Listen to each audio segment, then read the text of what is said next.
And we're live. Hello, everybody. Happy Wednesday. I'm here with Will, my good friend Doodle Will. How are you doing today, Will?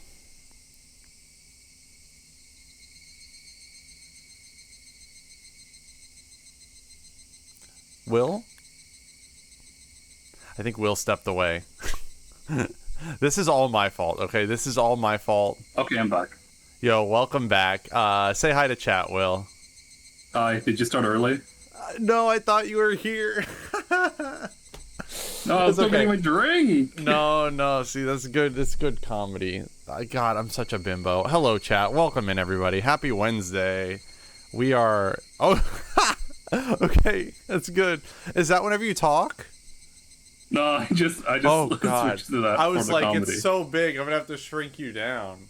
Like, No, not, I love not this in a little weird way. movie. No, I had it is whenever good. I had it on a friend's thing when I was like, "Chat, is this real?" And I just had this fucking chow. You forgot how pretty my design is. Oh, Rin, thank you so much. You're sweet.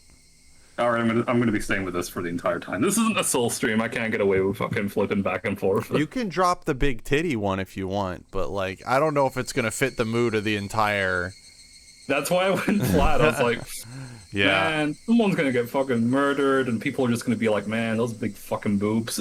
There's only, I think I only have 4 or 5 more achievements in the game, which means we got to be close to the end, chapter-wise. We could probably polish this off today. I am game, I think. It depends. I think this is you. This is where we saved, I guess. All right, sure. I guess I'm starting off. Yes. Just give me a sec. Okay. I forgot who says. Oh, Sash. He was the kid who got spirited away previously.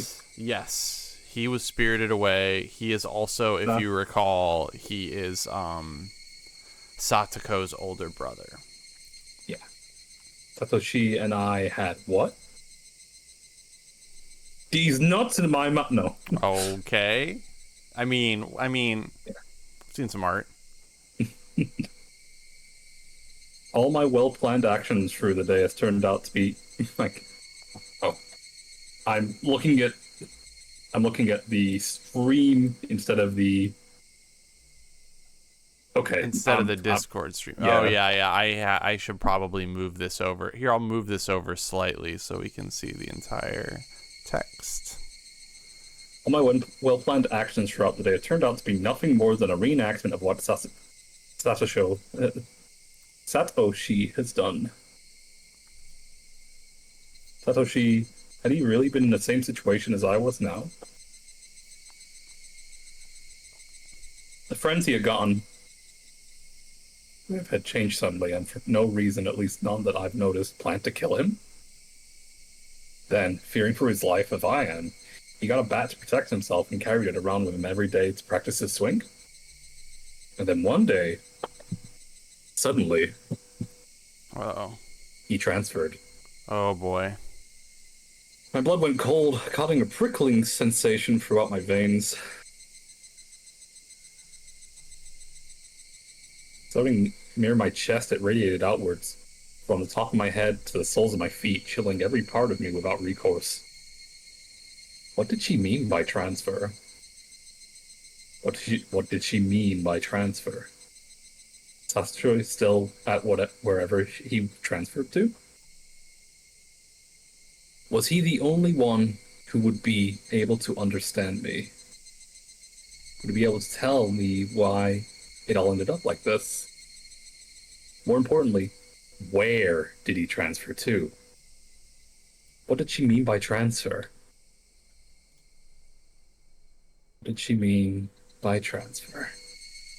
Before I knew it, I was at my front door. I think he's losing it a little bit. I mean, I would be too if all the fucking people have been asking questions are just like, don't worry about it, stop asking questions. It is not great, to be fair. I could have made a political joke, and I correctly chose the choice not You're to. gonna make a joke about Ronald Reagan because it's 1983. Well, I don't know who's the prime minister I of was gonna Japan. make a joke about the Epstein files with Trump's being like, "Stop asking questions. You got all the info Oh you God, needed." Stuff. dude, The I frigid saw. knob was hard to Yeah, yeah. turn. Let's go. Was nobody home? It's just odd. It wasn't. It wasn't that odd of an occurrence. I reached out my pocket and pulled out a single key attached to my first sealed keychain. Oh, the fur seal keychain. That's kind of cute. It's kind of cute, Keiichi. I stepped into the entryway just as I was about to take off a ship. Ooh, sorry. I'm still processing my drink. That's okay. Just as I was about to take off my shoes, a chill ran down my spine. Someone had entered right behind God me. damn, we're already here. Right in the thick of it. Like a classmate messing around, standing right up against my back. You're kidding, right? It had to be my imagination. Logically speaking, it was impossible for someone able to hide their presence within personal space all the way through the door. But there was undoubtedly someone behind me. Hey. Hey now, Keiichi. How do you know they're there even though they're behind you? Because I could hear the sound of flowing hair. There's no other reason I'd hear that sound. That was their presence. Because I could hear the sound of them blinking. Come on, Keiichi, come on. Yeah, really? There's no way you could hear that. Really, dog? They got those. They have the SpongeBob SquarePants that wank wank whenever they blink. Is this a spooky game? Yes, it is, Sasha. Right now, it's more of a paranoia game, but I mean, some shit has happened involving needles.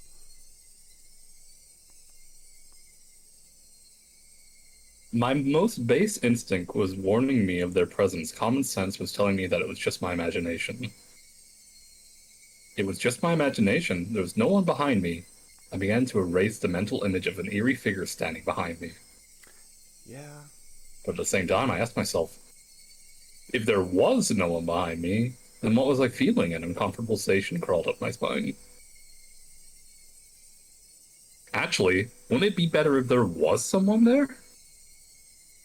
If there was no one there when you turned around, would you be able to wait? Would you be able to accept that? I'd be able to answer all those questions just by looking behind me. But Oh, I didn't even have the courage to do that simple task. come on, Keiichi. Right, I could try speaking to them. The person behind me might answer me. It was a random thought. I didn't care how I went about it, just as long as I didn't have to turn around. If I'd calmed down and thought about it, I would have known that wouldn't have solved anything. Who is it? Oh, jeez.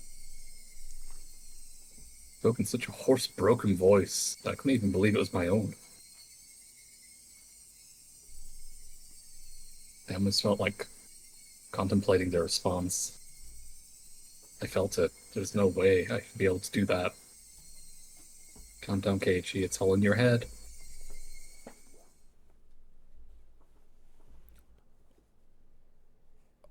Time I was certain I heard it. As if hesitantly trying to answer my inquiry, I was certain I could hear the sound of someone inhaling. I heard it. I heard it. I heard it clearly. Girl. A young girl. I didn't know who, but a tiny speck of courage in me, however reckless it was, inspired by a primal yet fitting solution to this current predicament, a scream.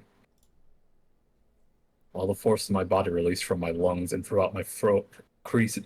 See, is it creasing or ceasing? Ceasing. Ceasing. All the thought process in my head. Suppressing my thought and emotions, I began to collapse like the house of cards, somehow managing to twist my body and look back as I did so.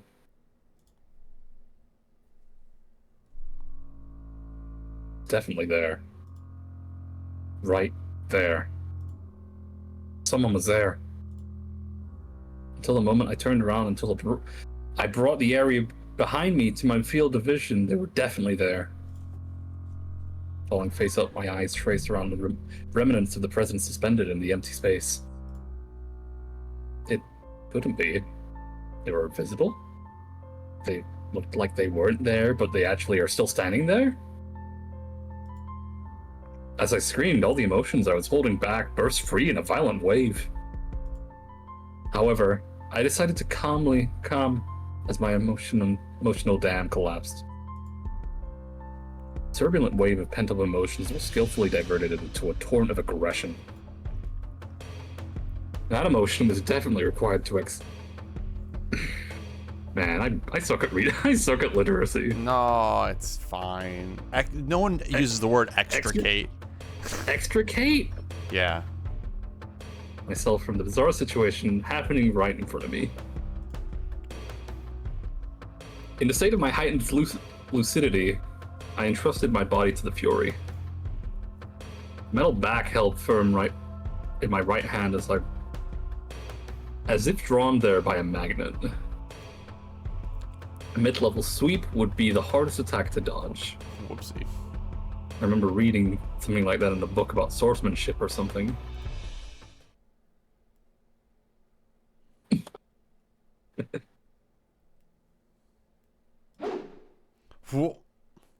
I brandished as my will to fight. The afterimage of that amalgamation of the metal flashed as I swung it from left to right, being against the entryway. The bat slammed against the metal right into the right wall, tip rebounding violently. Very calmly, transferred the force to rebound into a sweep to the bat. God, I'm not to read all day. No, it's okay. I can take over. Very calmly, I transferred the force of the rebound into a sweep to the left. The door of the shoe cupboard was split into pieces. Jesus. Those two swings whiffed through empty space, but they seemed to have a great psychological impact on the enemy. What is he talking about? He's imagining fake people. I could feel the panic emanating from that space. The attack wasn't the only thing required. I extracted the bat from the cupboard it was embedded in and screamed as I spun my entire body around in a large arc. He's screaming. Ah! Scream. That's my Keiichi screaming quietly. My scream shook the air, imbuing my ferocious swing with even more destructive power. God damn. Without mercy or restraint, my violent strike, with certainly fatal force behind it, shattered the top of the cupboard. None of my attacks struck the enemy, but my ferocity had certainly seemed to impact them. Breathing heavily, my entire body soaked in sweat, the invisible enemy, there but not there, dispersed. When I was certain that the enemy had retreated, I locked the front door and latched the chain. No way. Had it only feigned retreat and was now inside my house? Once again, I channeled my aggression and searched the house for the presence, but it was gone. Okay, Keiichi. I think you gotta sleep, my dude. I had succeeded in fending it off. At that moment, the tension drained from my body and I let out a deep sigh of relief. All of the emotions I'd been holding back chaotically merged together and began to flood out. A hodgepodge of fear, accomplishment, and disbelief all mixed together and began to flow through my body. This track is good. Unable to deal with each individual feeling, I beat them all back with the strongest, exhaustion. Even in this moment, I remained composed. After checking that all the doors throughout the house were locked, I went up to my room on the second floor and closed the curtains. I straightened my back and tilted my head back a little. After clearing my mind of all my idle thoughts, I managed to calm down even more. what was at the front door? There was definitely something there. Thinking about it, maybe it was just an apparition I had dreamed up in my confused state, but I really don't think that was the case. Calm down, Keiichi Maibara. Compose yourself. But no matter how calmly... oh god, spooky ghosts in the chat. But no matter how calmly I thought about it, what just happened wasn't a figment of my imagination. It was obviously a supernatural phenomenon. And without a doubt, something was behind me. It wasn't some sort of illusion I saw amidst my confusion and disorientation. Proof? I had just one piece. When I asked, "Who is it?" they inhaled as if they were about to answer. That sound had clearly reached my ears. The situation I was in right now was still unclear. Either I'd been possessed by the supernatural phenomenon known as Oyashiro-sama's curse, or this was a ruse by the villagers who believed in it and were imitating it. Either way, their motives were unclear. The roundabout way it had been done was also still a mystery. If it was perpetuated by humans, that would mean admitting that it was Rena and the rest of them doing it, but it would be solvable. Oishi-san and the rest of the police would surely arrest my enemy. But if it was a manifestation of Oyashiro-sama's curse, I wondered what would happen. Oishi-san very clearly declared that the curses didn't exist. At that time, those words were pretty dependable. But as things were now, with the rising possibility that the perpetrators were not human, he suddenly seemed quite unreliable. I mean, he is just going to let you die as bait, but you know, maybe. That's what we get for trusting a cop. Yeah, never trust the police. If I told Oishi-san this was the work of Oyashiro-sama's curse, what would happen? I couldn't imagine his reaction, but it would go without question that a void would expand rapidly between myself and Oishi-san. With me having so few allies to begin with, and not being able to confidently declare whether or not this was a curse, there was no merit to doing that. I'd better keep the facts of what happened at the doorway to myself. I'd better keep the facts of what just happened at the doorway to myself. It would be better if I didn't add what happened here to the memo behind the clock. Why not?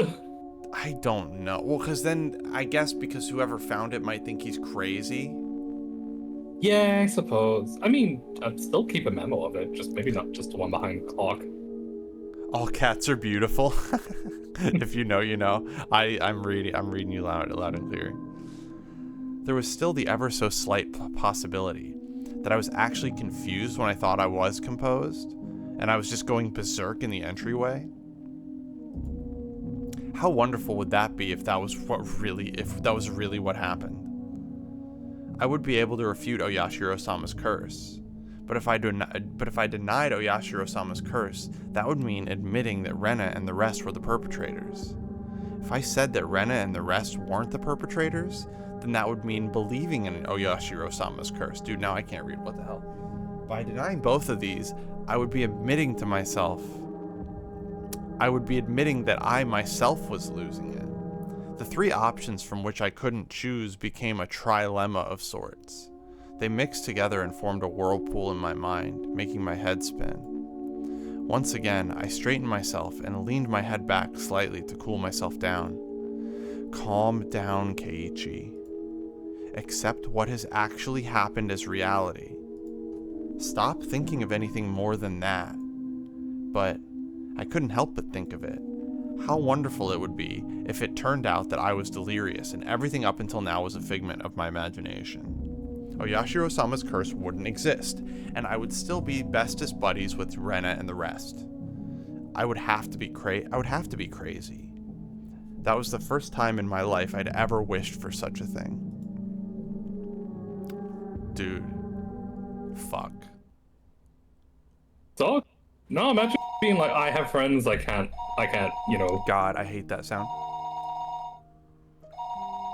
The phone rang noisily downstairs. Generally, there were no calls for me, so I never really answered the phone much. But since my parents weren't here, I had no choice. I squirmed off the bed and went downstairs.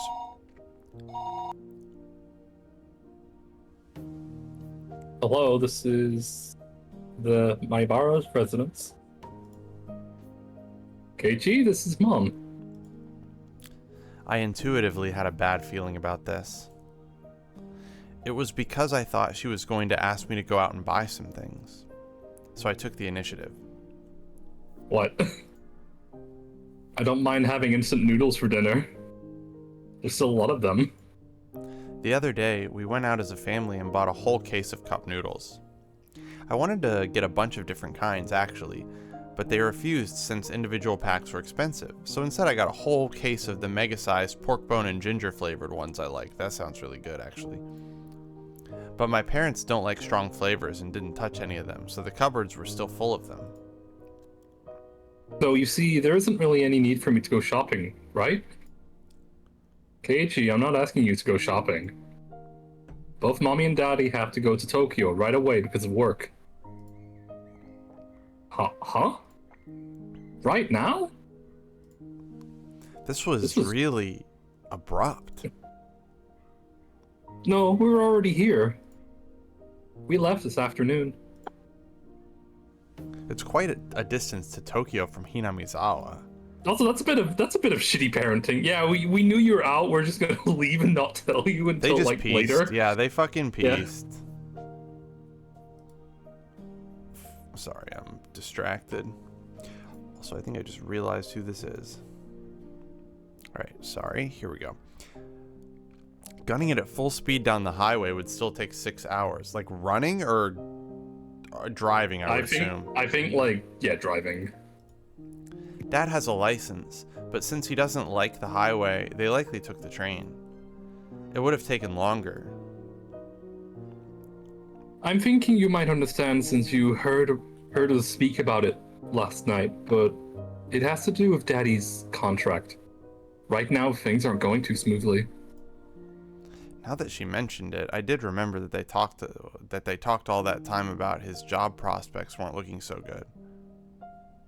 Daddy is really sensitive about things like this, so if you leave things as they are, it will affect his work.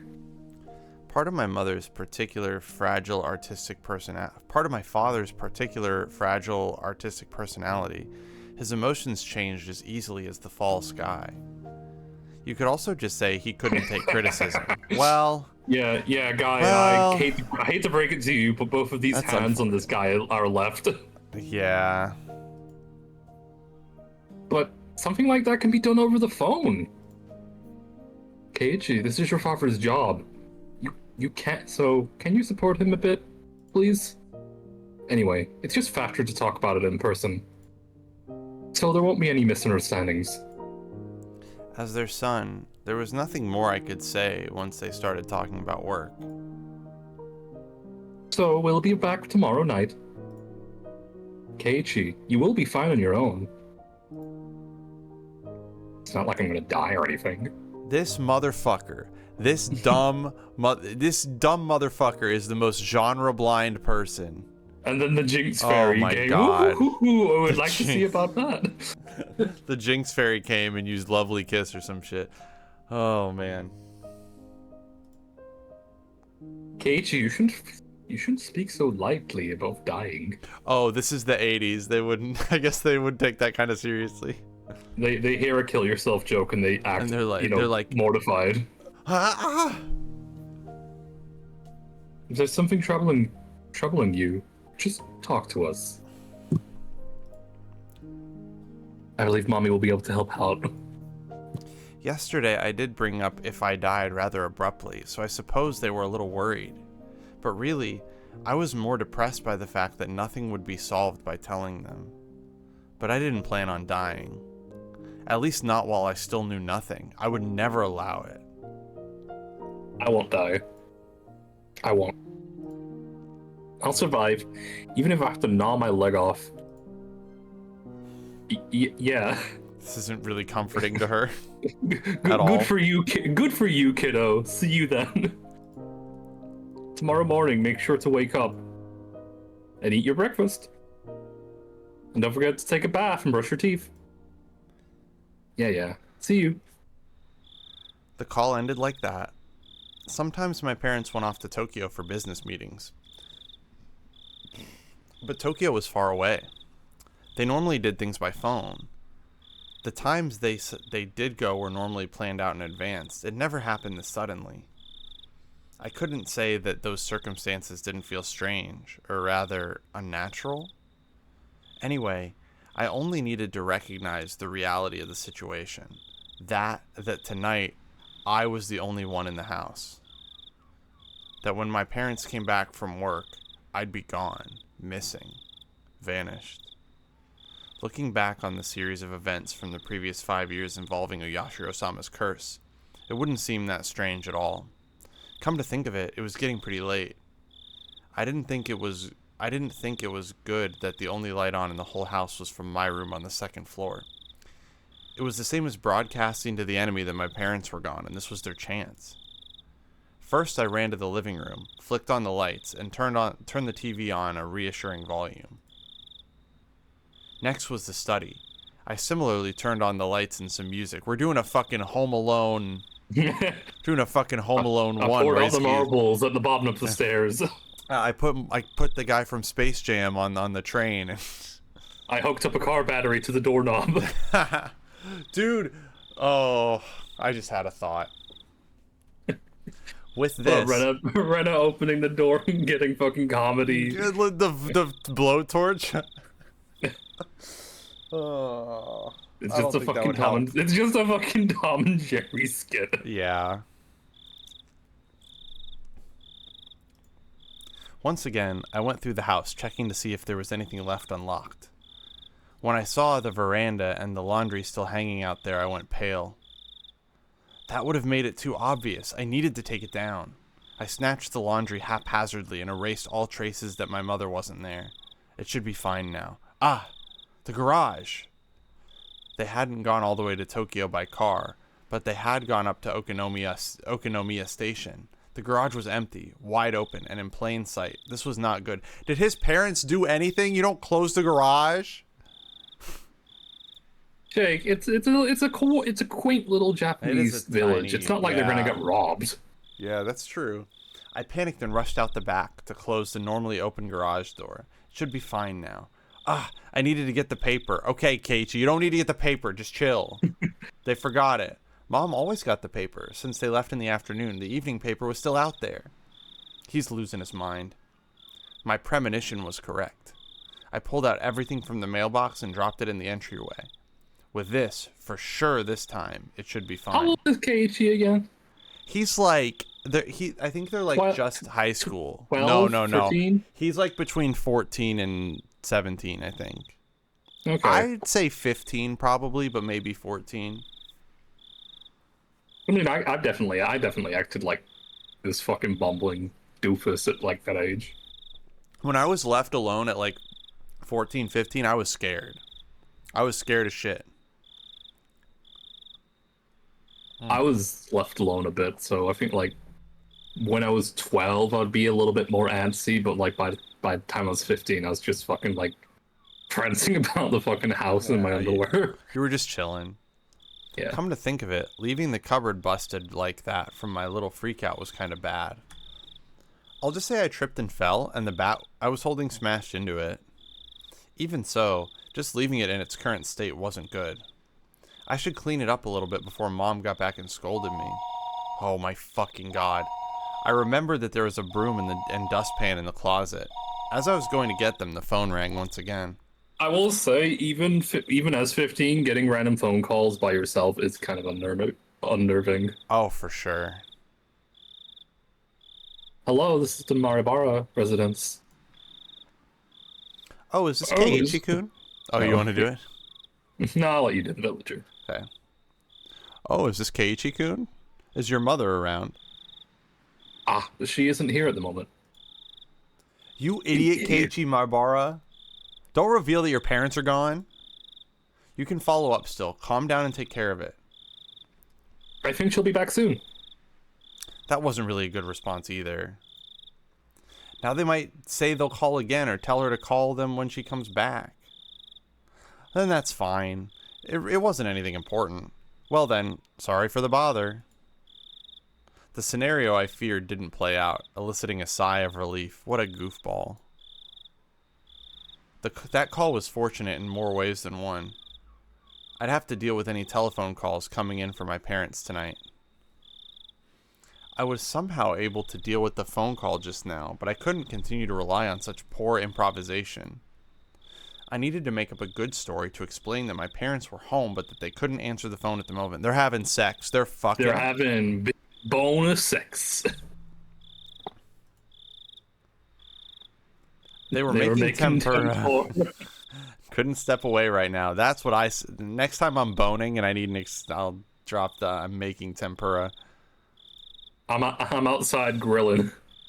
That wasn't good enough. They were sick and went to bed because they weren't feeling well. Was that going to be safe enough? I was thinking about it on the way back to my room when the phone rang once again. Dude, why are they getting so many... I mean, I know it's the 80s, but like, dude. It was like they were calling because they knew I was going to lie. I just unplugged the phone. Yeah, but then someone might worry. I don't know. Because, like, yeah. Yeah. Oh my god, KG, you didn't pick up your phone. I didn't... Or, yeah, your phone's been disconnected. I had to fax. I had to page. Did they have pagers in the 80s? I'm pretty sure they did, right? Doctors did. I didn't want to pick up. Yeah, pagers were still a thing in the 80s. Yeah. But I knew I had to. They'd suspect my parents weren't here. I should have just taken the phone off the hook, under the pretense that I didn't realize that it was. But since the phone rang, I had to pick it up. I prepared myself and lifted up the receiver. Hello. Moshi moshi. I stopped announcing that this was the Maibara residence. I had no reason to be kind to someone I didn't know the identity of. But unlike my uncouth voice, the person on the other side sounded goofy and lighthearted. Hello. My apologies for calling so late. Fucking Oishi. This is Oishi of the... I always fuck up this name. Okinomiya. Okinomiya. This is Oishi of the Okinomiya bookstore. Oishi-san? Is that you, Maribara-san? Good evening. Good to hear you doing well. Well... Wait, just a moment, please. He's going upset. He's going upstairs. I grabbed the portable handset and rushed up to my room with it. It was the same no matter where I was, since there was no one else home. But I wanted to be in a spot that just felt a bit safer when speaking on the phone with Oishi-san. Sorry for the wait. How are things? Anything changed since then? Since then? When was that exactly? There was something about the brazen way he talked that rubbed me the wrong way. The last time I spoke with Oishi-san was 2 days ago. That day I stayed home from school, I met Oishi-san on the way back from the hospital, and we headed into town for lunch and had a talk. Then after that, Rena and Mion came to check up on me. Whenever I spoke with Oishi-san, they always knew about it. It was like that since the first time I met him. Today's phone call may well be found out by them as well. Hello? Can you hear me, Maribara-san? Huh? Sorry. What did you say? I asked did anything change since last time. There wasn't an answer, so I got a bit worried. Not really. The words stopped in my throat. There was a ton of stuff that happened. All of it baffling. What should I talk about? I didn't understand any of it, but I should try asking. If I didn't ask now, I may never have another chance. The music is not fitting. This night, when my parents weren't home, I had no guarantees I would make it through the night safely after all. Well, Oishi-san, it seems that someone is after me. Really? It could all just be a coincidence, but that day I missed school when I was sick, the two of them came to check up on me. Which two? Rena and Mion. They started talking about how I had lunch with you. What next? They left me some mochi when I came to visit, but there was a needle inside. Fortunately, I somehow didn't swallow it. I wonder if that could have been a threat. About the needle. It's one of those common sewing needles you see all the time. There was a whole 2-thread string through. Not that, Maribara. The needle itself. That's evidence. Could be used as proof that they threatened you. Where's that needle? That's right. That's it. I dropped the receiver and rushed downstairs. When I tossed the mochi, I had overlooked it out of terror, but that needle was a valuable piece of evidence. Let's see. I threw the mochi and needle at the wall together. Mom cleaned it up. Yeah, right? If it was there, then it would be on the living room wall. You're not going to fucking find it, man. But my prudent mother had cleaned that living room wall, and there was not a trace of mochi left on it. Could it be that it dropped in the gap between the wall and the carpet? I frantically searched by running my palm against the carpet, but nothing turned up. I'm sorry, carpeted kitchen? Yeah, I don't know if that was a thing. No, that was definitely a thing in this, like, 60s and 70s. No. I don't know about Japan. The music is giving early 2000s emotional thriller.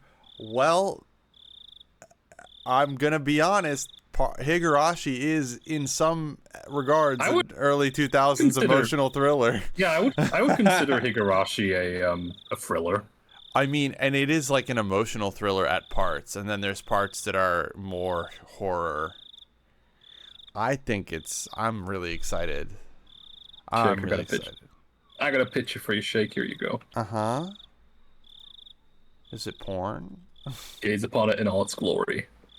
Oh, I hate this. I'm going to throw it up on stream. Yeah, we got the carpeted kitchen of doom. You want to know what's better than a shag? You want to know what's better than a shag kitchen?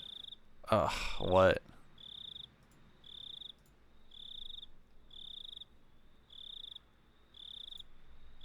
Oh yeah, no. My grandparents actually had a shag carpet on their toilet. Why? Yes, Sasha, you knew. Because they were grandparents. They literally, that's what grandparents do. They put shag carpet on their fucking toilet seat. Imagine you're really violently ill, like it's coming from both ends. Oh. And you miss? And you miss! Not good. Very bad.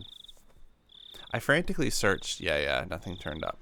I tried moving around the sofa and desks, pulling up the carpet, then flapping it around, but I couldn't find the needle. Did my mom clean everything up without noticing it? It was just 2 days ago. I didn't know what day they collected the burnable trash, but it may still be in the trash bin in the kitchen. Oh no. I rushed into the kitchen, opened up the lid of the pail, and poured out the contents. Okay, he's crazy. But even at a glance, I could tell that it would be incredibly difficult to find the needle in this pile of trash. Bro, it's a tiny fucking needle. I was looking for a needle in a trash stack. I know. I'll try running my hand through it. Keiichi! Okay, he's like a kid, but still. Dog. It was a bit gross, but I was looking for a needle. If I felt a small prick, I'll be able to find it. It was a pretty tactless method, but it was the quickest. I held my breath and started striking the pile of trash with my hand. Phil flew about. There was nothing more disgusting than this, but it was not the time to be concerned about such details. I continued for a while and nothing turned up. If Higurashi was fucking done in 2025 and someone walked by, they'd just film him and be like, yeah, this guy's crazy. I wanted to search more thoroughly, but I was still on the phone. I shouldn't keep Oishi waiting for too long. Later, when Mom got back, I'd have to ask her if there was a needle.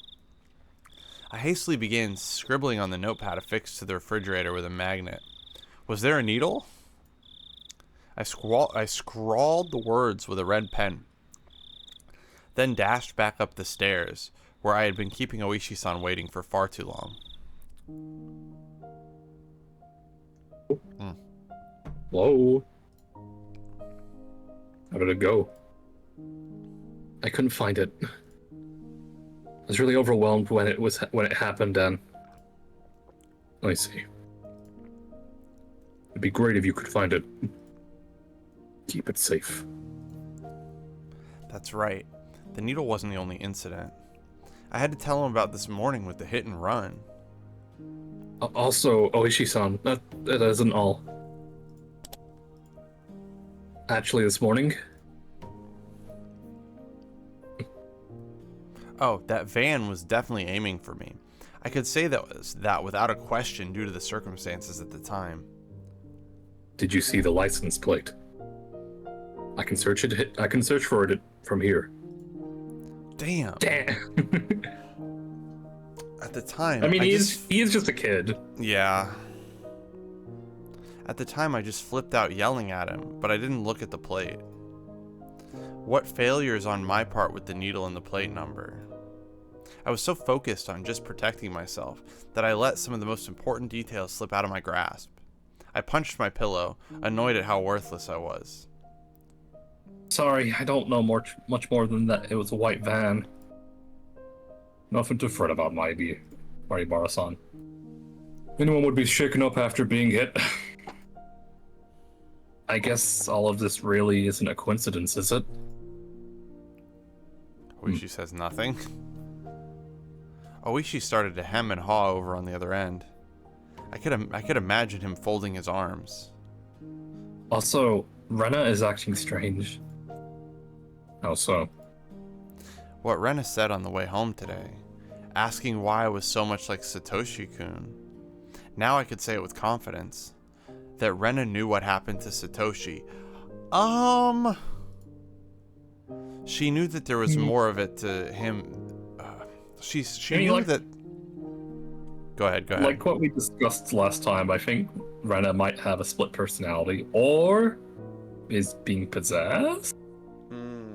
So I don't know. I feel it's kind of a weird case. Rena is guilty by association, but like I don't think like Rena herself might be completely in on it. I think it's very difficult to believe that she's been acting maliciously this entire time. Like, I think that is kind of crazy. She flips on a switch. Yeah. Another thing is, I do not think that she knew there was more to it than just him simply disappearing. Based on what she said, she just said that Keiichi was acting like Satoshi was when he disappeared. Yeah. So the using the bat and like practicing his swing and kind of being a little bit mentally ill. Because I mean, he did swing the bat and miss school because of it. These were all things that Satoshi was going through. She knew that there was more to it than him just simply disappearing. Rena knows. She knows something regarding what happened to Satoshi, the kid who was demoned away last year. What would it be exactly? Rena said that I was the same as Satoshi. She said that's something to the effect that the way things are going, I'll end up with the same fate as Satoshi. Fate, say. Exactly what kind of fate did she say would befall you? Transferred out, she said. Transferring out? Rena said Satoshi transferred out. So given how things are going with me, I'll transfer out too. Oishi-san let out a stern sigh and grumbled loudly. Marabana-san, that's probably some sort of threat, or maybe some type of warning. I thought so too. At that point, I started to think, would it be prudent to sum up everything that had happened up until now as the machinations of some human perpetrator? Other than the theory of it being Rena and the others, I was left with the Yashiro-sama's curse actually existing as the only explanation.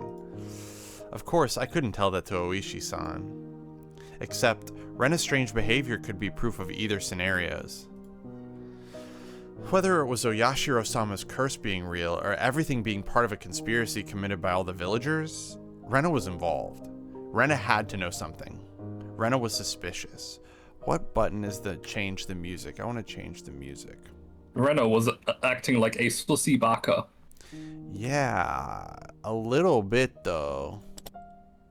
I still think that Mion is probably the biggest red flag holder at the time. What's the button? Dude, I'm so confused. I gotta go, but you two are awesome. Have fun, you two sussy bakas. Aw, thank you, Sasha. Take care. Later, South Carolina.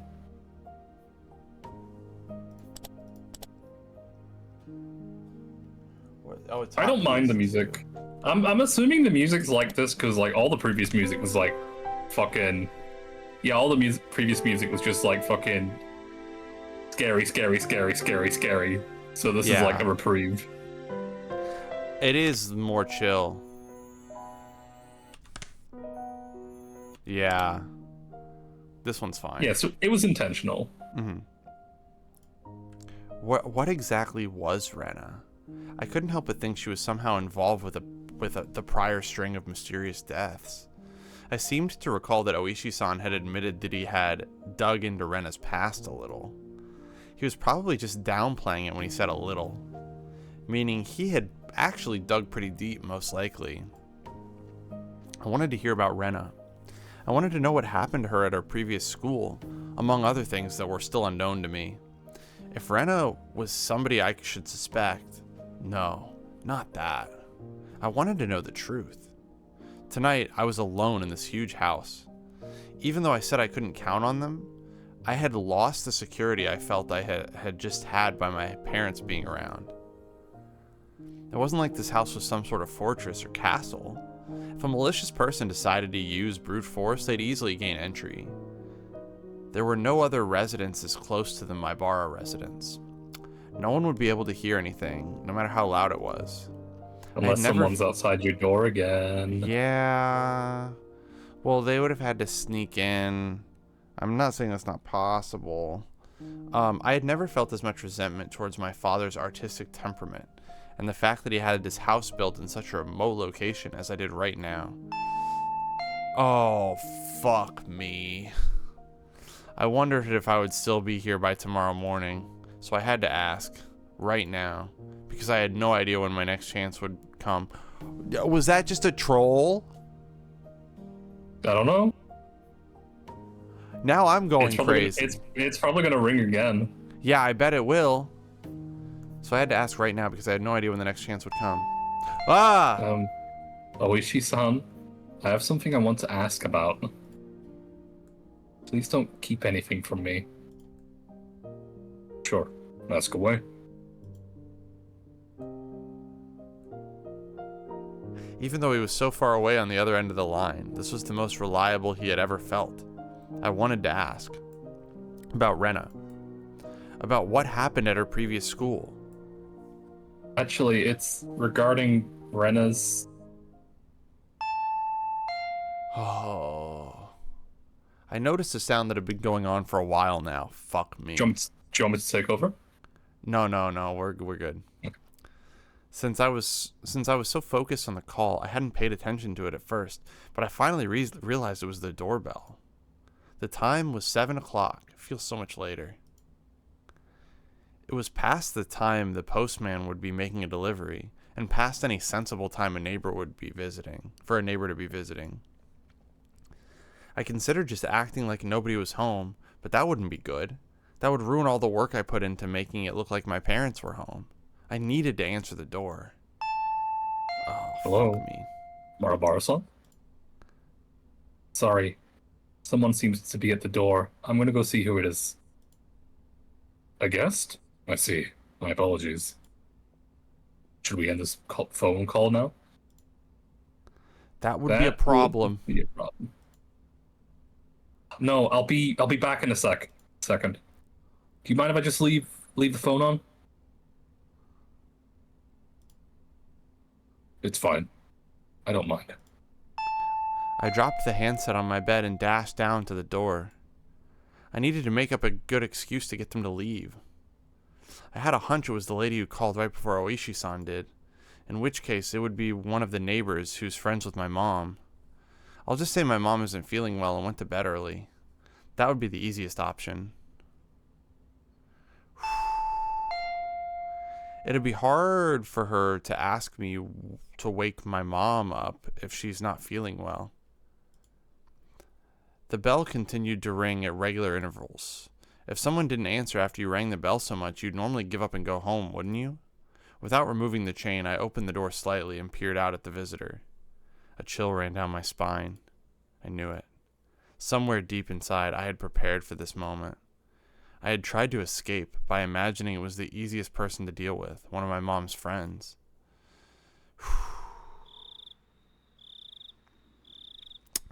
Good evening. Rena? There shouldn't be any reason for Rena to come over at this hour. The timing also just made me feel uneasy, because it was just as I was about to ask Oishi-san about Rena. I wish I could have chalked this up to mere coincidence, but those unsettling words from Mion several days ago echoed back to me. There's nothing this old man doesn't know. Ah! Don't know if that was intentional, but that's funny. Are you alone, Rena? Yeah. It seems that Mion wasn't with her, but that didn't change the situation at all. Why did you come here? Hey, Keiichi-kun. I'd like you to open the door so we can talk. Can I come inside, I wonder? It was true that speaking through the chain door wasn't the right way to talk to a classmate, but... At my house, the chain has to be on at night. Don't worry about it. Then, it can't be helped, I guess. Rena looked at the ground sadly, but she kept smiling at least, and her effort to keep up that smile was quite pitiful. Even though she was tugging at my heartstrings, I didn't lower my guard. As long as I stayed like this, even if it made my heart ache, my life wasn't in danger. What I really feared, more than the possibility that hoodlums would assault me if I removed the chain, was trusting Rena enough to remove the chain and having my friendship betrayed. As long as the chain wasn't unlatched, even if it made my heart ache, I wouldn't have to deal with being betrayed by Rena. Since it didn't seem like I'd removed the chain from her silent urging, she appeared to give up on trying to get into the entranceway. Have you, eaten yet, Keiichi-kun? No, I haven't eaten. Since my mom wasn't there, dinner wouldn't be ready no matter how long I waited. I laid down when I got home and was woken up by the phone. I hadn't had a chance to eat since I'd used up all that time talking. I was going to have cup noodles in any case. I could just eat one whenever I wanted to. No, not yet. What about it? Then good. Look here. I brought a bunch of dishes. Rena held out a stack of boxes wrapped in cloth. If I could use your kitchen, I can heat up the miso soup and the other stuff. It's fine. You don't need to do that. But there's a lot of tofu and vegetables in it. Does Keiichi-kun not like that kind of stuff, I wonder? There's no way I wouldn't like that. I love miso soup with lots of ingredients. White radish, carrots, burdock root, and potatoes, dense and fibrous root vegetables. Yeah, that miso soup looks incredible. I also brought rice, so if you microwave it, it'll be ready to eat in no time. Without a doubt, rice needs miso soup. Stuffing rice down your gullet, sipping miso soup in between ravenous bites. Oh yes, how wonderful it is to be born Japanese. Now I want my cheeseburger, I want my fries, I want my Diet Coke. I want my fried chicken. Also, I made some more pickles. I made sansai pickles this time. Before I had moved here to Hinamizawa, I scoffed at the mountain vegetables called sansai, but I was captivated by their charm the first time I tried them. Such a deep yet light flavor. Those so-called supermarket vegetables taste rough and overpowering in comparison. If you had to describe them, then they were vegetables for the uninitiated. To become an expert such as myself, you first had to partake of sansai. It was common knowledge around here that the Ryugu family's traditional pickles were wonderfully delicious. Ah, no matter what kind of pickles they were, they'd go so well with that fluffy white rice. And also, but wait, there's more. So delicious. It just seems so delicious.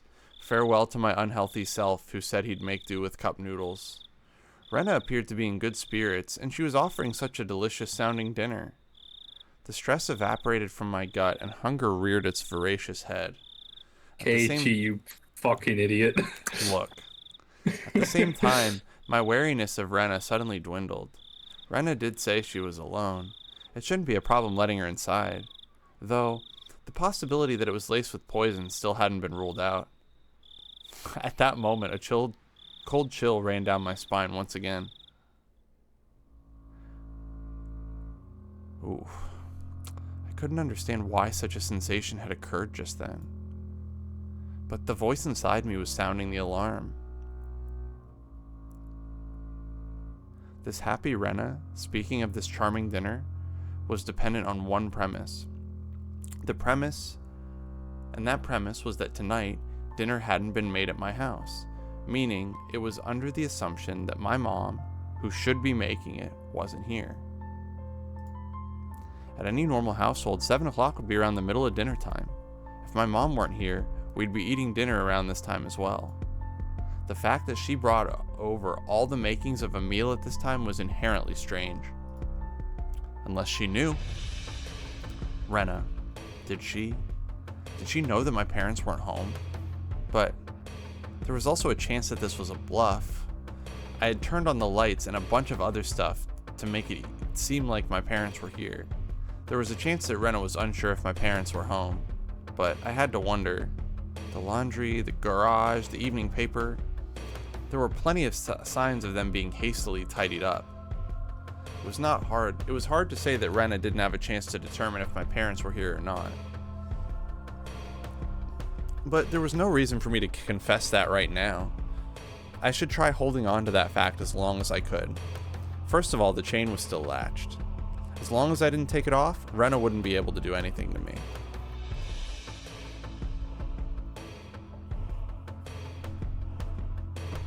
I'm quite grateful, but dinner will be ready pretty soon.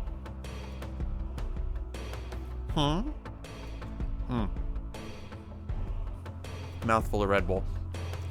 Huh? Is that so? Is that so? I know you went through all the effort and everything, but, well... Unable to think of a good way to refuse, my words trailed off weakly. But some of this could work as side dishes, I think. I'm sorry, we have more than enough already. My mom always makes quite a few sides.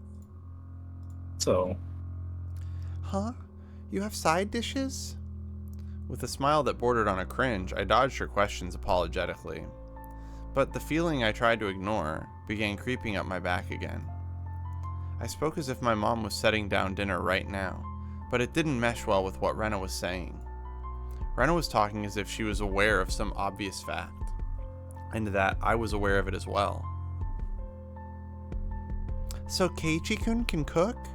What did you make, I wonder? No, well, it's not that I... Rena had assumed out of nowhere that I had made the dishes.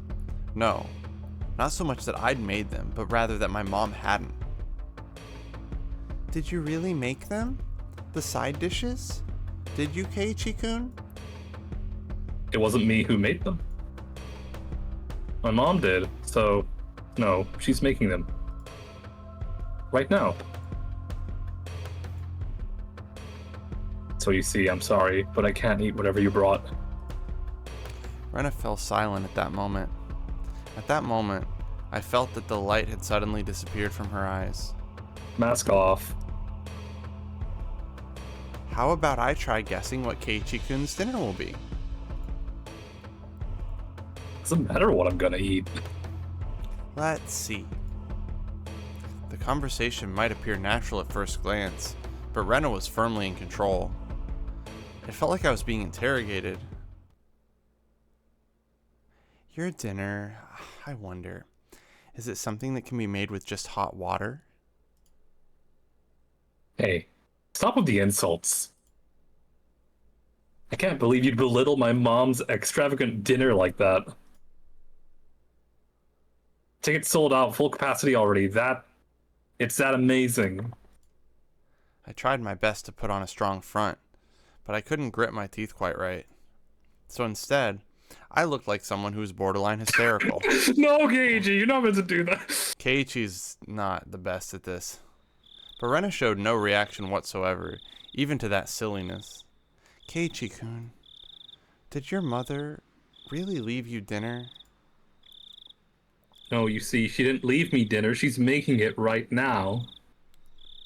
It's almost time for dinner. Rena had taken that assertion of mine that my mother was home and making dinner right now, and was completely ignoring it. I could tell that the more I panicked, the colder Rena became. Hey, Keiichi-kun. At that moment, an uncomfortable chill crept in from the gap in my doorway. Is your mom home? I wonder? I couldn't keep up this charade. Rena. She knew full well that my parents weren't home. But I'd come too far to admit that now. Anyway, my parents were here and we'd be having dinner soon. That was the situation I'd concocted. So I answered. I told her she was here. She's here, of course. I could feel the humidity drying out from the surrounding air. Rena's eyes were becoming even more frigid, piercing me with their gelid glare. I don't know what that word is. Gelid. Ooh. Not the best. Why? Huh? What do you mean? Tried acting casual, but the facade was torn off me the instant I looked into Rena's eyes. That look informed me of Rena's response faster than she could open her mouth. God fucking damn it. Why have you been lying to me, I wonder? I'm not lying. That's a lie, isn't it?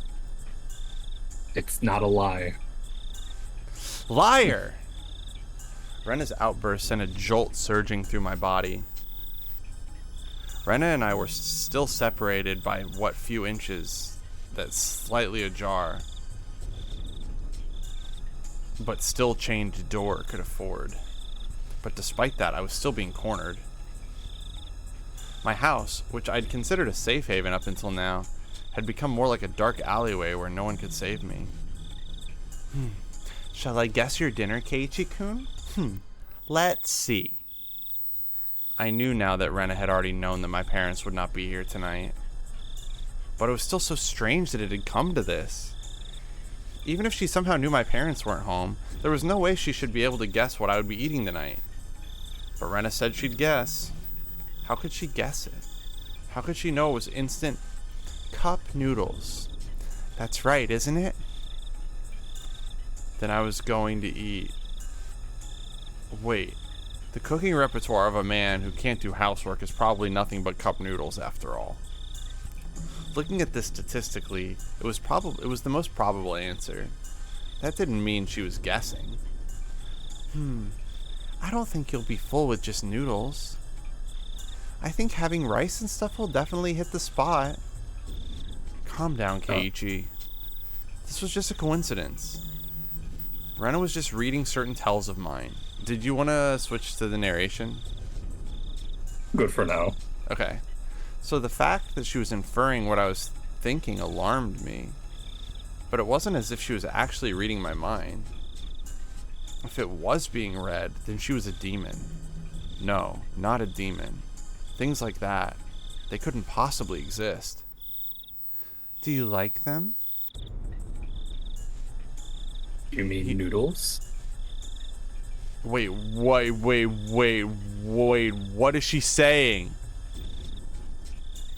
Maybe she's saying Oichi-san's name? Or it's something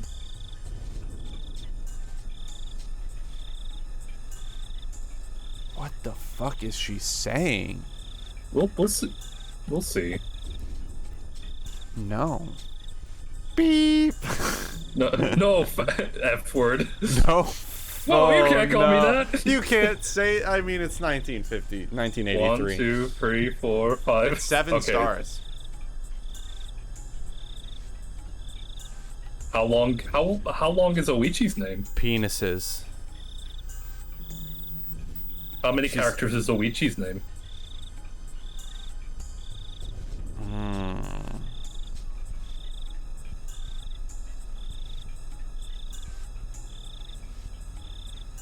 It's less than that. Are we sure? Yeah, I think so. Rena indicated that the point my answer was addressing was wrong. Yeah, Oichi's is Dumbass? 1, 2, 3, 4, 5. No, dumbass. I don't know. I hope it isn't censoring like swears. Is there a way to stop that? Like, there's fucking graphic depictions of violence in these games. What do you mean? You can't say dumbass. Hold on. Maybe there's... Hold on. Hold on. I will not stand for this.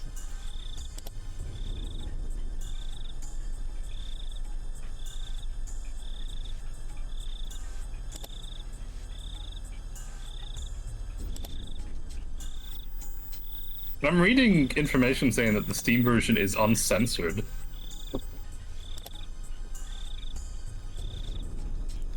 I don't know. Oh, okay, I see. Her rebuttal was so short that I momentarily didn't understand the words Rena had spoken. Okay, so See, we were fucking completely overreacting. we were just, yeah. Sorry, Rena. What did you just say right now? Huh? About what? Just now you asked me if there was something that I liked, didn't you? It wasn't long before I regretted how carelessly I'd pushed forward with that question. It was such a simple answer. That was why I wasn't able to comprehend it. Oh, pork bone and ginger flavor. Yeah, this person stalks us. Mm-hmm.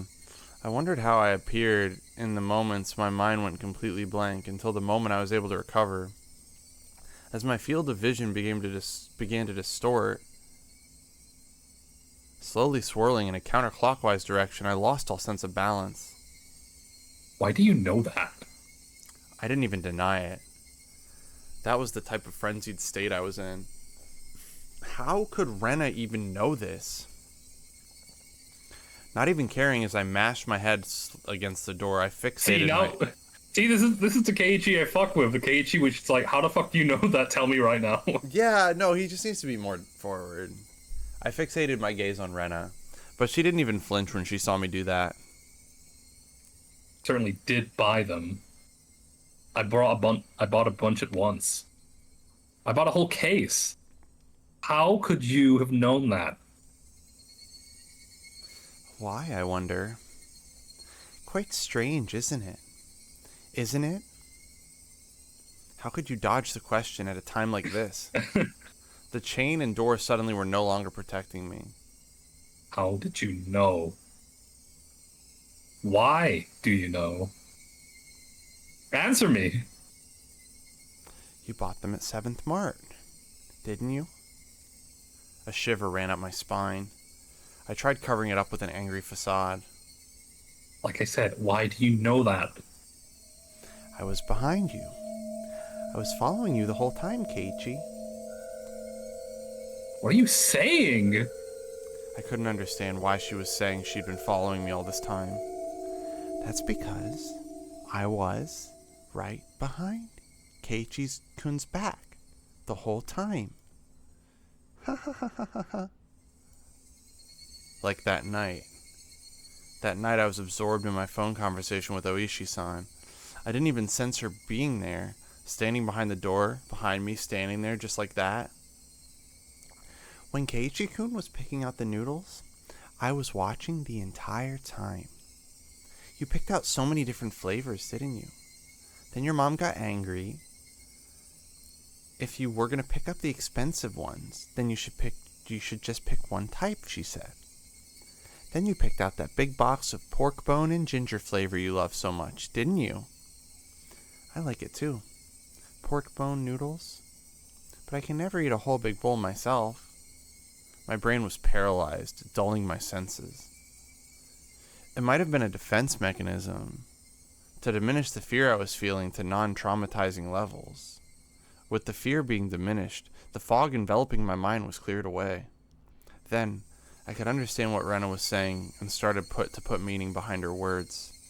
Even so, my fear hadn't subsided completely.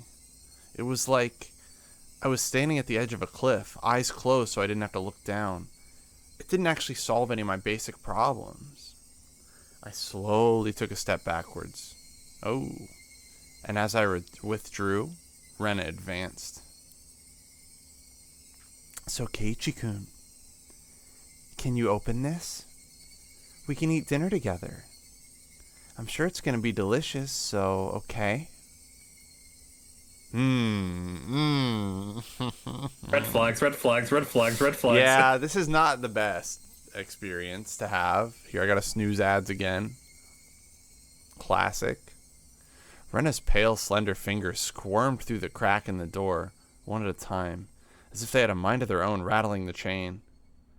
If she had unlatched the chain from the door, a feeling of terror would have just exploded within me. But Rena didn't do that. She was simply imploring me to remove the chain.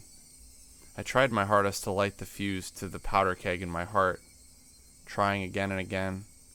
Clatter, clatter. But it doesn't light. It doesn't light. Open up, Keiichi-kun?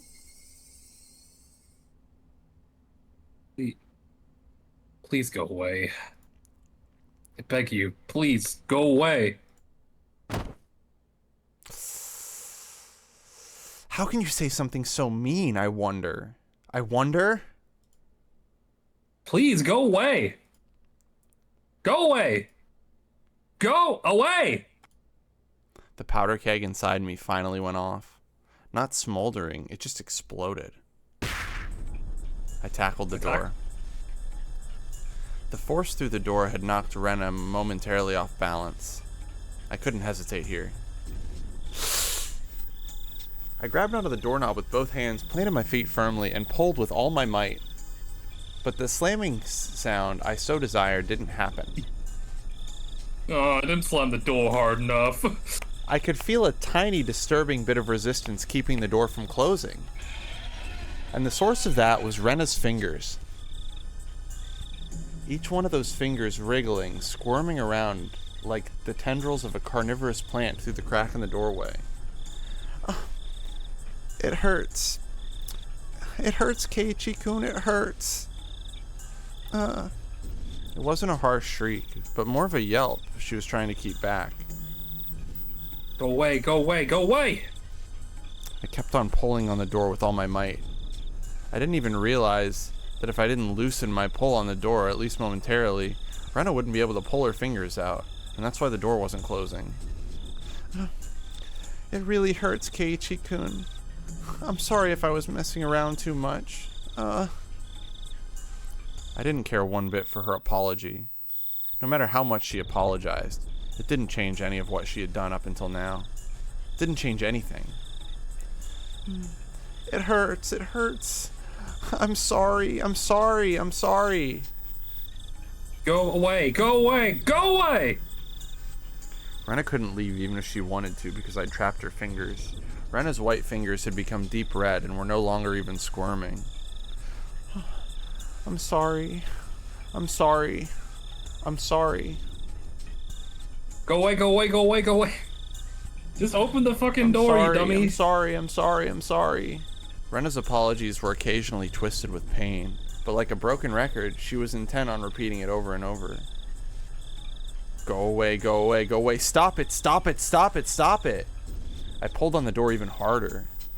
Finally, Rena's fingers were somehow able to slip out from their imprisonment in the doorway. God, I was really half expecting her fingers to Fingers to come off? Oh god, Jesus. The moment that happened, the door closed soundly, and I could hear the thud of Rena falling on her butt on the other side. I locked the door immediately. I made a loud clunk, voicing my rejection to Rena. I'm sorry, I'm sorry, I'm sorry, I'm sorry. Keiichi-kun. I'm sorry. Open up, Keiichi-kun. Rena leaned against the door, apologizing profusely and nothing else. After confirming that I was sufficiently sealed off from her, I trudged away from the entryway.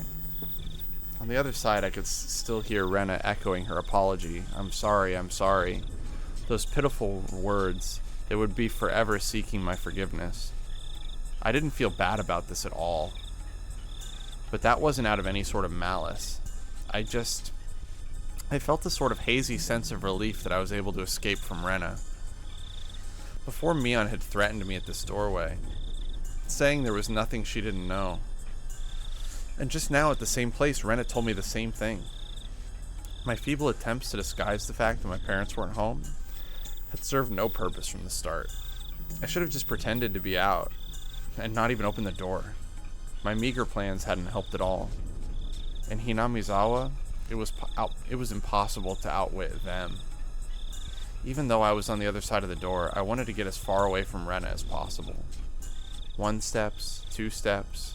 With each one, her sniveling apologies became more distant. I sprinted up the stairs and dove into my room. Can't wait for fucking Oichi to be fucking asleep. As you would expect, I was finally no longer able to hear Rena repeating her endless apology.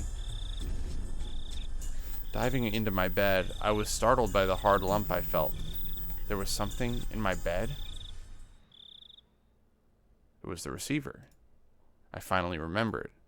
I was in the middle of a call with Oishi-san. Looking at the clock, apparently not much time had passed since I went downstairs. Could it be that my clock had run out of batteries? I hadn't talked with Rena for so long. How did almost no time pass? I had talked with Rena for so long. How did almost no time pass? But the hand on the clock was ticking forward, one second every second as usual. As I put the still warm receiver to my ear, time, which felt frozen, began moving once again. Hello, Oishi-san? Sorry to keep you waiting. No, not at all. I didn't wait for that long. It became apparent that the amount of time that had passed between myself and Oishi-san was different. Over the phone, I could hear an energetic voice from a sports program or something. It drove home just how far away Oishi-san really was. Rena came just now. This music is not appropriate at all. Yeah. Honestly, I just muted. Nah, it's fine. Did she come to play? Keiichi's not happy. I wasn't confident that I could coherently explain the situation to Oishi-san. But I didn't need to right away. Right now, I needed to know about Rena. That's right, I was planning to ask Oishi-san more about Rena, but Rena's little visit had interrupted the conversation. What was true and what was false, I couldn't tell. The one thing I knew was the single grim reality that Rena was suspicious. I might be able to figure something out if I asked Oishi-san about her. Up until now, I had regretted it whenever I forced myself to ask about things that I was better off not knowing. Up until now, I had regretted it. Yeah. But looking at it that way, you could say that I'd hit rock bottom. There was no possible way I could feel any more regret than I did now. No, rather, I wanted to know if there was anything beyond this I would regret more. Forget about tomorrow. It wasn't out of the realm of possibility for something to happen tonight. I wanted to know everything I could. I was absolutely not going to die like this. Not without knowing anything. I definitely won't.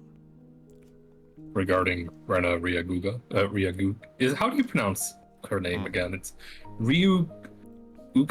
Rena Ryugu.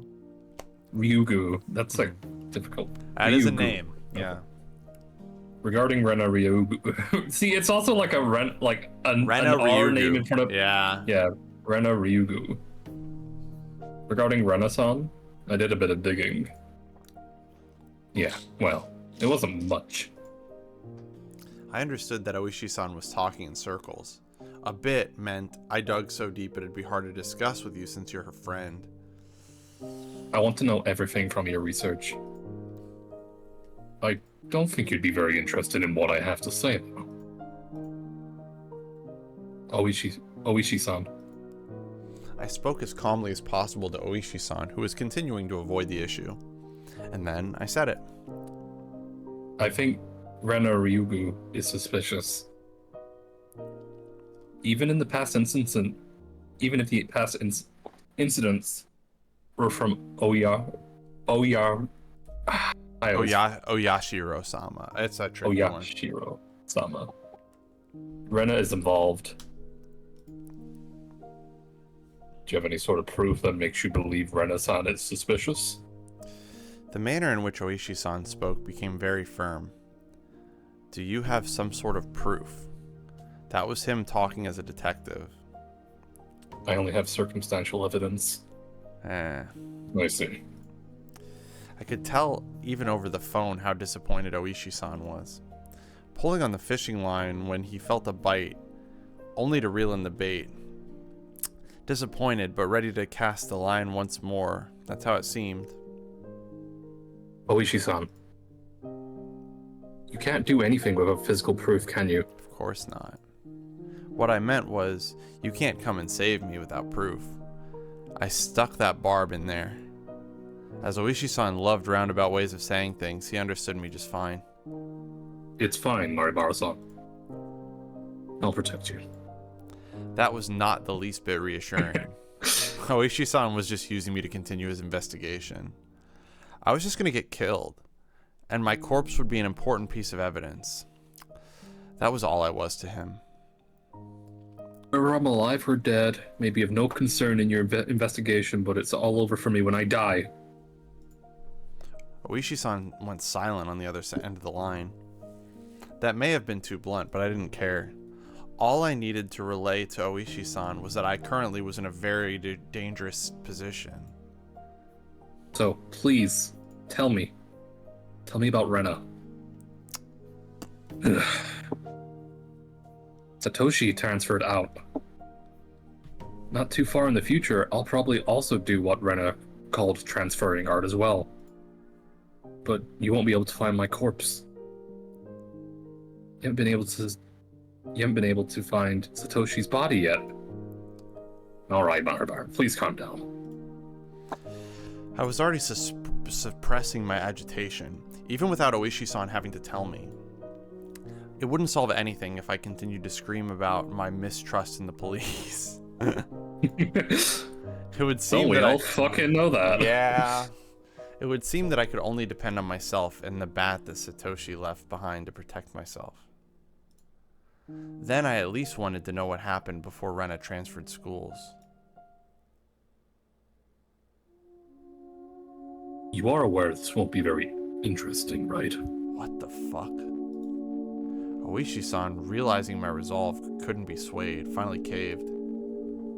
Right now, tell me, there's nothing I can't find uninteresting. Please. There are a few things I need you to agree to. Okay. Please keep this confidential. Also, part of this may be speculation. Not all of it may be true. Are you still interested? It might not be true. I don't understand what you mean. There isn't one main investigation for the mysterious chain of deaths in Inamiyazawa.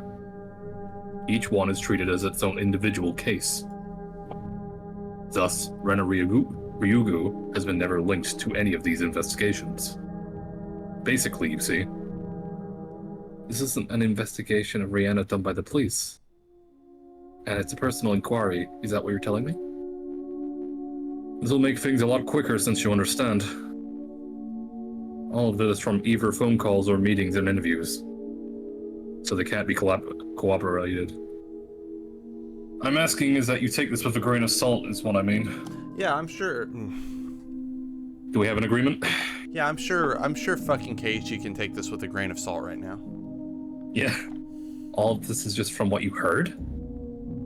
Yeah, my apologies. It's all personal investigations, you see. That thing. Before, you said you saw Rena's chart, didn't you? I'm sure I heard you say that. Oishi-san paused for a moment on the other end of the line. I told you that too. Please pretend you didn't hear anything about that. I didn't care about Oishi-san having certain obligations and responsibilities. I also didn't care if there was no proof. Even if they were just rumors, there's no smoke without a fire after all. Please tell me, Oishi-san. Understood. Oishi-san finally opened those tight lips of his. Oh boy. It seemed that Rena lived in Hinamizawa a long time ago. She had moved to Ibaraki Prefecture just before starting elementary school. Then following that, right after transferring, there was an unfortunate incident with the breaking of... That's the unfortunate incident with the breaking of the school windows happened. There's such a bad way to put that statement. Boop, boop, boo. Then Rena confided to the doctor. It was Oyashiro-sama. This was everything I knew. There isn't much difference between what I know and what you know, Marimara-san. Then what part did you investigate further? I didn't need to ask. It was the incident right before she transferred back to Hinamizawa. The incident Rena was responsible for and what she diverged to the doctor afterwards, correct? Yeah. Yes. After you learned about that, you started suspecting Rena and the others, didn't you? Yeah, I did suspect them. So, they're the ones after all? No.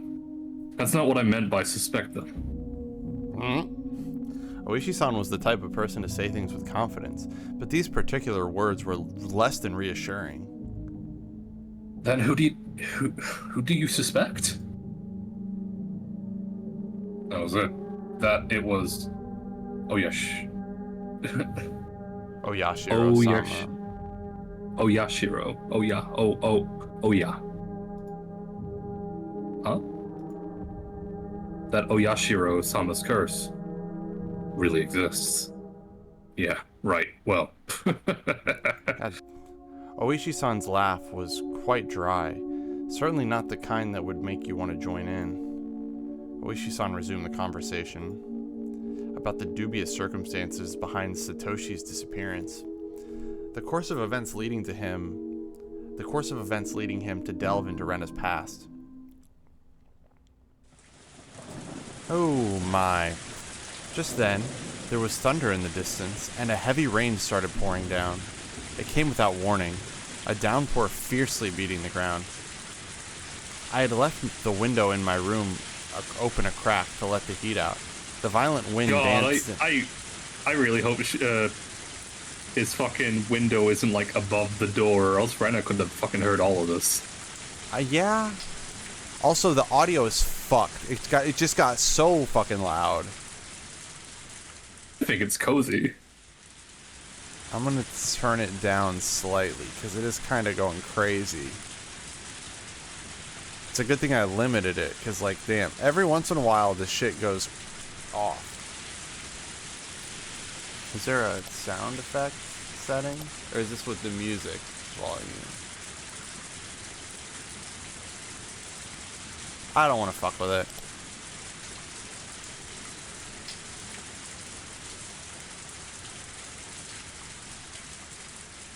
What is it? Nothing. Just started raining heavily.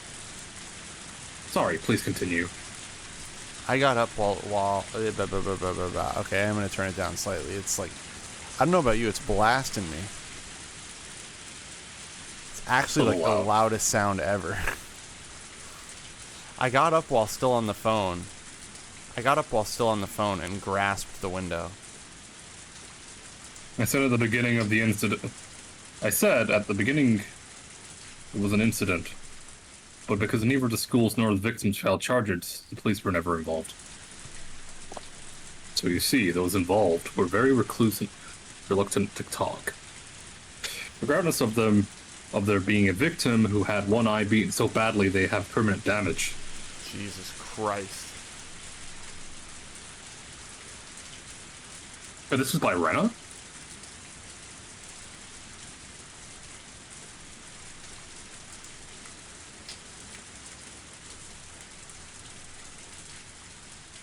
The circumstances behind Satoshi's disappearance.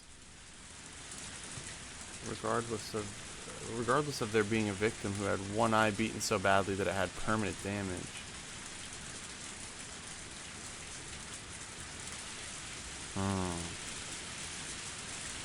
Concerning. It could have been the school or possibly some individual who made arrangements to keep this from going public. Also, the psychologist was very strict about their professional ethics. Hello? Maribara-san? Can you hear me? Bum bum. There was the figure of a person standing by the light near the mailbox this whole time. Even in this torrential rain, they didn't have an umbrella. They were unquestionably drenched from head to toe. In this shower, which more resembled a waterfall, droplets of water dripped down from her hair. Cage, you fucking idiot. God damn. Let's see if her fingers are fucked up. Yeah, They are a little bit fucked up. Oh man. Just standing there, both arms dangling at her side. In one hand was the stack of boxes wrapped in cloth. Her eyes focused on my room, focused on me as I was about to close the window. Her mouth was methodically repeating a chewing motion. It was as if she had something hard to chew in her mouth, with her cheeks puffing out. What could she be eating over there? How could it be that at this time, I was more enthralled by Rena instead of the shocking developments being brought to light by Oishi-san? If it hadn't started raining, I wouldn't have gone to the window. Then I wouldn't have even noticed Rena. Nor would I have noticed that. Rena's mouth was moving in the same pattern. She wasn't eating something. She was repeating something. What was it? What was she repeating? To me? What was she saying? And why was I, right up against the window, fixated on her? Hello? Maribara-san? Can you hear me? Hello? I'm sorry. Huh? Maribara-san? I'm sorry. I'm sorry. Hello? Maribara-san? What's the matter? Even in this torrential downpour, Rena was still apologizing.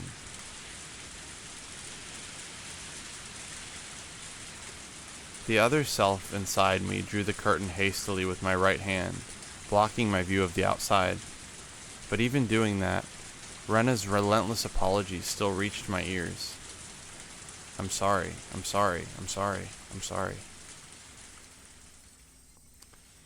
If I forgive you for this, will you forgive me for that? Please stop. I'm sorry.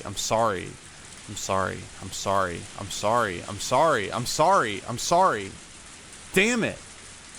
Why should I have to forgive her? I'm the one who wants to be forgiven. What part of me can't you forgive? I won't be killed. If you won't forgive me, then I won't forgive you either. I won't forgive. Won't forgive.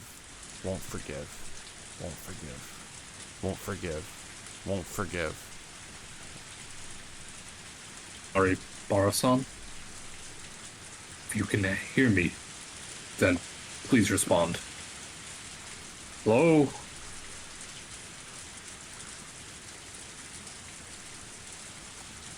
Yeesh. Yeesh. Nice way to end the chapter. That was a rough one. That was not my favorite chapter ever. Split personality at the 7th mark. Okay, we got tips. Dude, we got tips. The chapter ended. Oh, we got Alright, I bet these tips are gonna be completely fine. Yeah, I don't think we're finishing tonight, but we will see. I mean, I'm up for doing another 2 hours. Yeah, 2 hours is fine, but okay, let's see. View all new tips. You new tips. Split personality. I'll read these. Oh, I'll read thank these you. too. I see it in movies quite often, but what is it exactly? Multiple personalities are thought to be escapism. Multiple personality disorder is a form of escape? Correct. The exact mechanisms is not fully understood, but it's believed to be a type of defense for the brain to retain mental stability. Hypothetically, poor people imagining themselves as wealthy is a form of escapism, is it not? Is this also a form of multiple personality disorder?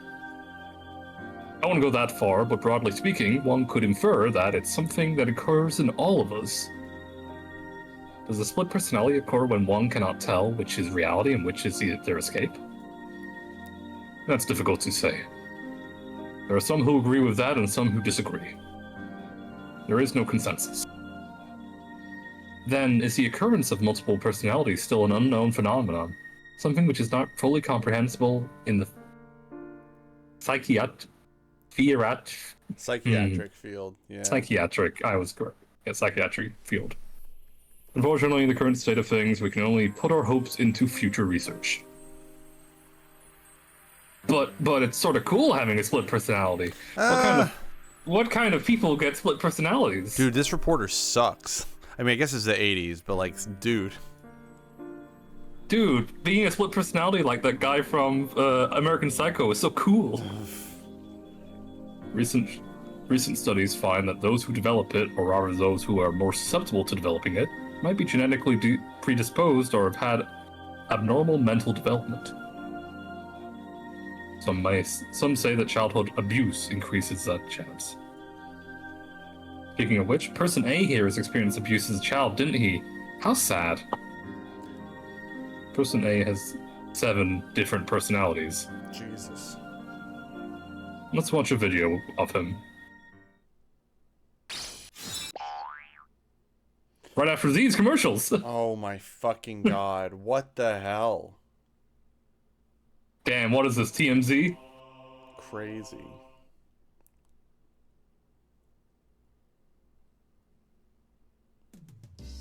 Seven Mark was a bargain supermarket with food and alcohol. What's this, Keiichi? So many! There's no reason to get all different kinds, is there? I flopped all the different colored noodles in the bowls into a cart. Cup noodles have gotten so elaborate recently. There's a bunch of different types. I want to try each of them at least once. I know it was pretty selfish of me, but I thought I'd at least give it a try. Keiichi. Buy them in the big case. It's cheaper. Dad faltered. Oh, this is you. Well, yeah. Well, I had a feeling it would end up like this. Now that Dad has thrown his hat into the ring, I had to compromise. Then I'll only get to eat one kind. I'll get bored with it. I was resisting as a formality. Nora had given up inside, and I wasn't sure which case of noodles to get. If you can't pick them, Mommy will pick for you. You don't have to rush me. I quickly searched in the case of noodles for what I wanted. Pork bone and ginger, large cup? Hey Keiichi, can't you get a more normal one? If I let Mom pick, she'd err on the side of safety and go get soy sauce or salt flavored. So when I plonked a large box of pork bone flavored in the supermarket cart, Mom looks back at me with an expression to say, "These ones?" To show her this is my last compromise, I began explaining the choice. Jesus, Keiichi. Pork bone is good. You get a large serving, but the flavor isn't too strong. I remember insisting that the noodles I picked were the right kind.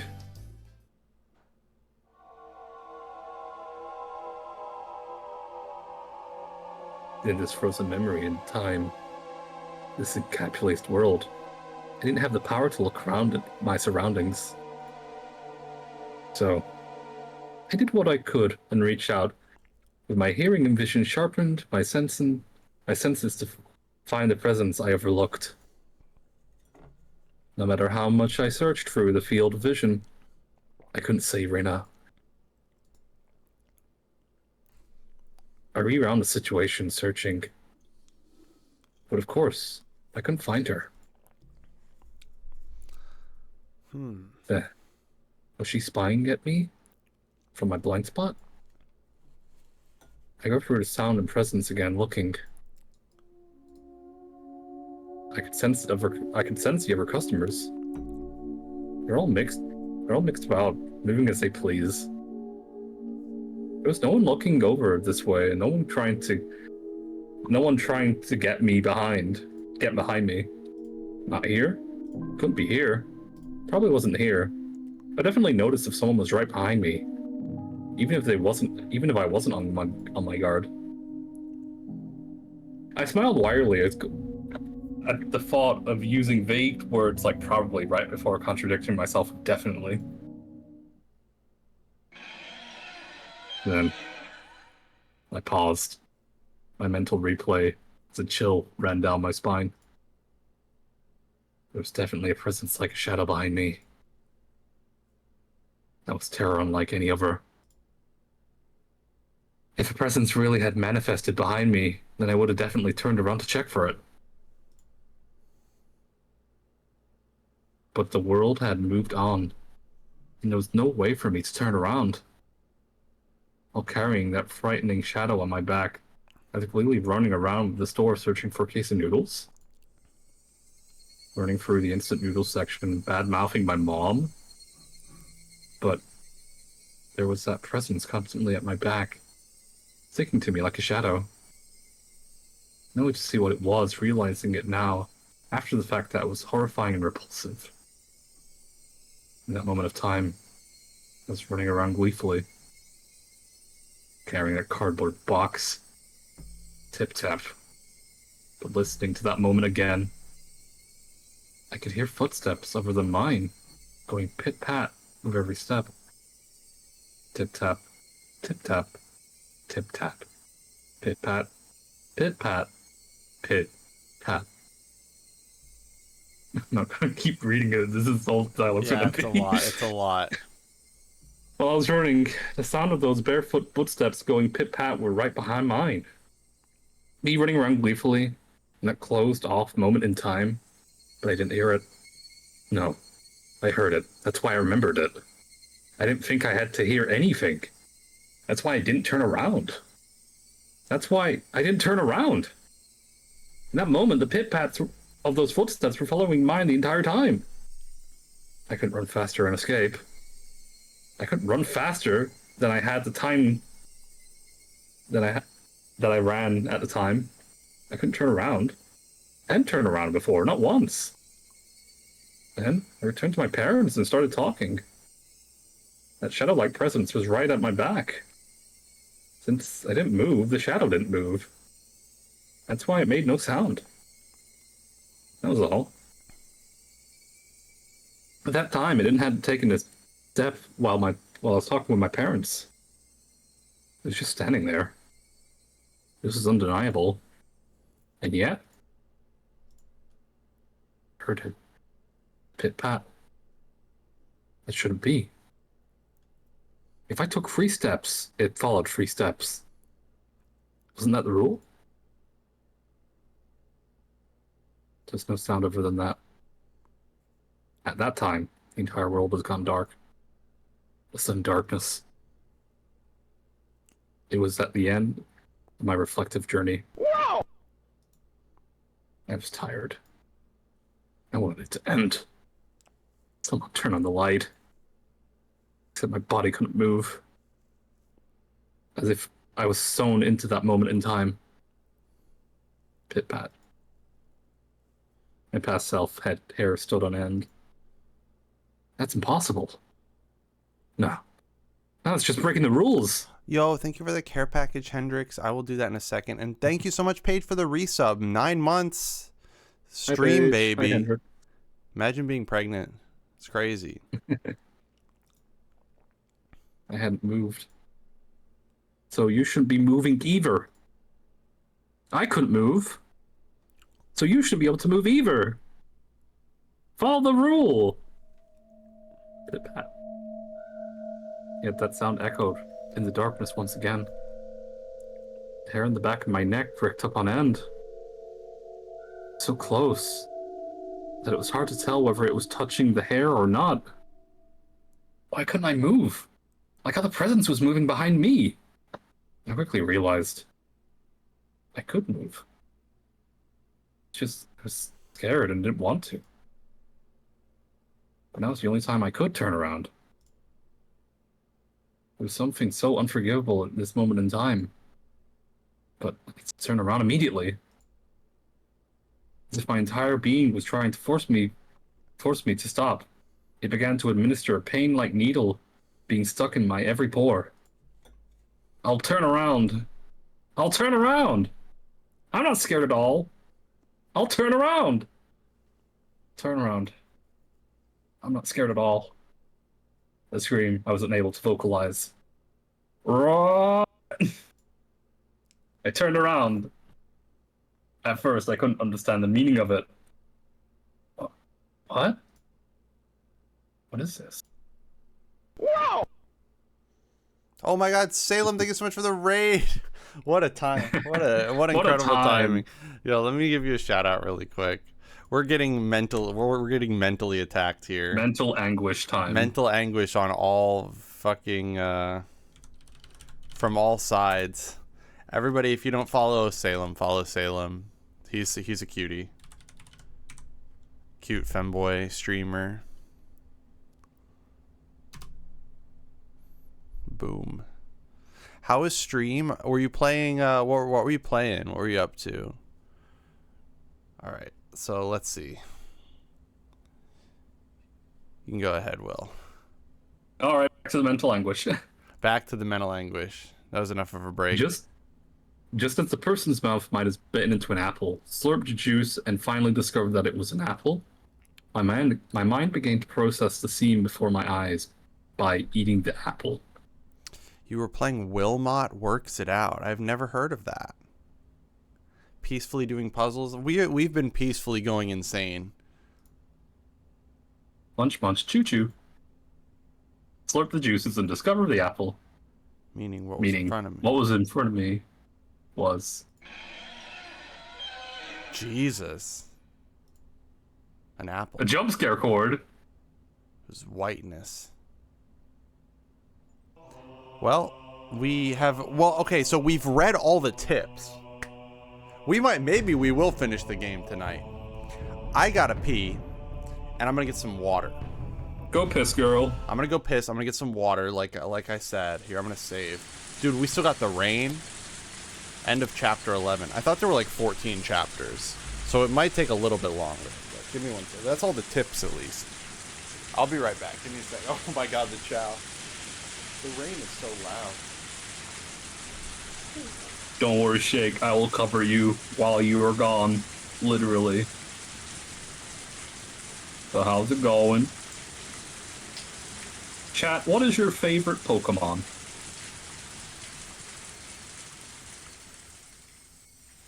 If your favorite Pokemon is Geodude, you're wrong. Because that's my favorite Pokemon. And if you think that Geodude is my favorite Pokemon, you're also wrong, because it's actually Quagsire. Piplup is a very good choice. I think Piplup might be my favorite water starter. Okay, it's my second favorite water starter. because I do like Totodile. Absol is also a very good choice. Hey, Piplup. Piplup is second out of 9. That's a pretty strong placing for Piplup. Absol is cool. I actually really like Mega Absol. I hope Mega Absol returns in Pokemon ZA.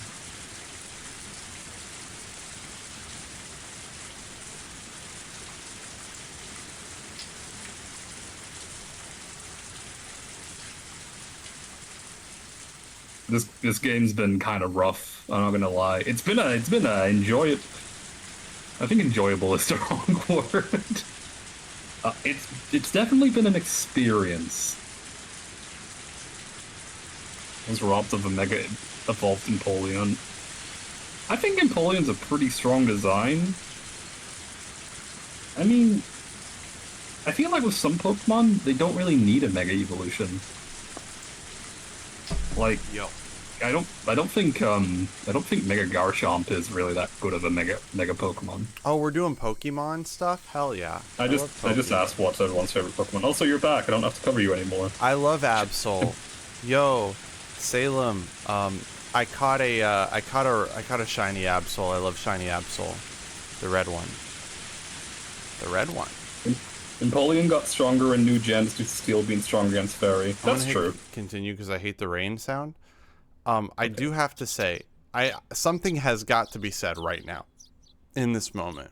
I'm gonna tell you right now what my problem is. My problem is with Higurashi, the visual novel. As an anime viewer, and I hope that this changes with the later chapters. Too slow? It's really slow, and there are parts that I think are actually written. I think there could have been a lot edited to cut chaff from this. I mean, that's kind of the issue with visual novels in general. They tend to use a lot of flowery blah blah blah blah blah. It's a lot of flowery. I can't even fucking talk it. Flowery. It's unintentional. Yeah. It's like basically. Yeah. It's dialogue which, like, if you're reading it, like, in your head, it's fine, but, like, when you're reading it out loud, you can kind of, like, double guess yourself being like, wait, am I meant to read it like this? Yeah. Like, I don't know if you've noticed, sometimes my brain will read it, and then I'll say, like, a more condensed version of it, which makes sense. The good news is we've survived the night. I guess that Beetle... So that... He was basically dreaming about where the fuck Rena was in his little dream about getting noodles. You could interpret it that way. What I'm thinking, though, is what I think is very interesting about that is Rena wasn't there. Unless Rena was right behind him, the presence that he heard, Rena was not there. I mean, it's just adding to more paranoia. We don't know whether or not she was or wasn't there. There is a lot of... Okay, I'm going to be honest. Despite the fact that some of the things that have been happening have been very fucked up, I mean, Keiichi is acting in a way that is very paranoid. Regardless of... Keiichi is mentally on sale at the moment. He really is. For obvious reasons. For fair reasons, I'd say. Also, I will... You want to do your narration? I will continue now. Okay, perfect. I guess I'd be lying if I said I didn't get any sleep. Tried to stay up awake all night, but there was definitely gaps in my memory. I guess I just kept nodding off and jerking awake in panic all night. I spent all night hugging the metal bat and sat on top of my futon I used to barricade my door. Waiting, watching just in case someone tried to break through my window. If I left the spot, someone would break through the door, sending the futon flying and attack me. But if I stopped watching the window, someone could break through the glass and attack me. He's losing it. I tried telling myself I was just being paranoid, but I couldn't sleep. The thought of being so vulnerable scared the living daylights out of me.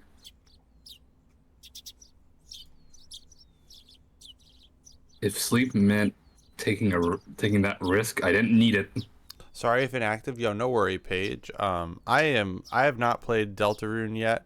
I haven't played Chapter 3 or 4 yet, but I'm excited to take a whack at it eventually. It was so much better to just stay awake. At some point during that endless cycle of nodding off and jolting awake, light began to shine outside. That was it. There was It wasn't so much this morning as it was just sun simply has risen. I snuck a peek out my curtains. Rena was gone. Do you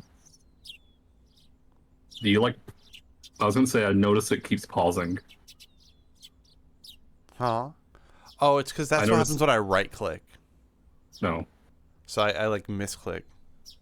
Okay. I couldn't see her no matter how hard I looked. Finally, I could breathe a deep sigh of relief. The night was finally over. I'd be lying if I said I wasn't tired, but I feel like sleeping. I didn't feel like sleeping at the moment. Still had time. But I needed to make my own breakfast, so I better get started soon. Skipping school was also an option. With my mom gone, it would be easy to play hooky. Honestly, I debated it. The risk involved in leaving my house was also incalculable. So staying holed up here was probably my safest option. But staying here wouldn't solve anything. Oishi-san wouldn't help me without cold, hard evidence. Neither he, nor my parents. So unless I found some sort of proof, these relentless nights would never end. I stretched my body, tilted my head back, and closed my eyes, just as I did every morning. I regulated my breathing. I regained my senses. Calm down, Keiichi Maribara. Let's go to school. Let's wait until they set their trap for me. But I didn't mean I was going to just twiddle my thumbs. I needed to avoid that trap and secure irrefutable evidence. Take notes of their plates of any cars that drive by. If I see someone suspicious, check their clothes and face. I wasn't just protecting myself, I was preparing myself to turn their attack against them in retaliation. Tension was similar to when two samurais were both aiming to slay each other in a single motion as they drew their katana. I was not at a disadvantage. I would have a chance to retaliate. I finally felt a bit of courage growing in my chest. Alright. Let's go to school. I tightened my grip on Satoshi's bat. It's the only partner I could count on. Satoshi, please lend me your strength. And entrust your dying regrets to me, since you were probably murdered. That's you were probably murdered. That's good writing. That's all right. I'll make sure I'll dispel them. With renewed resolve, I checked the clock. It was still early. Of course I was going to school by myself today. I didn't want to run into Rena or Mion. I needed to leave now. The door's open. The shattered fragments of my cupboards were still strewn all over the entryway. Right. I meant to clean everything up last night, but I never got around with the phone call and everything. If my parents came back and saw this while I was at school, I'd never hear the end of it. Still, I'd be wasting my time if I cleaned it up right now, and considering what would happen if I ran on Mion. It wouldn't be too late to clean it up after I got back home. Making extra certain the door was locked, I left the house. My uniform was still covered in mud from yesterday, so I left it in the washer. Today I was going to school in the tracksuit. What? He got the tracksuit from last time. Oh, right. Yeah. By wearing a different outfit this morning, my mind was focused to accept that today was different from yesterday. I had a hunch. Today might be the day I get killed. Keep your guard up, Keiichi Maribara. The only one who gets to decide on if today's my last is mine. It's me. Bro's taking protagonist energy too seriously. He is acting like the protagonist. Big I time. will not get truck-cooned. Oh, time to practice my swing. I spent the morning practicing my swing like it was my natural routine. After a while, Rena arrived at school.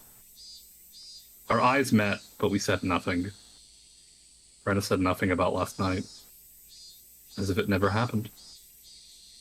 But I could see those events were real by the wounds carved in her fingers. I could just hear her telling Sestako and the others that the bandages were from her hurting herself in the kitchen. Though, it wasn't like it bothered me. The details that Oishi-san shared me about Rena's incident before she transferred played vividly in my mind. Now that I knew about it, I couldn't even dream of Rena as a cute, ideal girl.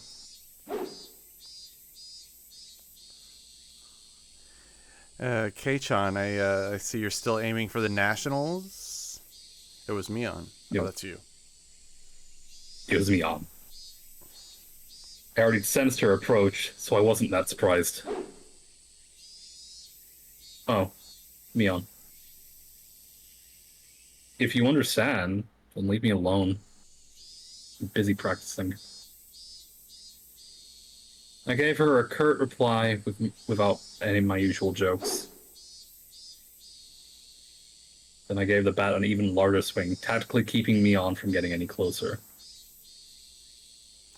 Hey, Kei-chan, take it easy. I think Mion got the message, but she still urged me to give it a rest. Homeroom's not that far off, is it? Let me finish practicing. I swung the bat even harder as a sign of my refusal. Hey, Kei-chan, when did you get into baseball? Just recently. Recently? You mean yesterday? Don't ask us if you already know. Oh dear. That's a very unsportsmanlike reply. You're distracting me. Go away. I ignored Mion and kept swinging.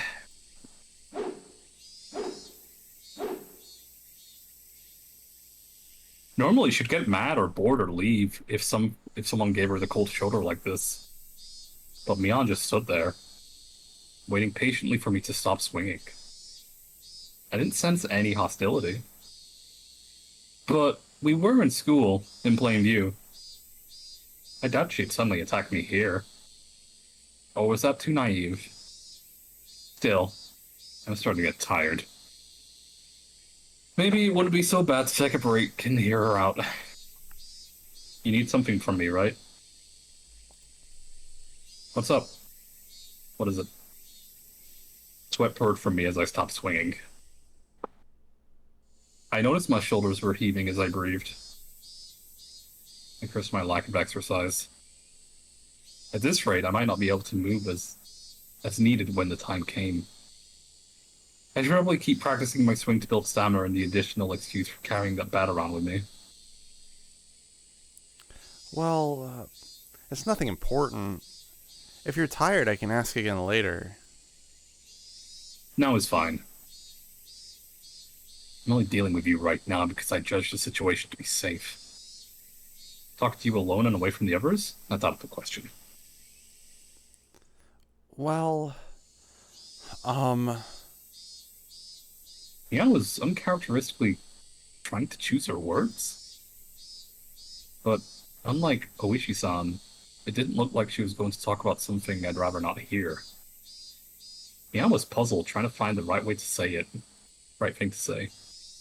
But she gave out a hefty laugh to break herself out of that mire.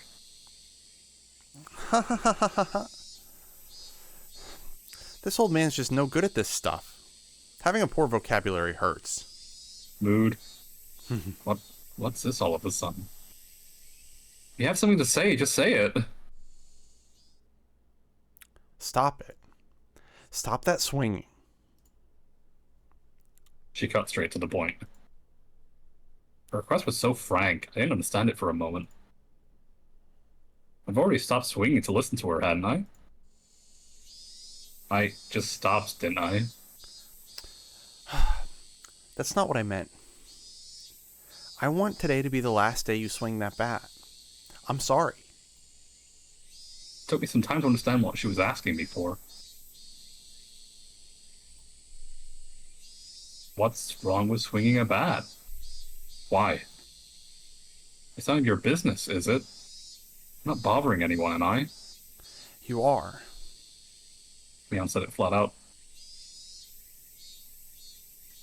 It didn't make any sense. And that it was really irritating. When did it bother anyone? Mion was lost for words. But she finally made up her mind and spoke. Though she stuttered as she said it. But because, Kei-chan, that's somebody else's bat. You shouldn't borrow it without permission.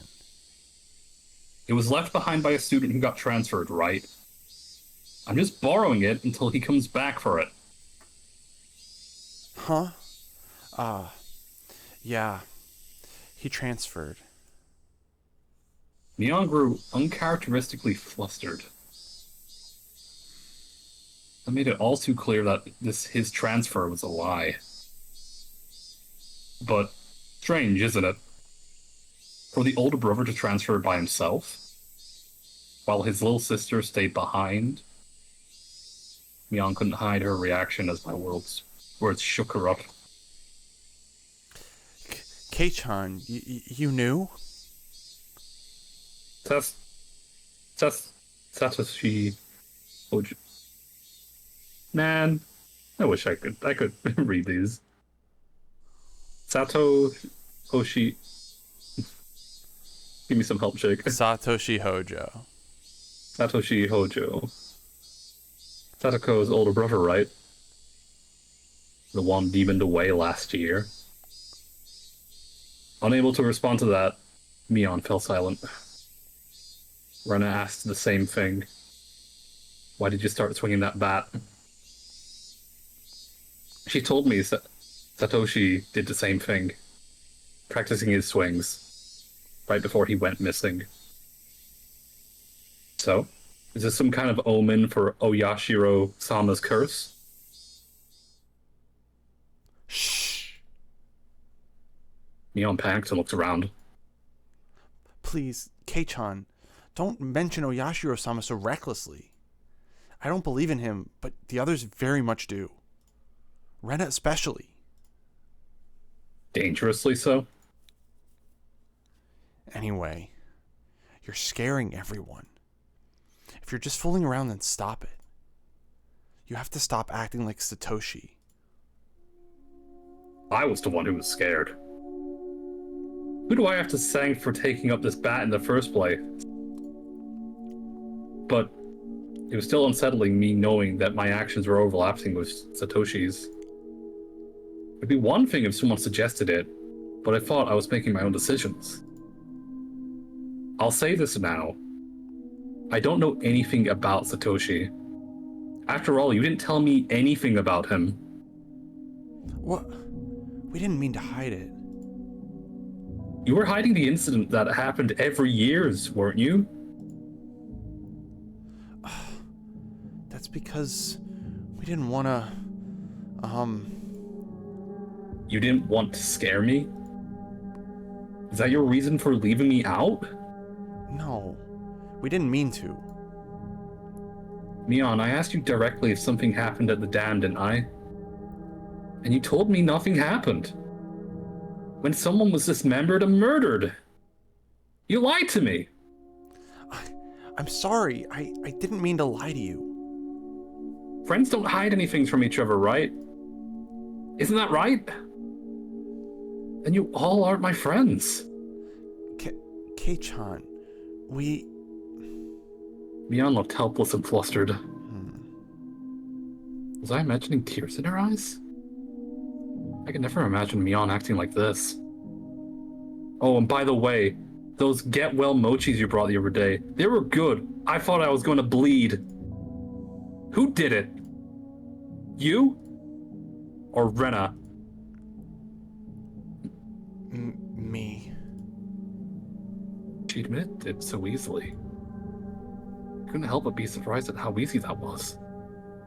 You could have killed me! How could you do that to a friend? But it was just a little prank. Okay, Mion. It was just a prank. I put a razor blade in your apple. I It thought was it'd just be a prank, funny. bro. Just a prank. I was fooling.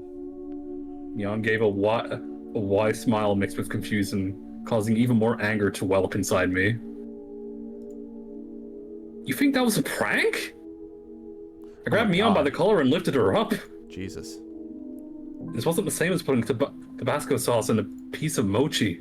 It was a needle, a sewing needle. If I had swallowed that and lodged in my throat, what do you think would happen?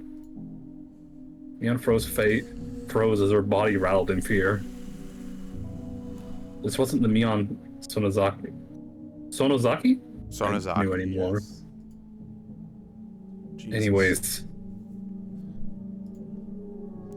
You're not my friend. There's no reason for me to listen to someone who's not my friend. So just leave me alone for a while. Got it? Mion wasn't replying anymore. It won't be that easy to erase me, you know. The cops have been onto you from the start. Okay, KG, why are you fucking saying this? I get it, he's angry, but I don't know. So I don't think you can just make me disappear like you did, Shitoshi. Keiichi's strengths are like the same as his flaws. It just matters. He's a very determined person, actually. I get that he's angry, but also It is so silly. I said it clearly. This is my declaration of war. I think you guys were suspects in the previous instance too. I also know that you've spent a lot of time with the cops ever since that anti-dam movement. Don't think you can hide it from me. Got it? How? How did you know? Mion stood there with a dumbstruck look in her face. That's when I heard the principal ring the bell for school. It was time for the morning homeroom. Let's go. A class representative needs to be there, right? At that moment, for the first time, I realized Mion was sobbing as tears ran down her cheek. You're so mean, Kei-chan.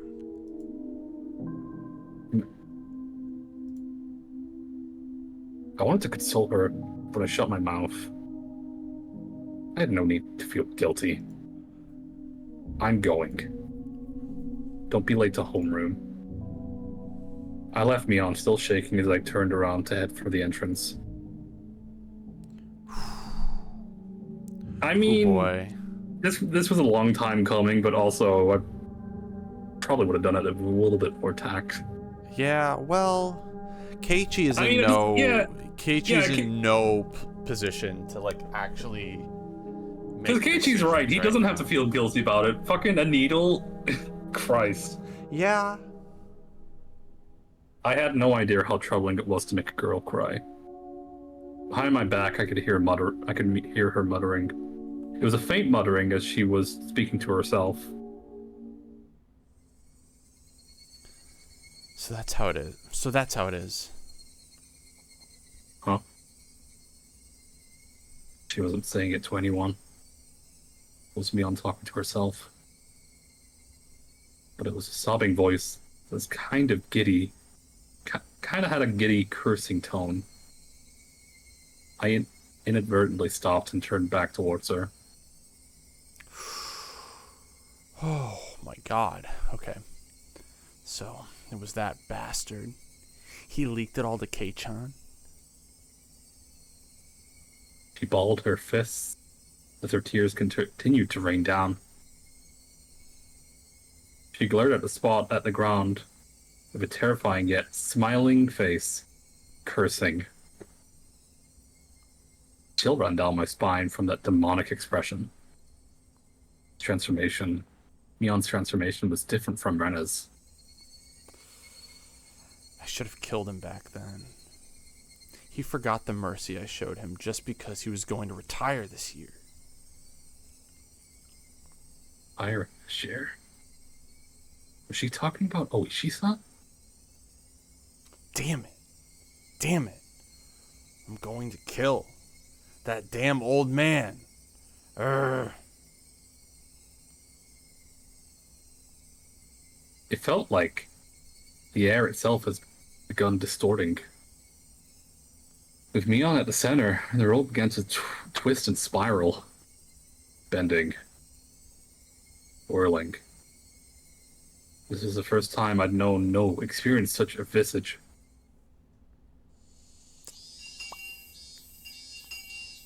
Rise. Attention. Mion made an excuse for her red eyes by saying that there was something wrong with her contacts. I mean, it's because she was crying. It's fine. Normal. After that, neither Rena nor Mion spoke to me for the rest of the day. Neither Sasuko or Rika-chan looked at me in the eye. Strangely, I didn't feel hurt. Everything had just went back to the way it was. The months since I transferred in had been almost too much fun. That was all. School was supposed to be something like this to begin with. I should have disliked that feeling, but today it felt oddly refreshing. The red eyes are currently the preview pic for your stream on mobile. Yo, hey, Shinon. I think we're close to the end of the first chapter here, but there's still stuff that's got to happen. We got to be close. The bell rung, sounding the end of the monotonous school day, which felt so tense, yet so dull. Since it would cause a lot of unpleasant memories if they asked me to join their club activities, I promptly started preparing to go home without even looking at them. I stuffed the contents of my desk into my bag, wrapped my hand around Satoshi's now familiar bat, and began heading towards the entrance.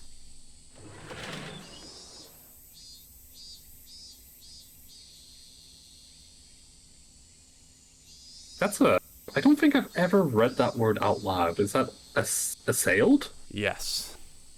I was assailed by both the exhausting relief that nothing has happened today and the tiring possibility of the same thing repeating tomorrow. But deep down inside me, far beneath, in the recesses of my heart, aching, I knew this would be the last day of this cycle. I couldn't tell how the ending would be. Whether it would end as I wished for it to end, or if it would end as I hoped it wouldn't. Regardless, in my current state, there was something more important than how things would end. There was something I wanted to know. Why did I have to be killed? How did it come to this? Why? For what purpose? The sunlight was relentless. The sun, the heat, even the air. They couldn't give me my answers. Or could it be that the cries of the Higurashi were desperately trying to tell me something? Somewhere mixed between all their shrieks, Tomitaki-san and Tatsuo were also probably trying to tell me something. I just simply haven't been able to realize it yet. When do I realize? I wonder if I will be among the Higurashi fruitless cries to the next victim. Glancing down at my feet, I saw a Higurashi on its back, spasming weakly. Weep, weep, weep, weep. There's still much of summer left, and yet this one was already chirping its last song. I couldn't tell what it was saying no matter how hard I listened, but I had to try. I had to try listening to what it was desperately trying to tell me.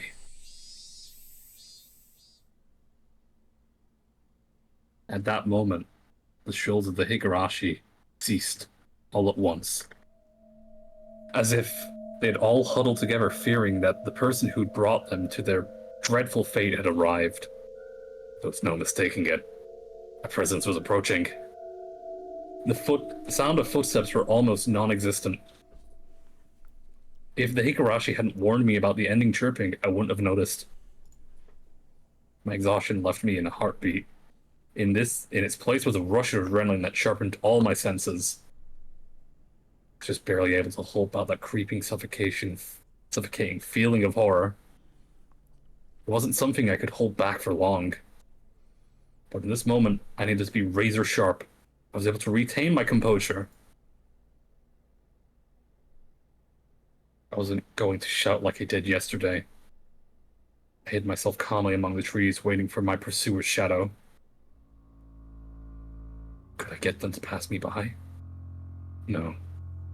Since I was able to hear their footsteps, they were probably also able to hear mine. They might have already been able to tell that I've hidden myself and was holding my breath. The person tailing me, was it Rena just like yesterday? If it was Rena, I wouldn't hold back. I could just yell at her and make her go away like yesterday. If it wasn't Rena, it would depend on how they acted, I guess. The footsteps ambled closer. I swallowed, wiped my clammy hands on my pants, readjusted to grips on the bat. I couldn't tell that the fear that I had beaten back once was now waiting for another opening to come at me. Who could it be? I peeked out from behind the tree at the person following me. Oh, God. My imagination hadn't led me astray. It was Rena.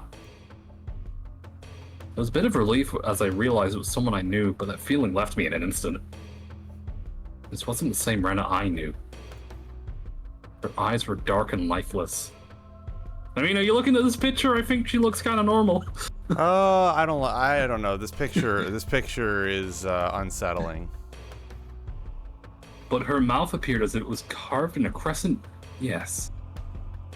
It looked like she was grinning slightly. Also, it looks like she has her fucking the blade. It looks like she's holding something, yeah. She's got the machete. And in her right hand is a hatchet. I hid myself behind the tree once more and recalled an unbelievable sight I just saw. What was that just now? Embodiment of horror laid bare. Baseball, practicing my swing. It was a ton of excuses for me to be carrying a bat. But for that hatchet? There was no excuse for that. A hatchet just like that?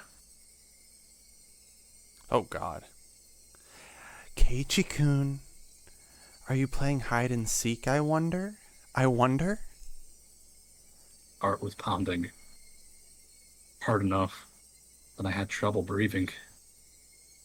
What little composure I had been able to hold back to was now crushed. In its place, cold sweat gushed forth, covering my entire body, letting me know precisely what kind of emotion had taken hold. Not good, not good, not good. I wasn't able to hide myself completely. She already knew I was here. Were you trying to scare me, I wonder?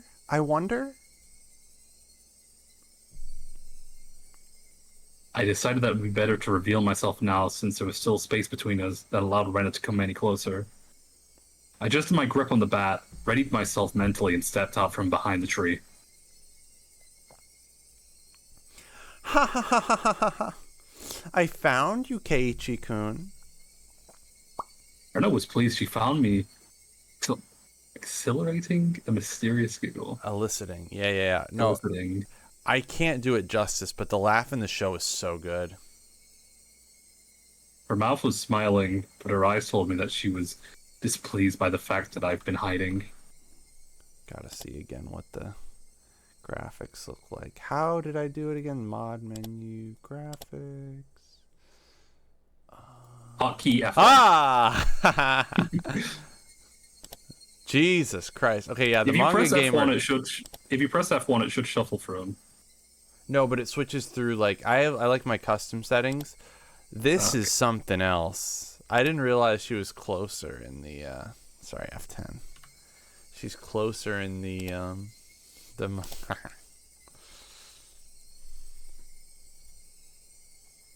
Those eyes, they were just so empty. My legs began to quiver. Ugh, not good. In the pit of my stomach, some sort of visceral, hot and cold substance began to spread around. I allowed it. That substance would slip into my bloodstream and undoubtedly freeze all my organs into my body. Not good, not good. I'll be devoured by Renner at this rate. Strike back! Don't lose! What?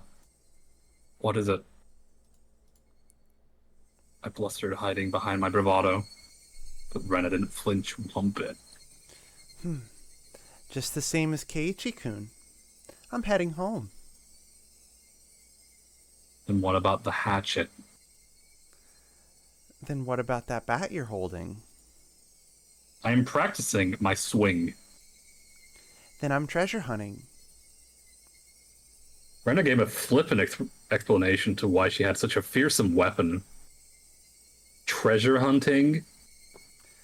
At the treasure mountain near the dam site, I found a new cute thing. So I needed this to dig it out. Could I believe that? You wouldn't believe it, would you?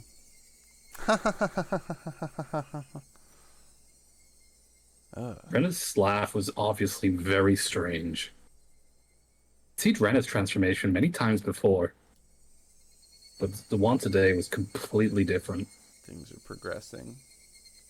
Like her mischievous tone and that shrewd glint in her eye. It wasn't something that roundabout. I'm not sure what to say. It was just so obvious. Wait, Keiichi-kun. Renna didn't stop walking, even as she let out that eerie laugh.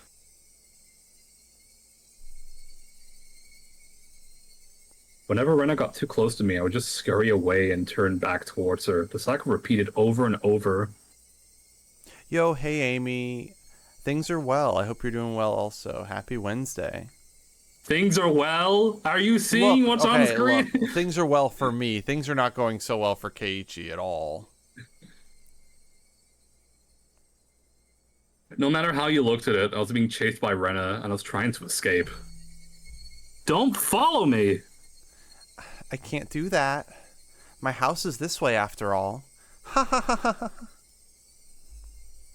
can't do her laugh. When I met with Renna on this road yesterday, she cowed and trembled as she followed my commands.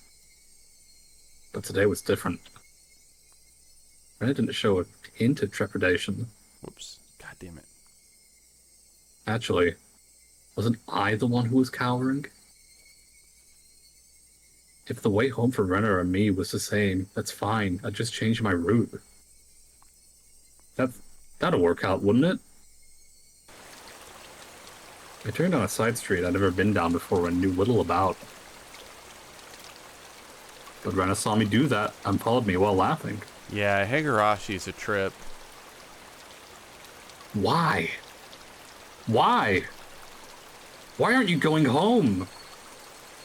Just go home down the street you normally do. Why would you follow me down this weird little side road? This thought screamed in my head, eventually spilling out of my mouth. Why are you following me? The tone of my voice was already getting tinged with terror. Because I want to talk to Keiichi-kun. Keiichi-kun wants to talk to Renna too, doesn't he? Doesn't he? I don't want to talk about anything with you. That's a lie, isn't it? There's something you want to ask me about, isn't there? Not at all. I have nothing to talk to you about. That's a lie, isn't it? It's not a lie.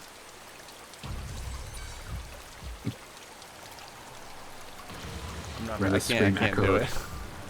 Can't do the screen. Startling some nearby birds into flight. Let's see what the console. So, yeah, she's fucking up. She's up in our grill. Cringed in fear. The only thing I could do was increase my pace. Let's talk, Keiichi-kun. Talk. Talk.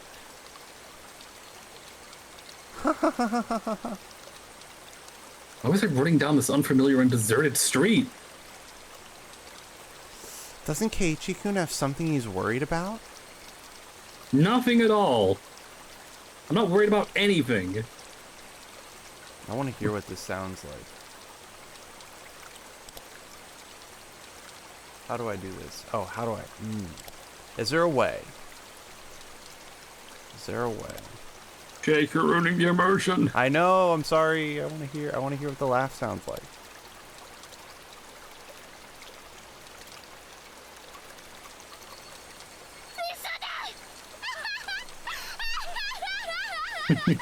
That's pretty much what she sounds like in the show. It's pretty good. Oh, Jake, you did a really good impression of that. I don't think I did at all, but No, that voice you just did right now. Even though I was running. oh. Even though Rena was walking. Why wasn't I getting further away? Because you keep turning back to her. I know. I really do know. You're scared, aren't you, Keiichi-kun? I'm not scared. I'm not scared of anything. Liar. I mean, one girl does have a fucking hatchet. We're really fucking going. My breathing grew heavy, and I felt like my legs were giving out from the breath. Rena wasn't even breaking a sweat. I'll listen. This time I'll listen. I had no idea what she was talking about, or what exactly she wanted to do. This time I'll listen. It'll be different from that time with Satoshi-kun. When she said Satoshi's name, I turned back for a moment. But even if I did, Rena was still advancing. I couldn't afford to stop. Satoshi-kun was worried too. It looked like he was having such a hard time. But I didn't listen. I was so sad. Where'd this street connect to? All these twists and turns, up and downs. It's hard to believe that this is even remotely the direction towards my house. My sense of direction has long since gone out the window. I really regretted it when Satoshi-kun transferred out. I thought if I had listened, he may not have transferred out. I really regretted that. The road led me deeper into the forest. Wasn't I getting farther away from the village the more I ran? I lost more and more of my composure the more I thought about it. But despite my realization, my inner self was still disturbingly calm. So you see, I vowed. I vowed that if someone was struggling like Satoshi-kun did, I'd save them. I don't want to see anyone transfer out again. Ha ha ha ha ha ha ha. Damn it! What does transfer even mean? I won't let you transfer me. I won't end up the same as Satoshi. Come on, Keiichi-kun, talk to me. I'll be able to understand you, Keiichi-kun. I'm your ally. I started wheezing out of breath. My lungs were so hot that they felt like they were going to explode. My heart was beating as hard as it possibly could. I should have practiced running instead of my swing. I couldn't even afford to scoff at that stupid thought. I could. If Keiichi-kun doesn't have anything to worry about, he'll go back to normal. Everyone will be back to being friends and we can enjoy club activities again. Next time we'll team up and beat Michan. Ha ha ha ha. Yeah, how fun that would be. And I couldn't even imagine how much I'd wish I could turn back the clock in these past few days. You could be nice to me again, too. I want to go searching for treasure again. This time I'll prepare a nice lunch. Actually, we could just go right now. Let's go up to the dam site together. I'll show you a cute thing I just found. I'm sure you'll like it, too. Ah ha ha ha ha ha. My footsteps made a pathetic flapping noise as my legs wobbled and faltered. Hot on my heels, Rena's steps were sharply breaking twigs underfoot. I had to accept it. I was on the run, being chased by Rena. If she caught me, it was all over. I realized this instinctively. I couldn't even begin to think what would happen in the end. It's like that. If I was caught, it was all over. That's all I knew. It didn't matter how it was going to end. I wouldn't let it end. Not without knowing anything. Not yet. That momentary lapse was all it took. Of all the things that could have happened to me, my knee buckled underneath me and I crumbled towards the ground. I tried to stand frantically, urging my legs to respond. I used my bed as a makeshift cane to prop myself up, but Lorena was already standing right in front of me. I'm gonna do it. Is she in our face again? Yeah. Yeah, she is. I think I like the original more. Compared to me, out of breath and utterly exhausted, Lorena was so cool and composed that she could have froze the air around her. She wasn't breathing hard at all. Rather, I couldn't even sense if her heart was beating. Are you afraid of something, I wonder? It's not like you to tremble, Keiichi-kun. Her expression looked almost affectionate. The soulless eyes, that mask of affection. As she admonished me for trembling, Rena's hand deftly Yeah. deftly slipped over her head. The blur of her arms as she moved made me feel as I was staring at the godliness of the thousand-armed Buddha. Then, as both of her hands met above her head, the hatchet she had held came into focus. I started up in disbelief. It was all I could do. Tell me, what happened to Satoshi?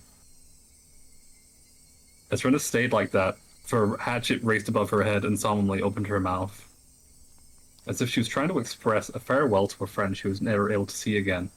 The cruel scenario resided somewhere in her actions. I told you. Satoshi-kun transferred out. Enough of that transfer crap! It means demoned away, doesn't it? Doesn't it? You can tell me now, can't you? Who made Satoshi disappear? Was it you? Mion?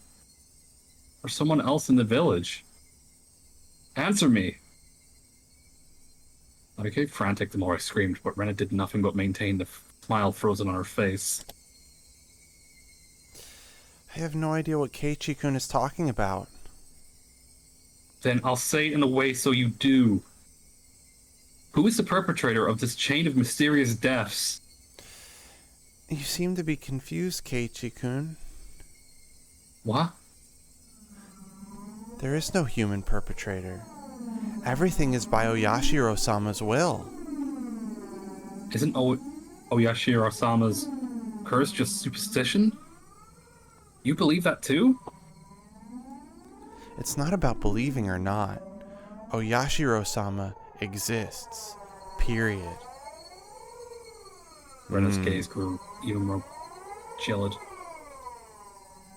The ferocity of her stare was so intense, not allowing me to question anything. There's just no way something like Oyashiro-sama's could exist. You don't believe in Oyashiro-sama? No way I could believe it. There's no way it could exist. It exists. Oyashiro-sama exists. Keiichi-kun should have felt it personally. I never felt something like that. Keiichi-kun, haven't you felt someone apologizing to you before? Constantly on top of that? All the noise from the outside world disappeared. Only Rena's voice sounded loudly and terribly. You see, until you forgive them, they'll always be with you. At school, at home, at your bedside. Couldn't understand what Rena was saying. It came to me too. Oyashiro-sama did. That's why I transferred and came back to Hinamizawa. I don't understand. I don't understand. What does transfer even mean? What was Rena saying? Hasn't Oyashiro-sama come to you as well, Keiichi-kun? I'm probably the only one you could confide in. I won't let you transfer out, okay?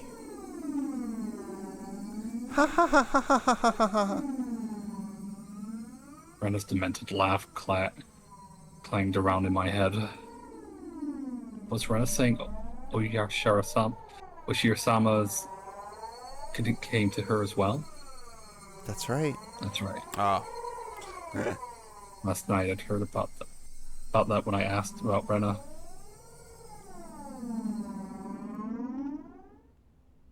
Oh my god. Please keep this confidential. Motherfucking flashback.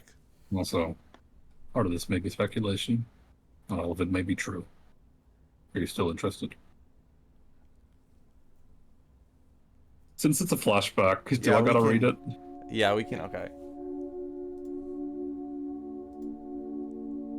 Wow! Yo, Sleepy, thank you so much for the resub. Oh my god, it's a cutie. No, you, Sleepy. You said there were victims.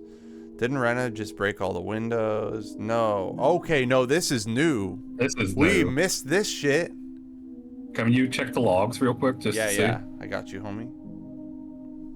Okay. Basically, the police hadn't intervened on this matter, so all these details are just what have been heard from involved, meaning it's not credible. You said that there were victims. Didn't Rena just break all the windows? I kind of want to hear what their voices sound. No. Rena Ryoguga has attacked 3 boys using a metal bat. 2 of them made it out with only bruises, but the other one had been injured so badly that one of their eyes were permanently damaged. That sucks. Wouldn't that be considered assault? Shouldn't the police have arrested her? For whatever reason, the victim never pressed any charges. There's no reports to the police, though. They were beaten with a bat and suffered significant injuries. Normally, there would have been a criminal investigation. Why didn't they press charges? I tried asking the 3 male victims for their side of the story, but they were all reluctant. It's hard to say, but they were all afraid. Even after she had transferred schools. Oishi-san, could you summarize it starting from the beginning? Rena hit people while she broke the windows? Or was it she started breaking windows after she got bored of hitting people? Sound familiar. Similar. But the meanings were drastically different. On an undisclosed date, Rena Ryugo was conversing with 3 male students, close friends of her, nearing the pool storage shed. Who were those 3? I can't reveal their names, but they were close to Rena. They seemed that they were a group of friends. She was the lone girl in their group. So, it wasn't that strange that the 4 of them were together. So, what happened? I don't know the reason why. She took the baseball team's bat that was in the pool storage shed and beat the 3 of them down one after the other. Fuck. What? Yeah. There were no witnesses. This was an account pierced together by information given at the time of the incident. One day after school. Brennan and the 3 male students were at the pool storage shed talking together. They weren't seeking help, rather they would usually meet up there. It appears that this became a heated discussion. After that time, Rena underwent a change. The change was so abrupt that the 3 of them didn't comprehend what was happening.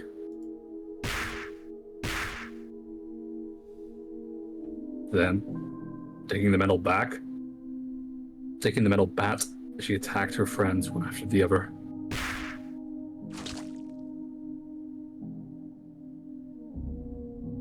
Leaving her friends covered in blood and gashes on their head, she made her way to the school building.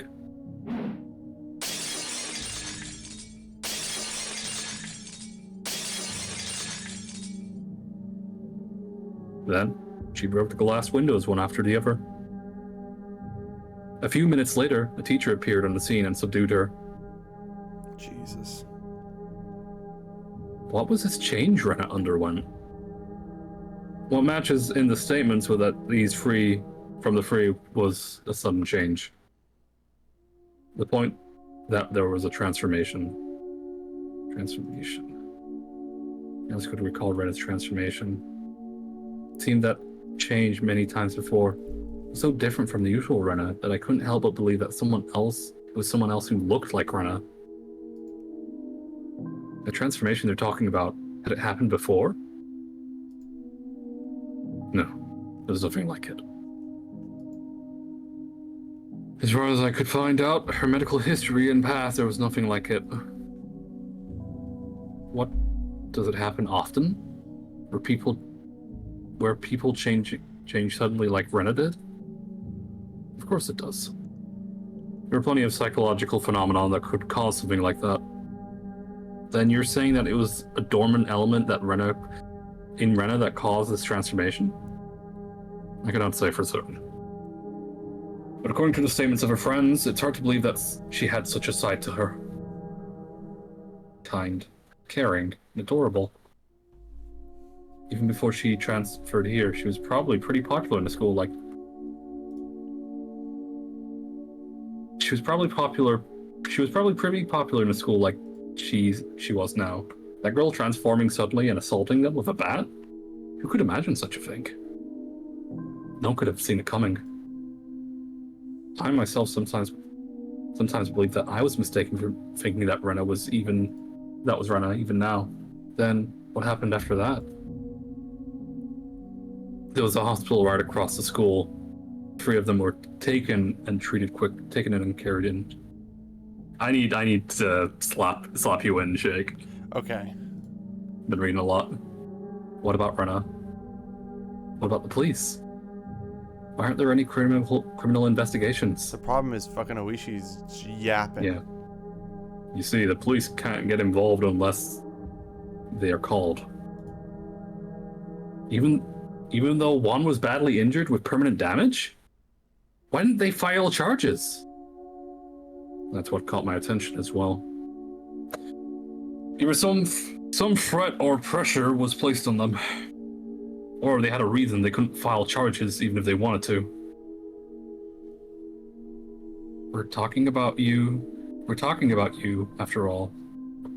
Of course you looked into it, didn't you? Well, yeah. But I told you at the beginning, didn't I? And all these victims were very reluctant to talk. They didn't want to touch on the matter, or rather, they didn't want to be involved. Okay. Reluctant to talk. Didn't want to touch it. Didn't want to get involved. It resembled the villagers here and Oyashiro-sama's curse. Didn't the teacher at the school tell you anything? A school is hallowed ground. You could say that they tend to keep their scandals under wrap. And have a search warrant, and so I had to tread lightly, you see? Then, there was no comment from the school. No. They denied the incident ever happened. Wow, it's crazy. It's just 3 male students were carried in for blunt force trauma that day. That's all there was in the hospital records. The victims didn't speak, the school denied it happened. Then you don't know anything at all? Yeah. I know nothing other than the incident itself had taken place. The victims also wished this incident to be kept from the public, so if you and I forget about it, Maribara-san, then this incident will probably just fade away. For a brief period, we sat in silence. At a first glance, it looked like a simple assault case. But that was just the tip of the iceberg. The depths were obscured by the roiling waves, sinking quietly into the void as if it never existed to begin with. After that, she was suspended by the school. And during that time, she underwent psychiatric counseling. Did you hear anything from that doctor? Again, they were very professional in regards to their ethics. Or at least, very tight-lipped. Nothing even after you showed them your badge? I was told to get a warrant. The badge itself has no legal binding authority, after all. Then how did you know that Rena confessed that it was Oyashiro-sama's who did it? That was a nurse, I asked in the department. She agreed to help me just from showing her my badge. A little bit of police corruption. Then, what did she say? Turns out that nurse hadn't heard everything. Apparently, all she remembered was what she heard from inside the room. The nurse said that at the time, Rena Ryuga was very calm and mild-mannered. It was more like she was confessing her sins at a church than a counseling session. She spoke with her mother there for some of it, but partway through, her mother was asked to leave, so it became a private counseling session between just the doctor and Rena for a while. Part with Oyashiro-sama. When did that pop up? Partway through. She screamed the name suddenly. That startled the nurse and was why she started listening in.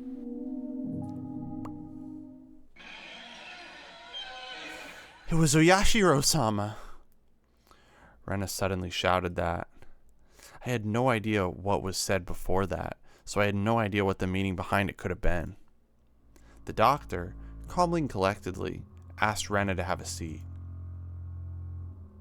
I'll do the doctor. Okay. What is this Oyashiro-sama you speak of? Gently, ever so gently. A fundamental part of counseling is to be a good, patient listener. Whoever abandons Hinamizawa will be hunted down by Oyashiro-sama. And it's finally gotten to me. That's the town you lived in before you moved here. Isn't that right, Ryuga-san? I didn't want to move, but because of my mom and dad's circumstances, we had to. But Oyashiro-sama wouldn't allow it. Ryuga-san, I must have a lot of friends in Hinamizawa. Even now, you must be missing them dearly, don't you think? I want to go back. Back to Hinamizawa. No. It's not that I want to go back. I have to go back. I should have gone back much sooner. But now it's too late. Oyashiro-sama has come. Oyashiro-sama is the name of the god in Hinamizawa, isn't that right? Everyone knows. It's Hinamizawa's guardian deity. And if you ever try abandoning Hinamizawa by leaving, you'll incur its wrath. You had moved quite a while ago, didn't you? Then, it was just now that this god has arrived, is what you are saying? You might not believe me, but Oyashiro-sama exists. The nurse was then asked by another nurse to do something and left the room. That was all she remembered. Jeez. That was Oyashiro-sama's doing, right? I do believe that there is some kind of superstition in Hinamizawa. That if you leave the village, you will incur Oyashiro-sama's wrath. You should be familiar with that part, Maribara-san. I know very well that those scorned by the village incurred. Well, I know very well what those scorned by the village incurred. To hinder the dam construction project, they cursed the construction foreman to his death. Then the following year, Satoko's parents, supporters and leading advocates for the dam, were cursed to their death. But this was the first time I've heard of the curse incurred by leaving the village. This is my first time hearing that. I can understand outside threats being cursed by the village, but why also villagers who leave? Only people who leave villages aren't supposed to be cursed, right? I know it's a bit strange to say it, but I could see it as a rule that the people who come in are the ones who would be cursed. Far from Jupiter, far from his thunder. Curses weren't something to chase after people. Curses weren't something to chase after people that leave, were they? Oishi-san pondered for a bit over on the other end of the receiver, then began speaking again. Well, I told you long ago when Hinamizawa was called Onikakushi. Onikakushi, didn't I? I recalled hearing that. Long ago, Hinamizawa was feared and respected as the village of demons. Oh, we got a picture. The villagers at the foot of the mountain worshipped the demons. So, Onikakushi was hallowed grounds and that you could never enter. It came to be said that if you entered carelessly, you were cursed by Oyashiro-sama. Those who set foot in Onikakushi, in other words, Hinamizawa, would be cursed. I could understand that. I know that. But for leaving to also not be good? That's also demon juicy. They were being strictly watched by Oyashiro-sama's so they would not enter into our world. In other words, Oyashiro-sama probably restricted interactions between Onikakushi and the rest of the world. I see. I finally understood what sort of thing Oyashiro-sama was. So basically, Oyashiro-sama is more like a warden than a proactive deity, I guess. Protectorate. What a stupid word. Protectorate. Trying to keep this place isolated from the rest of the world? I guess that's what it would seem. I'm sorry. I don't know very much myself. This is mostly what passed on to me from my mother. I could understand it a bit better if it was like that. Those who came to Hinamizawa would be cursed, and those who tried to leave would also be cursed. So, because Rena originally lived in Hinamizawa and moved away, she fulfilled the requirements for being cursed. I like to imagine that Rena's just fucking looking at, like, Keiichi on the fucking ground kneeling and just fucking having this flashback. She's just saying, I'm sorry, this whole time. So by that means, Rena moved away against its wishes. She was cursed by Oyashiro-sama. Oyashiro-sama. Is that what it adds up to? In short, is what seems to be what it points to, I guess. As a matter of fact, soon afterwards, they did move back into Hinamizawa after all. Those who abandoned Hinamizawa and left were cursed. But then, why only Rena? Shouldn't Rena's parents also have been guilty of the same transgression by moving away and have been cursed? Also, in this day and age in Japan, shouldn't there be a lot of people coming and going? If every single one of them was cursed, then it'd be insane. But in reality, it wasn't that big of a deal at all. At most, there would be one person dying and one person disappearing on the day of the Watanagashi. I don't like saying at most, though. Well, anyway, there's still a lot I don't know. Even if it was Oyashiro-sama's curse, it doesn't explain Rena beating her classmates with a metal bat, or why the victims wouldn't press charges. It wouldn't. You don't think the victims were cowering because they believed that a terrible curse had befallen them, do you? I don't think that. Of course I didn't want to believe it. But more importantly, I had just realized something else. There was another bizarre connection that Rena made between Oyashiro-sama's curse and metal bats. Satoshi fell victim to Oyashiro-sama's curse and went missing. I had recently learned that Satoshi had also become infatuated with the metal bat right before he disappeared, just like me. Then Rena as well. She was affected by Oyashiro-sama's curse.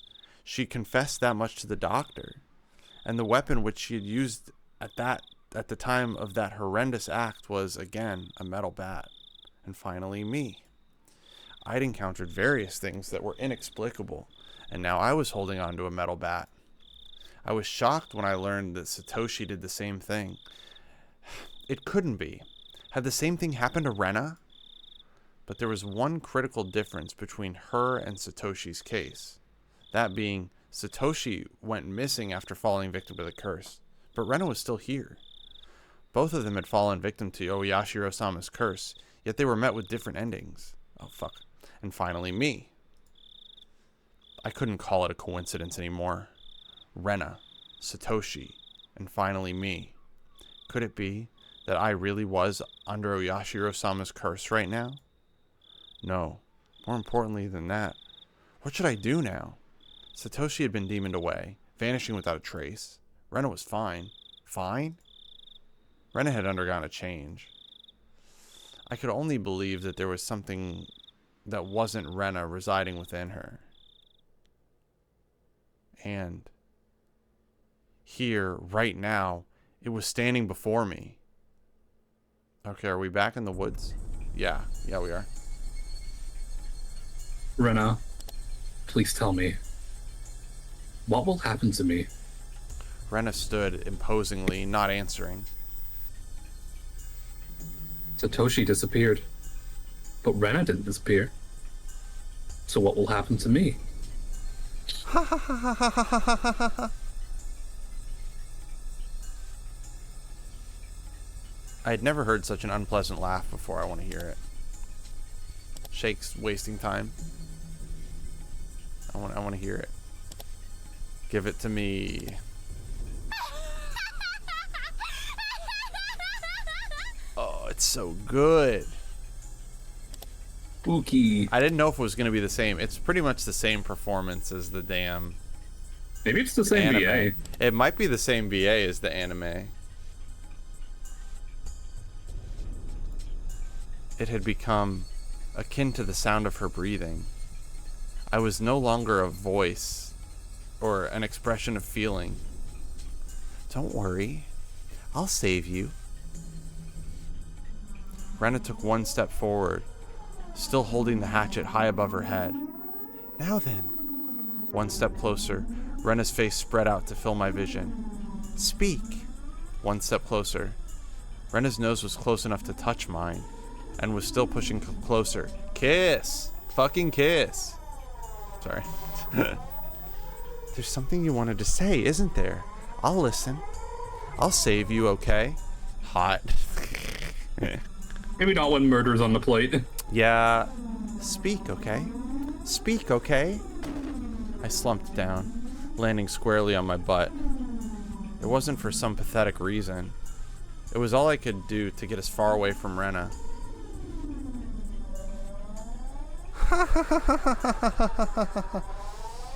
Oh, this is a big one. This is a big one. Just allow me this. I had the gut feeling that I couldn't let her laughter end.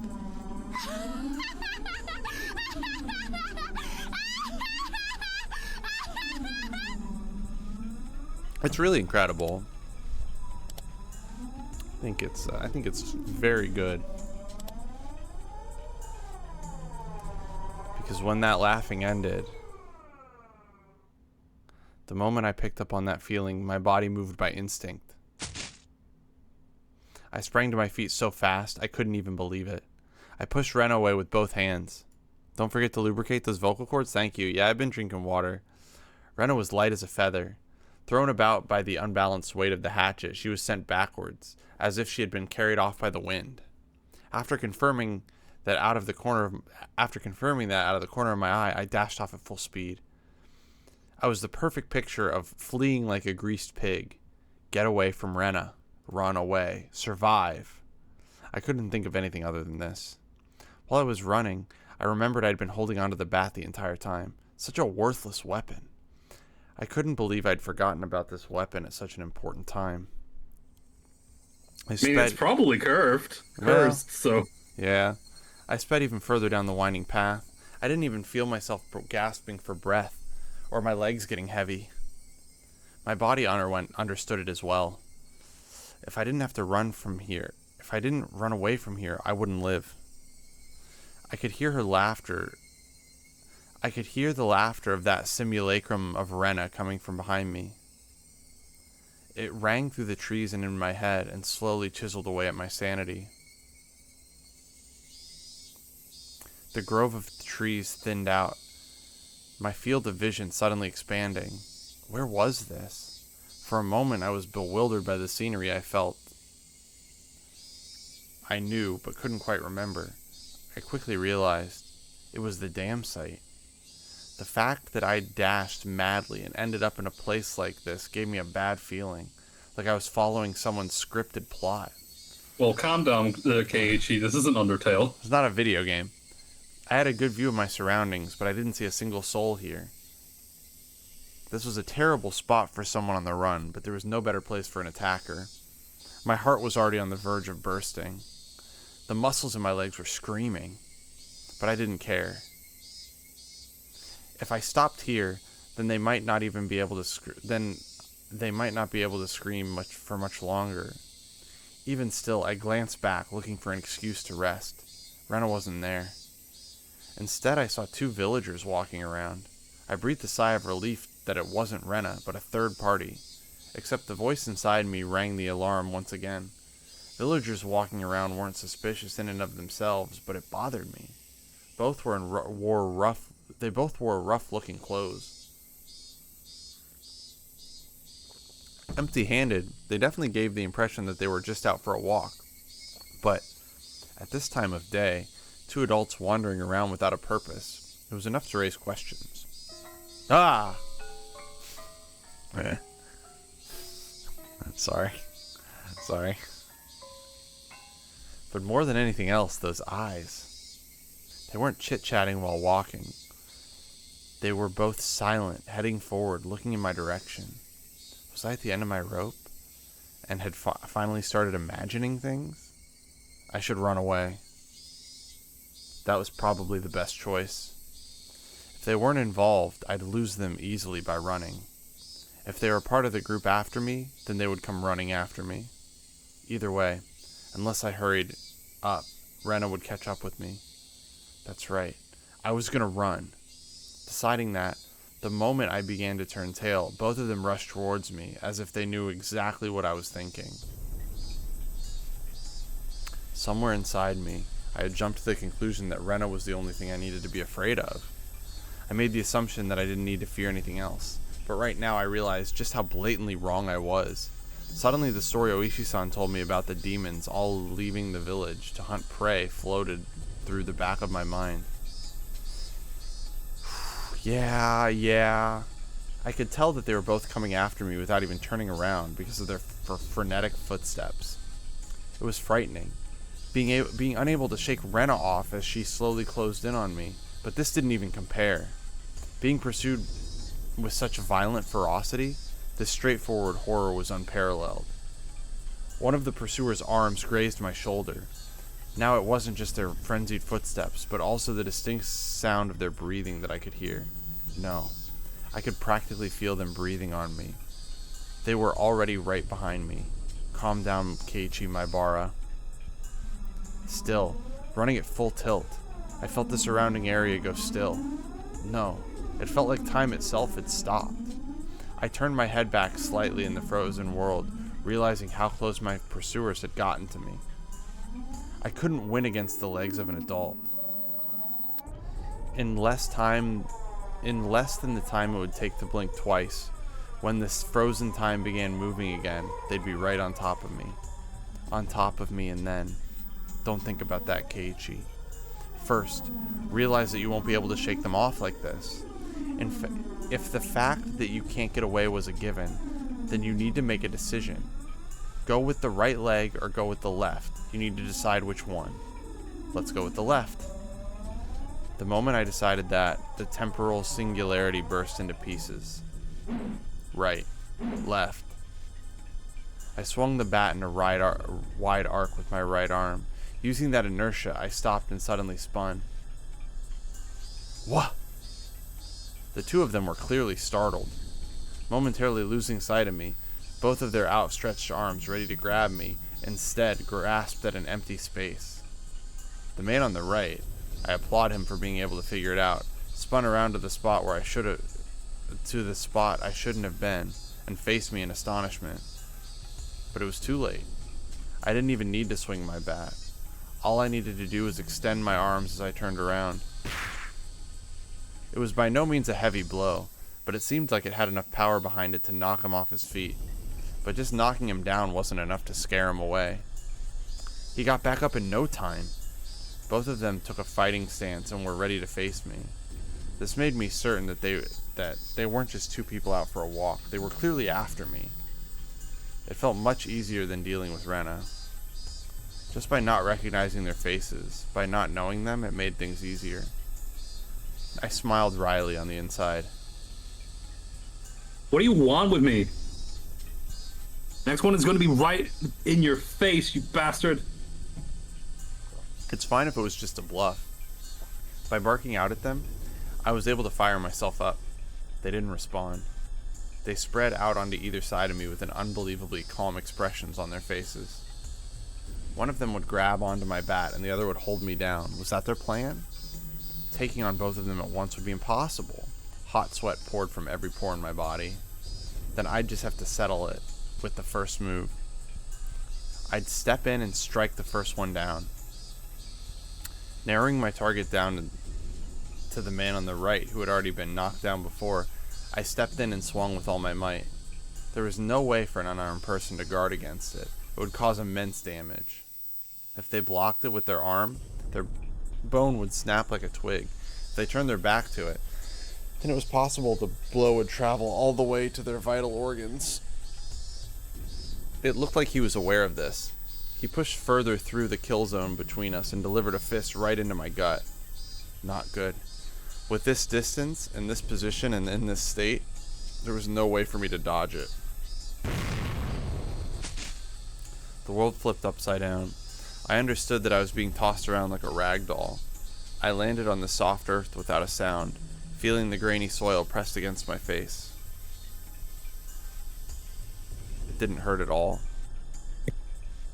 But the moment I thought that, I suddenly felt pain coming from the abrasions on my skin, as well as the contents of my stomach being forced upwards, flooding my mouth with a bitter sensation. I knew very well that I didn't have time to relish this experience. What?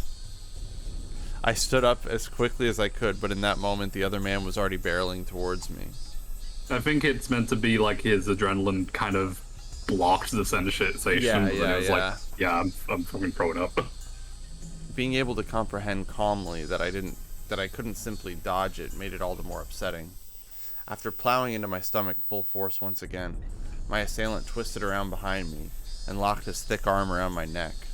My throat felt like it was being crushed by his immense strength. I couldn't even contemplate that I was being strangled or that I was about to go unconscious. My vision simply darkened and a silent whining noise began playing deep inside my mind.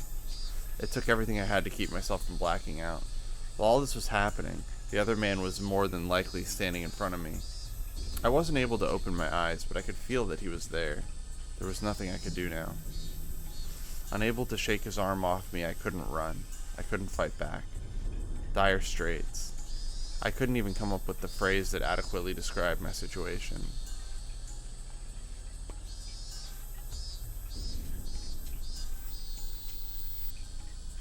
That's where it just fucking ends? That's where this chapter ends. We're not ending on that note. We're not ending on that note. No, we can finish. We could probably finish the game now. Unfamiliar ceiling. A familiar ceiling. You liar. Sorry, I was doing an Evangelion reference. The smell of the bed and pillows, I knew them well. Was this my room? Normally there wouldn't be anyone in my room besides me, but their presence made me spring wide awake. When I did that, my pain shot through my entire body. I want to see it. This is a weird angle. Feeling all right? I think you'd better just lie down for a bit. Hold on. I'm curious as to what we're getting here. Oh, it is at an angle. Dude, the manga gamer one is my least favorite for sure. Why was Rena in my room? Blood began to surge through my muscles and my capillaries, but Rena's smile belonged to the Rena I knew well. I knew I shouldn't let myself feel this way, but I relaxed thinking that this version of Rena was safe. Why am I? Don't you remember? Losing consciousness? Nothing at all. My body had become more lethargic than I could have ever imagined. I guess that would be the expected outcome after exerting everything I had back there. I tried to at least clear my head, but I just couldn't shake the sluggish feeling out of my mind. I called the doctor. He should be here soon. I think you'd better just lie down until then. I wasn't injured seriously enough to merit calling a doctor, but knowing that someone impartial was coming was slightly reassuring. Why am I here? I'm sure I was at the dam site. That's what I want to know.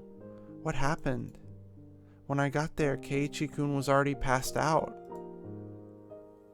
That's why I'm the one who wants to know. I was attacked by two weirdos. As I talked about it, I finally remembered what had happened right before I passed out. Recalling that memory and the terror that went along with it caused the fogginess around my head to clear right up. Let's forget about those two for now. I didn't expect Rena to be nursing me. I thought Rena was trying to kill me. She would have had the perfect chance while I was unconscious. Not only did she not kill me, she had nursed me back to health. Amazing you could drag me all the way back here. Wasn't I heavy? Looking at Rena's delicate frame, it was hard to believe that she had not only gotten me back home, but even dragged me all the way up to the second floor. Blah. Did she have some help? Don't you remember, Keiichi-kun? Rena appeared a bit surprised, but still kept her smile. I only propped you up on my shoulder. You said you could walk on your own and that you were fine. You don't remember? I didn't remember. My memory was fuzzy after the point where I lost consciousness. What about those two? Huh? When you got there, Rena, the ones with me are rather those two guys. There wasn't anyone. She said it bluntly. The way she stated it felt slightly unpleasant. Yo, Surface Tenchi, welcome in. We are just about at the end of chapter 1. We are pretty much right at the end of chapter 1 based on my experience. I have watched the anime. Will has never experienced it. Oh, is this patched? Yes, it is. I hope you're liking it. Okay, so I've already watched the anime. So I think the pacing, it's weird because the pacing in the anime is too fast, but this is almost a little too slow. But I love Higurashi. I'm a big fan. Will, how are you feeling so far, other than confused? No, I've been enjoying it. You've been enjoying it? Fuck yeah. Yeah, I've been enjoying it. I don't think it's that confusing. I think, like, the mystery is... There's many questions. Yeah. There's many questions which I'm probably going to get more light on later. The mystery is very good. And... yeah. Let's continue. I was just too timid at that time. I might have been able to force some answers out of Rena, but if I did that, then this kind Rena might transform into the scary Rena who I didn't know. Fearing that, I didn't press any further. Thinking about it, it was the obvious choice. If both those men were there, I don't think Rena would have even stood a chance. I couldn't find a way to explain it unless I assumed she brought me here after those two were already gone. Rena was still smiling. Her eyes sparkled warmly. Yet, I felt like I was hallucinating when I saw something. Something akin to a shadow slowly creeping across her face. That small omen sent shivers down my spine. Oh fuck. While Rena was still Rena, I needed to make contact. I needed to contact Oishi-san. Rena stopped me when I tried to get out of bed. She said it would aggravate my wounds, so I should sleep. Can't wait. Keiichi's gonna say something like melon and she's gonna fucking Okay, Keiichi, you need to leave. She takes him out of his own house. I'd like to go to the bathroom, though. Sorry. Rena couldn't say anything else. While Rena stayed in the room, I quickly went downstairs to get the phone receiver in the living room. When I approached the front door, the doorbell rang. Ding dong. Oh boy. It must have been the doctor Rena had called. We'll be fine. You just gotta go. Yeah, exactly. We'll be fine. You just go. Why does Grace look like a spooky demon ghost? Oh Yeah. no, oh yeah, sure. Sama. It was strange. I need the crossover. It was strange for a patient to welcome in the doctor who was making a house call. Oh, you remember this? Yeah, I remember this too. But it would be incredibly reassuring to have him here for the considerable time it would take Oishi-san to get here. I carelessly opened the door with that simple assumption and regretted it almost instantly. Mia? She's fucking armed. Get down. Oh, you look just fine. I heard you collapsed, so I came to check up on you. Didn't know I collapsed. I heard from Rena over the phone. Do I need any reason other than that? I understood. Well, Shinon has now fucking made all the tension. I understood. Heightened. I understood why she would call it doctor. But why Mion too?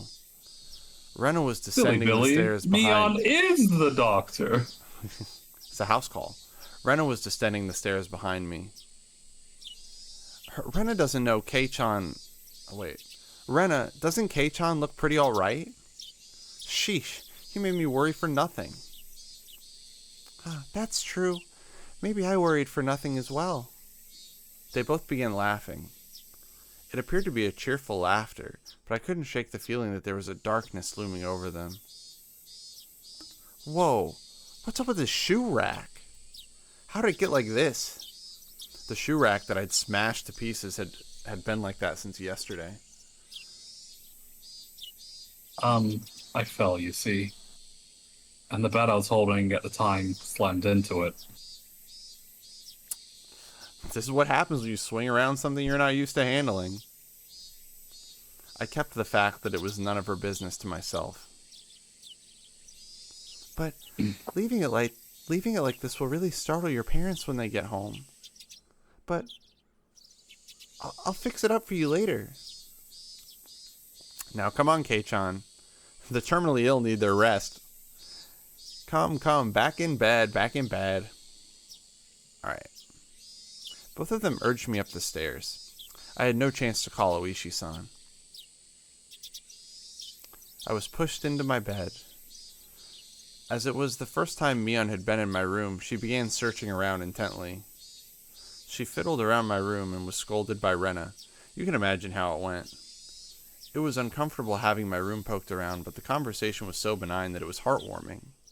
I wonder if Mion's gonna poke the fucking block. During that innocent conversation, Mion said something as though it was perfectly ordinary. Gotta head off for the night. Have a good night, all. Yo, take Bye, care, Paige. Paige. Hey, Rena. Did you call the director? Yep. Right after I called Michan. He said he'd be right over. Director? That out-of-place word gave me a bad feeling. Rena called a doctor, then called Mion. And after that, she called a director? Who was this director? Since Rena and Mion's conversation was so peaceful, it only felt slightly odd. What are you two talking about? Who's this director? Ha ha ha ha. Didn't you know, Kei-chan? We didn't mean the director when we say director. No, they said we mean director when we said director. We mean the director when we say director. Like the director of a movie. Or like a foreman of a construction site. Ha ha ha ha ha ha ha ha. Oh, brother. I dug through all my memories for a director who might have business with me. Only one thing came to mind. What Rena had just said. The construction site foreman? The very first victim of the first incident? The dismemberment at the dam construction site? The foreman? But that was strange. He was supposed to be dead. There was no way they could call him. I don't understand what you guys are talking about. What does that director have to do with me? Said he was coming. Do you mean to my house? I asked one obvious question after another. But all the two of them did was smile coolly at each other. There was a huge difference between how the two of them appeared and how my suspicions were playing out. Slowly, I felt discomfort and panic welling up inside These me. these two aren't fixing about staging something, are they? I couldn't understand what Rena and Mion were talking about. Hey, Kei-chan, you've gotten into baseball lately, haven't you? Pretty sure the director will be happy to hear that. Who is this director? Ha ha ha ha. The director is the director. Ha ha ha ha ha ha. Who is this director? Ha ha ha ha ha ha ha ha ha. I want to hear what. Okay, I want to hear Mion's laugh. If it's Can't included. wait for the. I better Can't wait hear. for the. I better hear fucking Mion's laugh in here. Yeah. Fucking Mion's laugh, it goes crazy. Man, they must have remembered a really funny joke. Yeah. It's an inside joke. It's a Hinamizawa joke. We wouldn't get it. Me and the squad laughing at you. Me and my bestie when we frame some asshole. Dude, me when I get humiliated by... Never mind, I don't have to say that. Rena and Mion looked at each other and laughed haughtily. That disturbing cackle unpleasantly resounded around me. More laughing. That laugh, long enough to be unsettling, ended abruptly. Oh, yeah. We should finish up before the director comes. You remember, don't you, Kei-chan? Her face was laughing, but Mion's eyes told a different story. Remember what? Ha ha ha ha ha ha ha. Kei-chan, had he forgotten, I wonder? About the penalty. About the penalty? Mion and Rena were laughing at my small penis. I was very... Oh my god. Did you really forget? The homework with the mochi? The homework where you were supposed to guess which one Rena made. You forgot about the homework, didn't you? I certainly didn't have that homework. But I had thrown away the rest of the mochi after I found that sewing needle. So I wasn't able to find the answer to which one Rena made. The penalty for that? Why now? No doubt my question was written all over my face. Their answer to my question was that dry laughter. I could no longer make heads or tails of anything. I began to think that this entire day was somehow insane, strange, incomprehensible.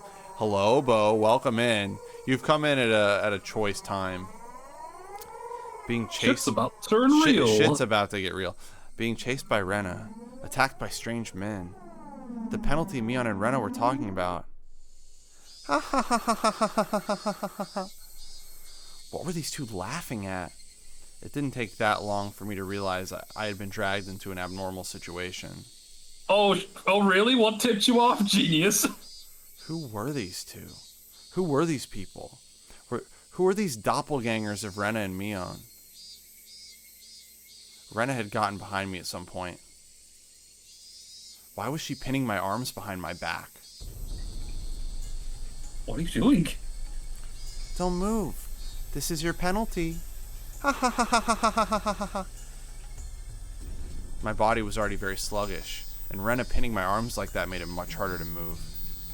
I seriously tried to struggle, but she wouldn't even budge.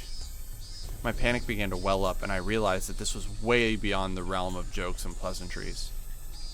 This freakishly monstrous strength. It would have been impossible for the Rena that I knew. Then these thin, frail arms grasping me firmly. Whose arms were they? Kei-chan, no struggling. Club rule number, doesn't matter which one. You can't fight against the penalty. Mion. No. The thing that looked like Mion spoke to me like how Mion would speak to me. But I was certain that this was not Mion. Someone who wasn't Mion. Someone who's just pretending to be Mion. Heh. Need to finish up before the director comes. Mion fished into her pockets and pulled out something bizarre. I couldn't tell what it was just by looking, but for such a thing to be in her pocket, my mind wouldn't accept it. What is that? It was a small syringe. It was a small, clear syringe, the kind a doctor might use if you went to them with a high fever. Rena held me even tighter. After I couldn't hear the chattering laughter that no longer sounded like laughter blaring into my ear. That eerie laughter, it wasn't something that the Rena I knew could ever produce from her own throat. This thing that was pretending to be Rena, was this their real laugh? Unable to defend myself, the syringe Mion was holding drew closer, and that needle tip was waved in front of my face countless times. Don't worry. It won't hurt. What are you planning on doing? What kind of sick joke is this?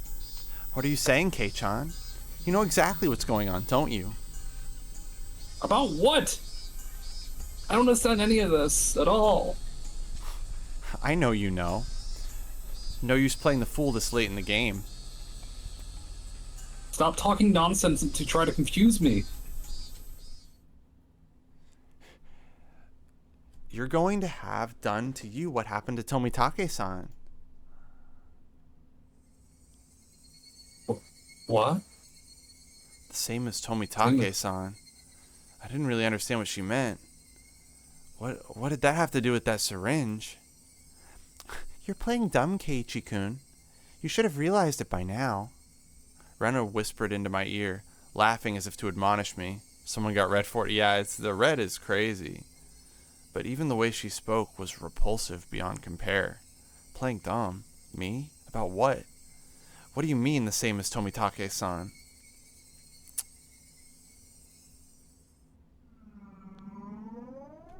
Everyone thought, at first, that it was a hit and run. Except when the officers got closer to check if he was still alive. He soon noticed this wasn't a normal situation. His throat was scratched out. From a knife or something? No. Nails. Nails as in fingernails? With those gouged through? That's right. Tomitake-san had clawed out his own throat with his own nails and died. There's no way someone could die like that. So then, for that to happen... We thought drugs were to blame, but nothing of the nature was detected. That's right.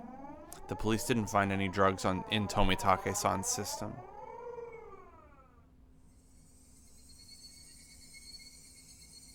Police told me they didn't find any drugs on Tomitake-san's body. Quack, quack, quack. The two of them laughed together with that sickening laughter. Of course they'd laugh. To assume that such a medicine didn't exist just because the police didn't know about it was completely foolish. Meaning, the drug that caused Tomitake-san to die in such a bizarre manner did exist? If Mion injected this into me, then that would probably be all the proof I needed. That would basically mean I'd end up the same as Tomitake-san.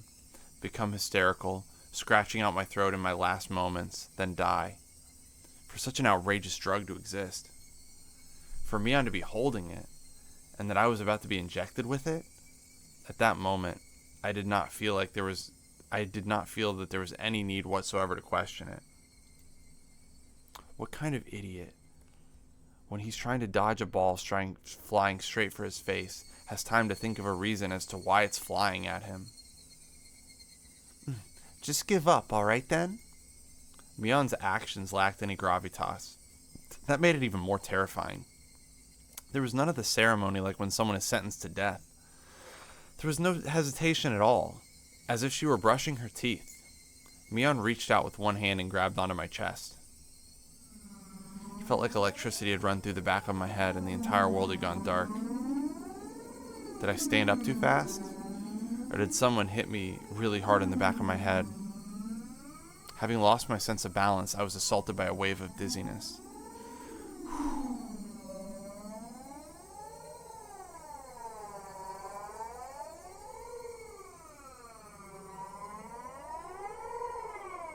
Oh my god. Well, we're finishing tonight.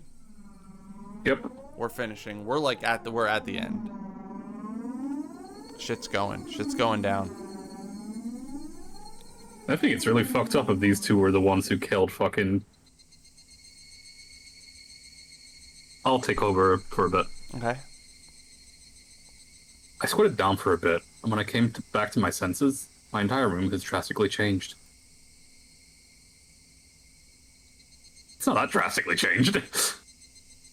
The numbness in my head was gone, and slowly, I could tell my blood was flowing to my extremities again. How long had I been squatting here? How many minutes? Or had it been hours? It was almost as if my hands on the clock... As if the hands on the clock had stopped moving the entire time my eyes were closed. That's how little time has passed.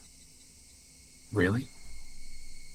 The air in the room wasn't filled with the same madness as before, only a dull silence. Rena wasn't pinning my arms, and Mion wasn't about to inject me with a needle. No way. Could it be? All of it? Just a hallucination? There's no other presence in my room beside my own. This was the weirdest experience I've ever had.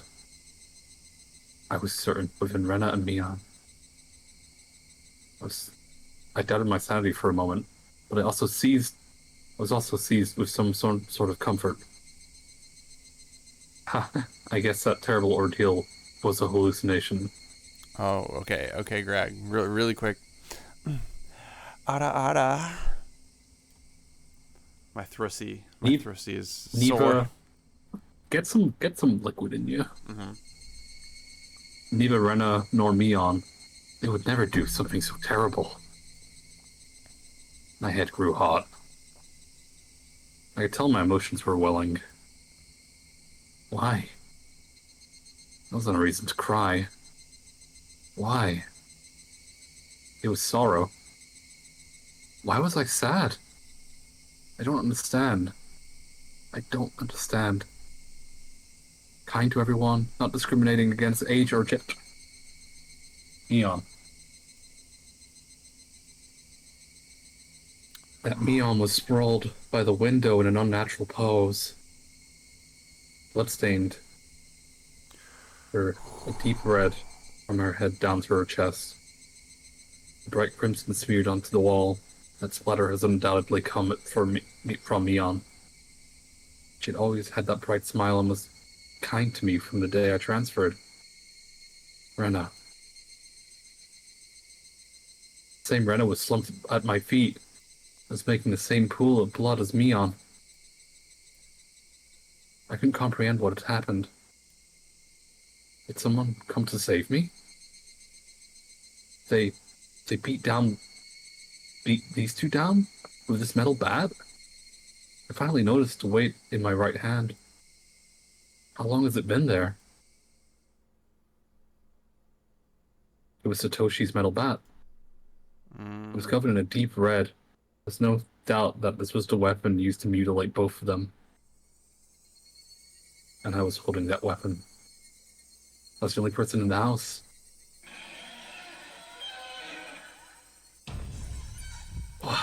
Do you remember the opening scene of this game? Yeah, I remember.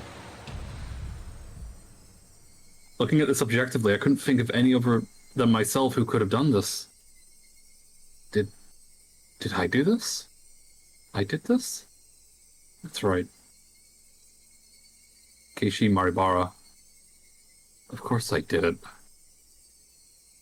told myself gently, as if coaxing myself. Hey, me. There's no reason for you to remember it, nor is there a need to regret it. Eat or be eaten. You get that, don't you? But the blood, there's so much. Neither Renner nor Mia had moved an inch. It wasn't a split forehead and a trickle of blood. Nothing that simple. The entire room was splattered with a red that has told me that it didn't end with just 2 or 3 strikes. Are they dead? Both of them? The depths of my mind was calm, but on the surface I was panicking and agitated. Calm down, Keiichi. What happened to your usual calm self? Come on now. Don't you always do Do like what you always do? Throw your head back and take a deep breath. Come on. Once, twice, breathe deeply. Calm down. Calm down. I chanted that over and over in my head and relaxed.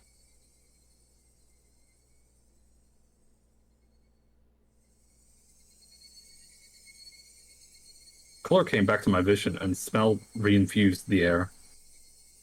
At the same time, I remember what happened when I blacked out.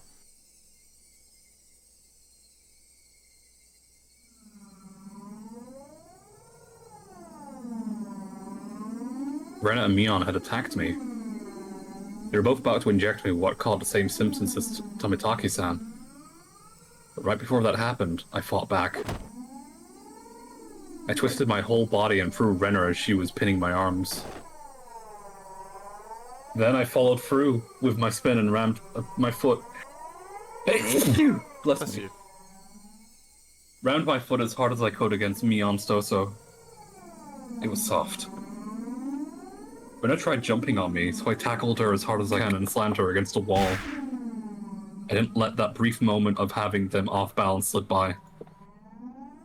Toshi's bat was that I left carelessly by my side of the desk.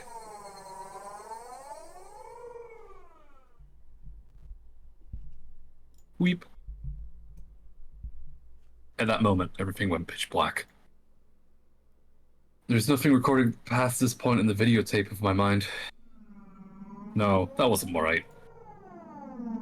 There was nothing recorded. It recorded just fine. Just the other me inside me had told me not to look at that and turn it off. Turn off the TV. Just because the screen had gone black and I couldn't see it didn't mean that the videotape within me hadn't recorded it. TV was off. The video was still playing. Tape within me, creaking along, still playing. The other end of that pitch black screen, that horrifying video was still playing on.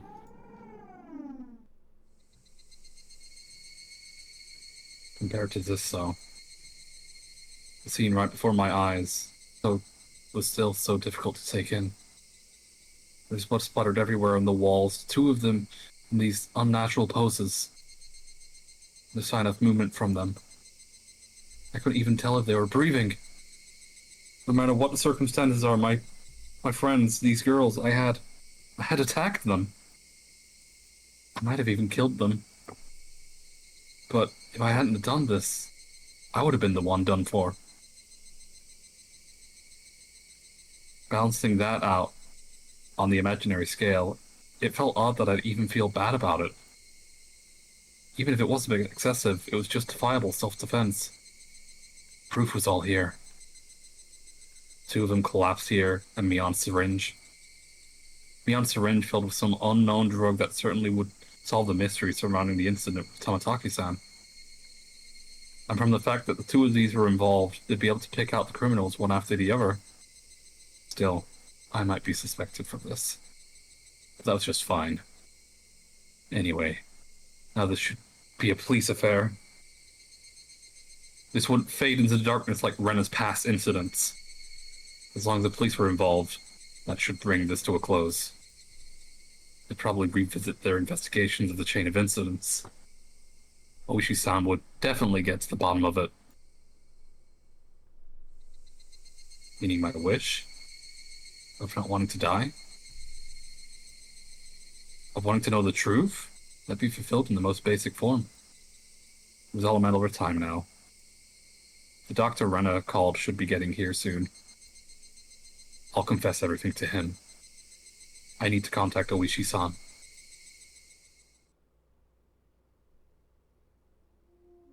At that moment, I remembered. Besides the doctor, a director had been called. It was easy to imagine that there was just someone deeply involved in the incident judging Rena and Mion's conversations. The ache in my chest caused by the gruesome deed I'd done dissipated rapidly. It was not over yet. This place was no longer safe. Stay calm, Keiichi. It's not over yet. I need to live long enough to tell the police of this incident. At that moment, I feel like I heard someone's voice from outside. Since people were speaking, it must have meant that there was more than one person. I moved the curtains ever so slightly to peer outside. It was a bizarre sight. About 4 or 5 grown men were all gathered at the gate. They were much resembled to 2 men who had assaulted me at the dam site today. Those 2 men might even be among them. There's one person wearing a white coat, but he didn't look like a doctor at all. My gut told me it was a disguise only posing as a doctor. That guy was probably ring the bell and get me to open the front door. Pretend to be a doctor to get me to open the front door, and then let the rest of them inside would all rush me at once. At that moment, I saw the car parked behind the men, and my heart nearly skipped a beat.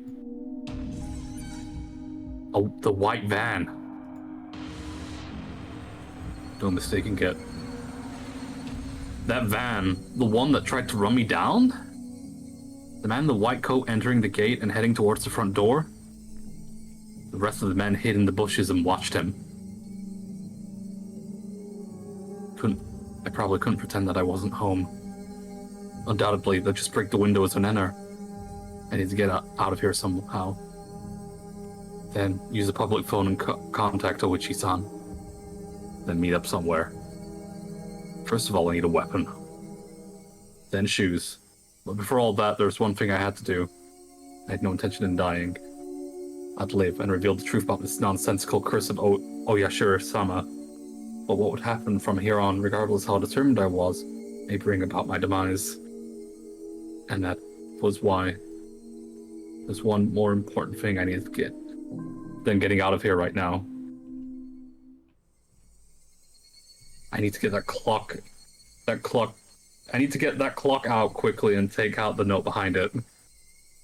Damn it! The tape was sticking to it fast. It'd be fine if it was torn a little. I opened up the slightly torn note and began writing another passage in its ballpoint pen. If I wasn't able to inform Oichi-san, then only thing I could rely on was this note. Never thought a piece of torn college-ruled notebook paper could be this reliable before. I had no time. I only wrote what I knew right now. I needed to leave in some sort of information that would lead them to uncover the truth. Rina and Mion were conspirators of the perpetrators. This was an undeniable fact. I still didn't want to believe it, but it was a fact. Anyway, I'd leave all the information that I would help leading them to find the perpetrators. There's 4 or 5 adults, maybe more. They have a white van.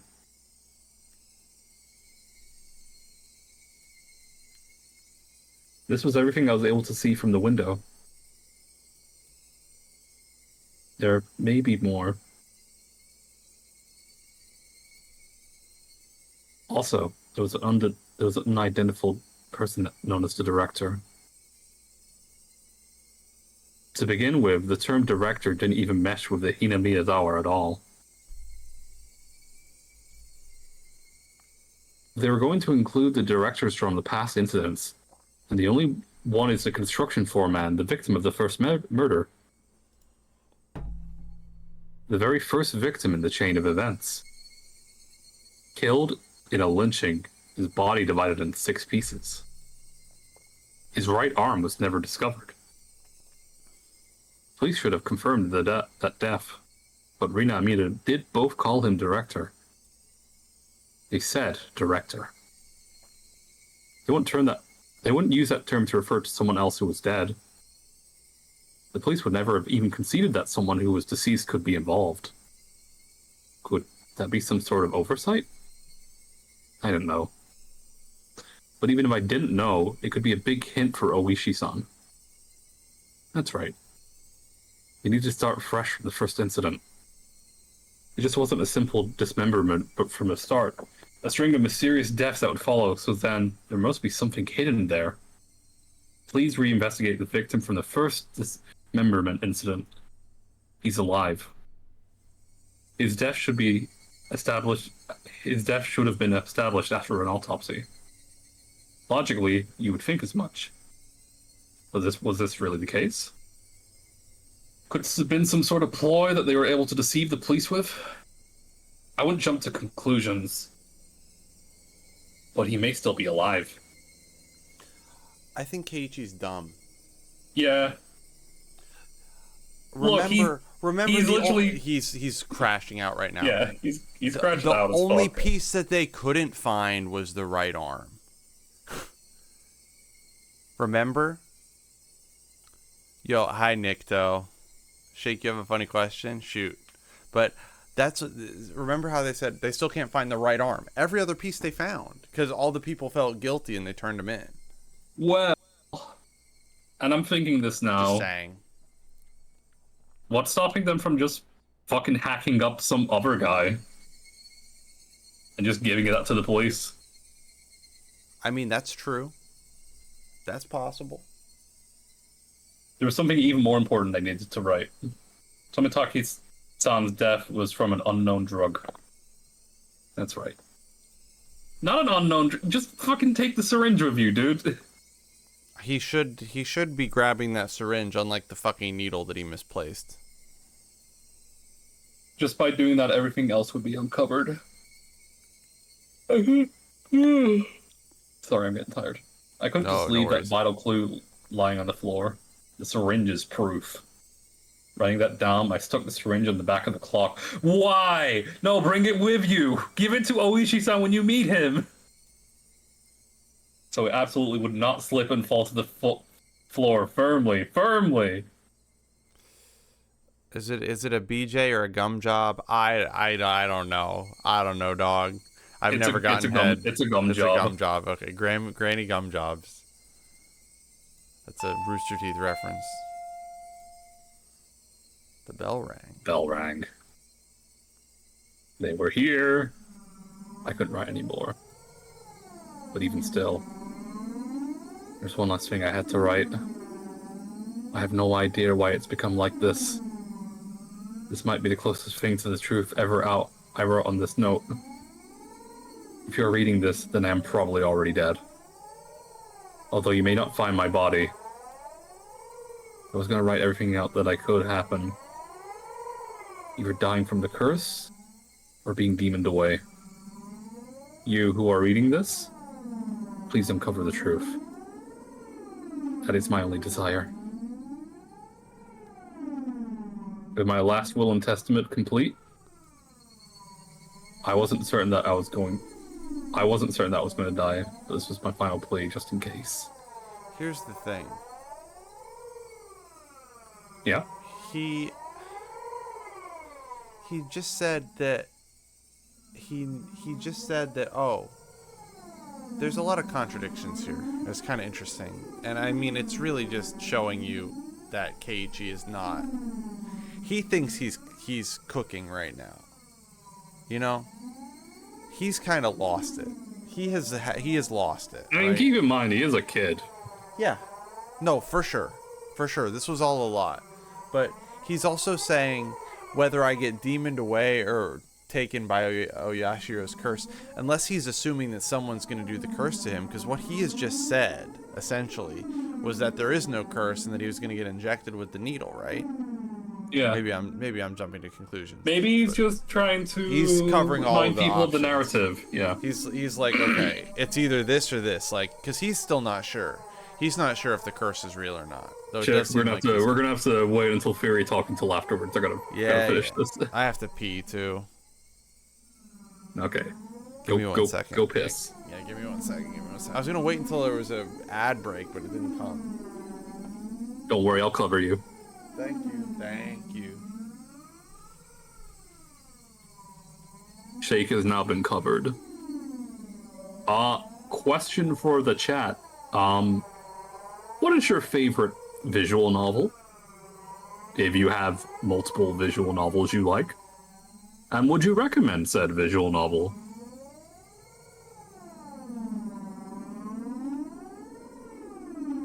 had someone say that like Ace Attorney is technically a visual novel, which I suppose, but also I feel like it's a little bit too interactive to be a visual novel. Ace Attorney, the game.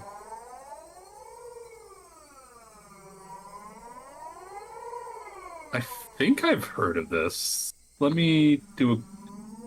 Okay, no, this is not a one which I'm familiar with. It looks cute, though. And I can see that there is a character painting a picture with her feet. So maybe Shake would like it.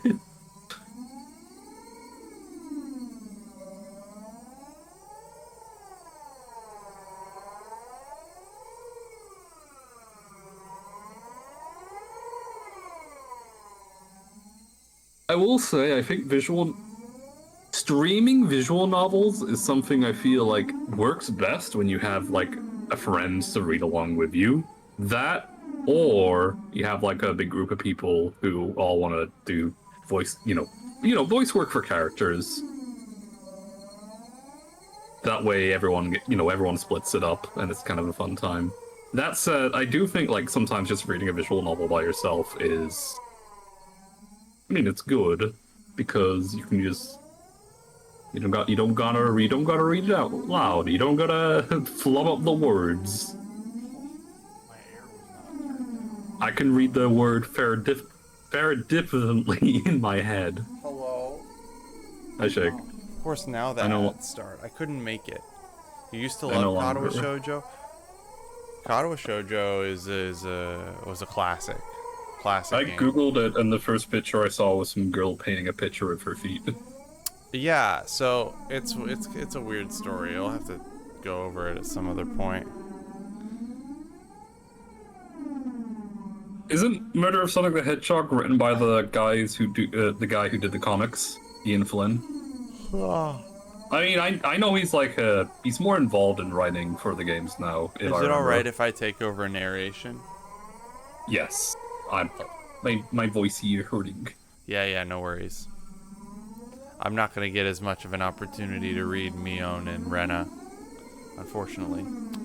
I folded the note, stuck it back. They're not dead. Guys, I think they're dead. Are you sure about that? I folded the note. It could be fake. It could be ketchup. Dude. Have you ever seen Hot Fuzz? I was gonna say, if this was the game... You know the game with Michael Douglas? I'm old. I folded the note, stuck it back on the back of the clock, and returned the clock back to its usual spot. So he did the note and he did the syringe. Good. I couldn't help but pray. Oishi-san, if something happens to me, I'll leave the rest to you. I suppose if he did bring the syringe with him and he got caught, they would just fucking take it off him, so I suppose it is the smart move to put it behind the clock. After that, I gazed down silently at Rena and Mion. This was probably the last time we'd ever see each other. Rena, Mion.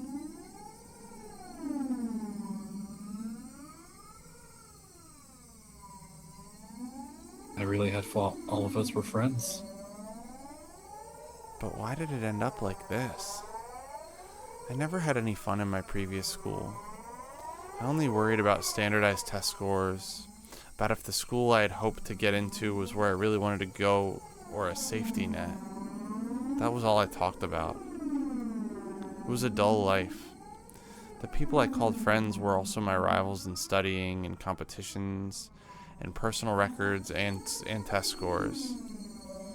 Everyone here taught me how unhealthy that lifestyle was. This month was really fun. Making a fuss over lunch, making a fuss over the club, making a fuss over the festival. I had forgotten about the festival. Something hot began dripping from my face. Uncontrollable tears. I should have had... sad. Yeah, it is really sad. I should have had no obligation to shed tears for them. But they wouldn't stop. Even if they were after my life, even if they were trying to kill me, everything that happened this month, I wouldn't forget it. Or could it be those happy days were all a facade as well? Was it all a trap, meticulously orchestrated up until today to ensnare me? Could it have been that I had just arbitrarily assumed that they were my friends? That couldn't have been the case. Both Rena and Mion, they really were my friends. Those happy days. There was nothing fake or unclear about them. Someone probably forced them to try to kill me. Or their minds were taken over, possessed by the supernatural entity known as Oyashiro-sama. Regardless, both Rena and Mion, they were the best friends ever. And when they were coming after me, it wasn't of their own volition. But they weren't the kind of people to sell off their friends, no matter what means were employed to force them. And there was no way such a thing as being possessed by Oyashiro-sama could happen in reality. Then, did the real Rena and Mion come after me? What was I thinking? What a silly, dumb idea. Having beaten down both Rena and Mion, I was still debating if they were the real ones or fakes. There was no real or fake, only the reality that was before me. Rena and Mion were sprawled out at my feet. That was the only truth. I was only trying to twist the facts to my benefit, that I had beaten my friends to death. This is phenomenally written. He's trying to rationalize some absolutely insane trauma right now. Yeah. No matter how I spun it, it wouldn't change reality. Rena and Mion were both dead. It felt like there was a crack in the dam of strange emotions I was holding back. It felt like my calm state, which was nothing more than a bluff, had receded, and in that opening, insanity was leaking out. I killed them. Rena and Mion. I killed them. The doorbell rang again. The unrelenting echo pulled me back into a state of composure once again. I didn't have a moment to spare. Quickly, I needed to get away. I didn't want to die. I would uncover everything after that. The identity of whoever or whatever had pushed me this far. Even if I had to drink mud and eat grass, I would survive. I would definitely survive. I killed Rena for that very reason. I also killed Mion. I went that far just to keep on living. So I can't die. For my sake and for the sake of the late Rena and Mion. I have to survive. I'm just imagining the two girls at the fucking school just playing Uno.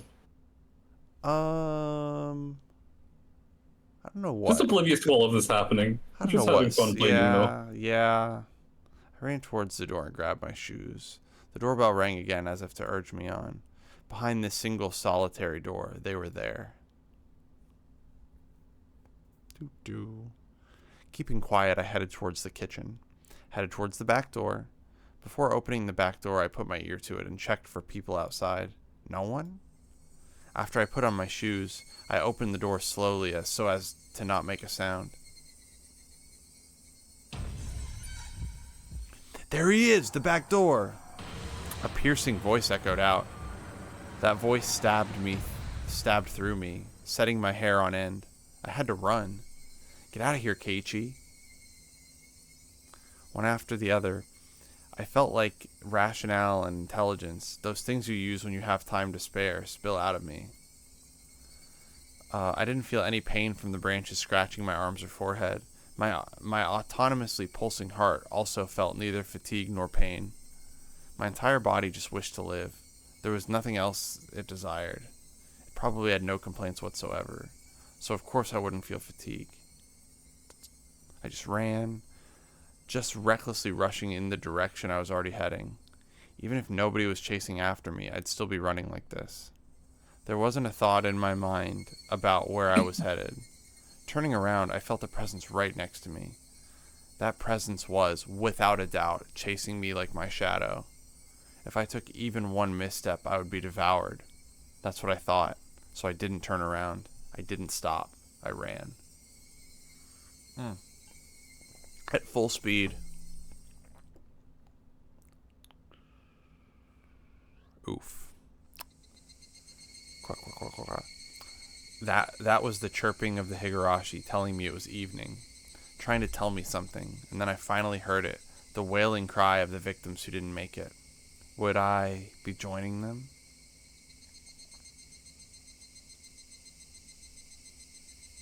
Only the Higurashi knew.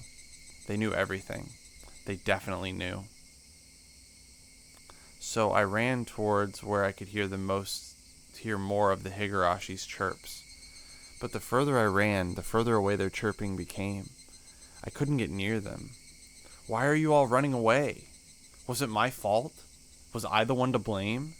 Then I'll apologize. I'm sorry. I'm sorry. I'm sorry. I'm sorry. I'm sorry. I'm sorry. I'm sorry. I'm sorry. Yeah. You get it. I missed. Said there was something. I think it was like there was something that only the Higurashi knew. I believe that's what it said. I got chaptered. Great. It's Officer Bumfuck. I felt that only the Higurashi knew. The smoking room was filled with a cloud of cigarette smoke. The expensive smoke filter gave off some crackling electric noise, but it didn't seem like it was doing anything at all. I have 2 more achievements. How much longer is this game? Don't worry, we're gonna see it through. We're gonna see it through, Shake. Why do smokers have to be shoved so far down this corridor where the sun didn't even reach? I recalled hearing. Okay, if we hit a save here.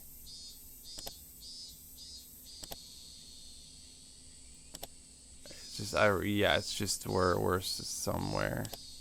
We're gonna do it. We're gonna marathon it, Shake. I recalled hearing that the tax revenue from tobacco was about 1/10 of the municipality's revenue. We were the most heavily taxed members of this municipality, so I really wish they'd show us a little more respect. I'm gonna be honest, I'm a little pissed off. How come? That just keeps going. I don't know why we're going to these characters. Is this one of the police officers you voiced? I can't remember. Why would you discard the 5 Manzu there? It's just decreasing your options. One of the younger detectives was having a staring contest with the Mahjong magazine called Next Turn. You're still in Tenpai if you cut the 5 Manzu. If you're betting on Haite, then shouldn't you be going with a Mangan? I have no clue. Kuma-chan, look at the pond. They're all discarded at 5 Manzu. It's a safe tile. You'd hate if at the end game someone was sitting on a tempa on the last turn, wouldn't you? Okay, if this is what I think it is, then we so chill. The kid let out another groan, put out a cigarette, then took out another one. I just don't agree. Why would you reduce your own options? By the way, you can't call Ron without your winning tile in that. Haite? Yeah, Haite. What? Why is that? Just then, I heard a voice coming from down the hall. Are you there? Are you here, Yeah. Oishi-san? You have a call from a civilian. Well, ain't that something? Well, see you soon. Why can't you call Ron on it? Hold on for a second. Oishi-san. No, this is a little bit more important. The man sitting in the seat Oishi-san was heading towards waved at the telephone receiver. Outside line. From a payphone. Oh, well, thank you. Sorry to keep you waiting. This is Oishi. Who is this? Oishi-san. Hello? Good call. If it isn't Maribara-san. Why, good evening. From the tone of my Bara-kun's voice, I already knew he was in a predicament. I don't like how this is changed to Oishi-san's perspective. You shouldn't. This was the first time my Bara-kun had phoned me, and he was calling from a payphone. Please calm down. Did something happen?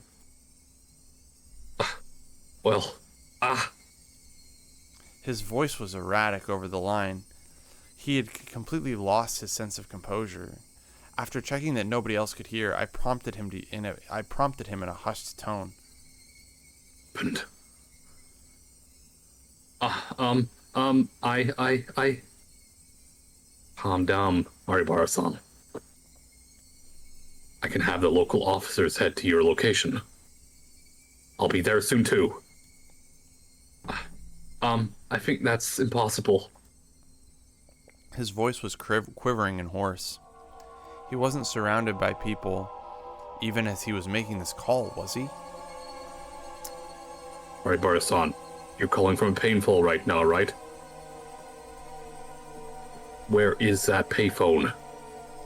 There were no other sounds besides my Barakun's voice. It had to be a phone booth. I scratched out a note and thrust it at my colleague sitting across from me. Hinamizawa phone booth. He understood quickly and hastily started on the internal lines. I'm down, Maribara-san. What is your current situation? It was best practice to avoid flustering someone panicking, but this was an urgent case. My Barakun didn't just get in trouble, get away, and then call me. He was in the midst of something dangerous right now. But yelling at my Barakun right now would just needlessly cause him to be even more frantic. My Barakun wasn't just calling to seek help. He was trying to tell us of something more than that. And whatever that was, if I didn't get it from this call, I was certain there would never be another chance. My colleague pushed a note in front of me. There's only one phone booth in Hinamizawa. A patrol car is on the way. 5 minutes. That's too long. It is. How many officers are they? Two. Not enough. If it was as if I had imagined, there were likely quite a few people surrounding my Barakun. 5 minutes was too long. Did you call the officer stationed at Hinamizawa? He's scheduled to be on patrol. They're currently out, and it's impossible to contact them. God damn it! Kuna-chan, bring the car around. Understood. That was you. Hello? Oishi-san? Hello. It's all right. I can hear you loud and clear. There was something wrong with my Barakun. That wasn't a normal coughing sound. Vomiting? Or was it blood? Had he already been attacked? Was he injured? Maribara-san, the police are on their way. I'll be there in a couple of minutes. Hold on somehow. So hold on. Hello? Can you hear me? Maribara-san. I could hear on the other end of the line that he was having a coughing fit. The worst possible situation popped into my head. Maribara-san. Who is the culprit? How many are there? I thought at first it was human. I couldn't tell if that was a cough or vomiting. Are you alright, Maribara-san? I thought that the culprit was a person and not Oyari Shiro-sama's curse. Until right now. But I guess in the end...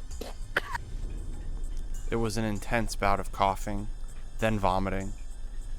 But I guess Oyashiro-sama-san does exist. No, he's here. Maribara-san, please, just calm down. I have been thinking it was strange for a while now. It's been following me this whole time. I run and I run and I run and I run. But it just sticks to me like my shadow. But slowly, so slowly, it's digging itself into my back. Alright, Bara-san. Are they right now perhaps behind you? Behind me. Right behind me. It's like the worst thing you could have said. Please, Maribara-san, I can tell you're scared, but please, who is it that's right behind you? I can't just look behind me. If I do, I'll... I understand that you're scared, but please tell me. You just need to turn around a bit. Who is it? Who is behind you, Maribara-san? Right after I said that, I could hear him vomiting intensely. What followed was a nightmarish sound.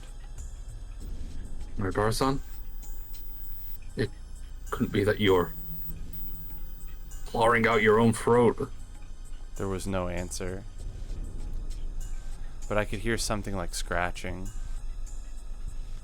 There was a bang, as if something was being hit. My Barakun had probably dropped the receiver. I could hear groaning and vomiting over on the other end, and a repeating abnormal noise. Hello? Hello? Maribara-san? Hello? I knew how far away my voice would sound on the other end, but I couldn't help but shout. At that moment, I heard whispering coming from the other end. I couldn't tell what he was saying. From the way he was saying it, was he talking to himself? Or was he talking to someone there? Hello? Maribara-san? Rather than whispering, it was some kind of mantra he was chanting over and over. I focused my senses, trying to pick up what he was saying. What was he repeating? What exactly?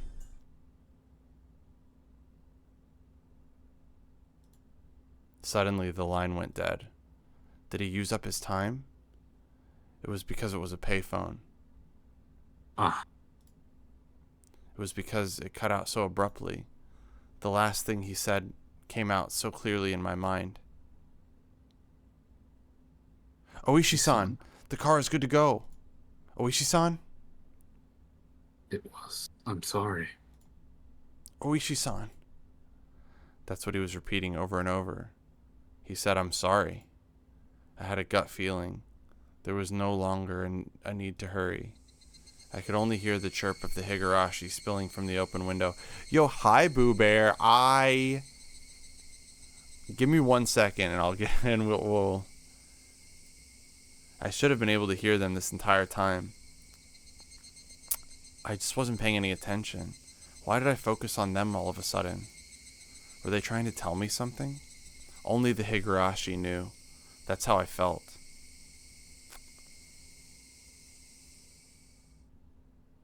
I believe that's the end. That should be the end of the first game. Pour one out for Keiichi. Keiichi. Dude, Keiichi fucking clawed out his own throat at the phone booth. Shit sucks. Not the greatest. Anyway, Shake playing one of my absolute top franchises. I've never played this game, but I've watched the anime, and the anime is one of my favorites. What a great story. Will has never played it before. I'm very excited to see his reaction. I've never played it either. It's been interesting playing the game as opposed to watching the anime, but hope you're doing well also. Let's finish this up. June 1983. In Hinamizawa, a remote village near Shishibone City, there was a murder involving 2 female students. The suspect is Keiichi Maibara, aged... So they won't even tell us what his fucking age is. Consumed the anime, played the games, watched the musical, cosplayed from it. Oh, Boo Bear, who did you cosplay? As long as it's not a spoiler, who did you cosplay? I've got to know.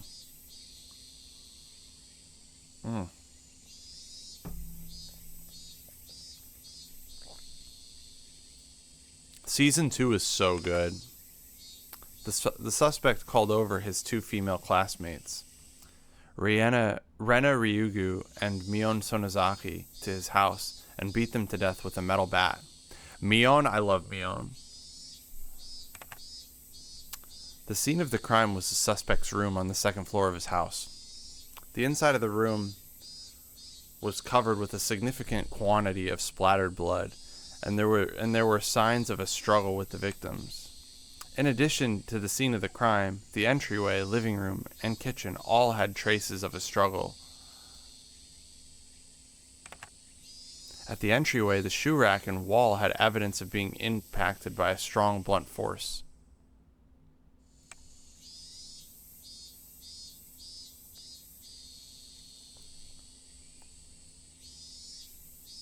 It is believed to have been the same bat as the murder weapon. Having no traces of blood, it is believed the destruction occurred before the murders. There is the possibility that the suspect overpowered his victims to keep them from fleeing. In the living room, the rug had been pulled back, then thrown aside. It is hard to believe that this had a connection with the struggle with the victims, and thus the reason for this remains unknown. In the kitchen, the garbage bag was torn apart and its contents were spread out on the floor. Garbage was strewn about in the surrounding area, and handprints believed to belong to the suspect were discovered. It is believed that the suspect... Boo Bear, you gotta stop spoiling, man. You gotta stop spoiling. Just don't read chat. Don't read chat, Will. Okay.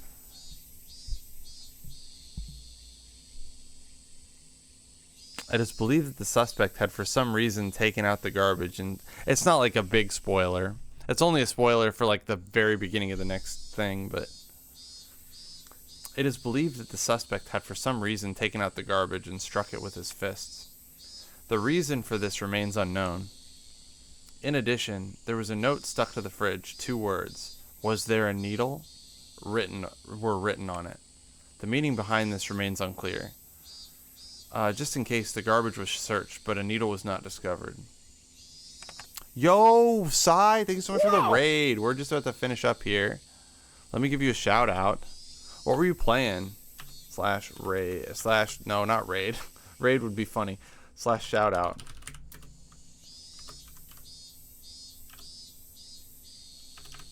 Cow raid, yo. I'm losing my mind a little bit. I hope you had a good stream.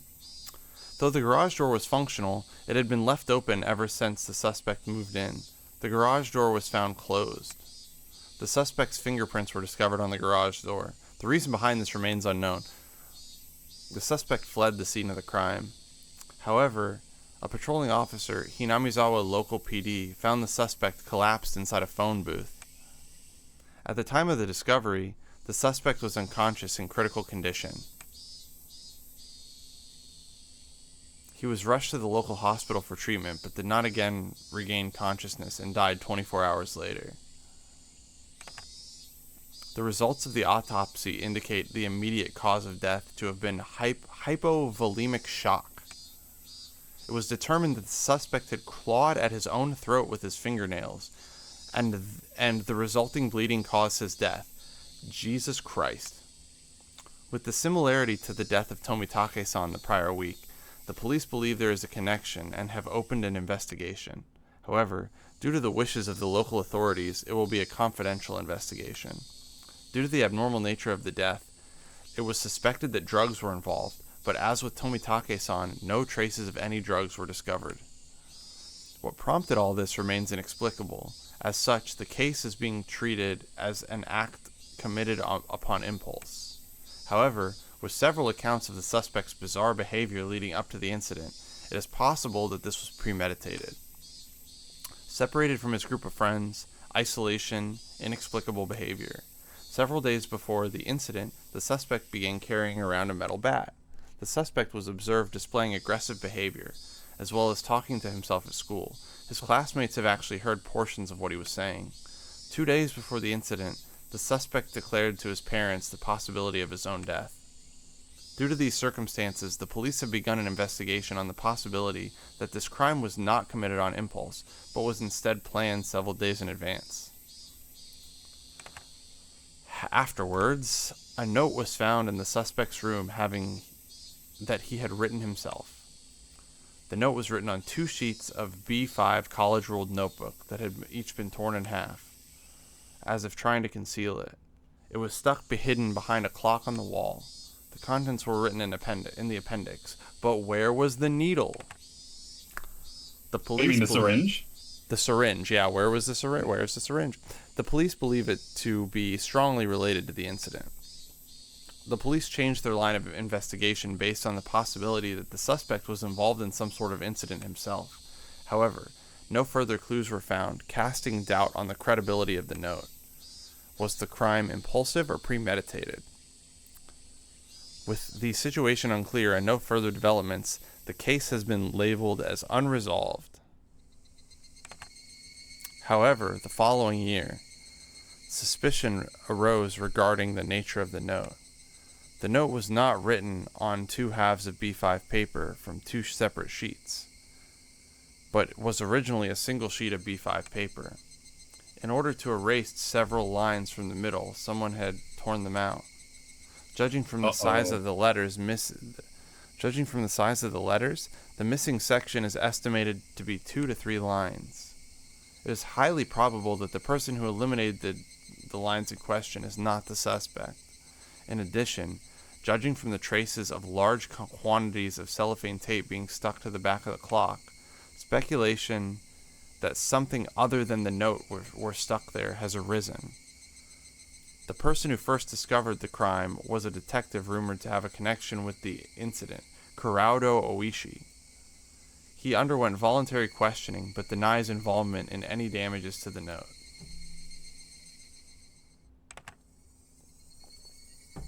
The suspect's note. I, Keiichi Maibara, am in fear for my life. I do not know why they are after my life. The only thing I do know is that it has to do with Oyashiro-sama's curse. Rena and Mion are conspirators of the perpetrators. There are 4 or 5 adults, maybe more. They have a white van. This is all on the first sheet. The section below this has been ripped out. This is from the second sheet. The section above this has been ripped out. I have no idea why it has become like this. If you are reading this, then I am probably already dead.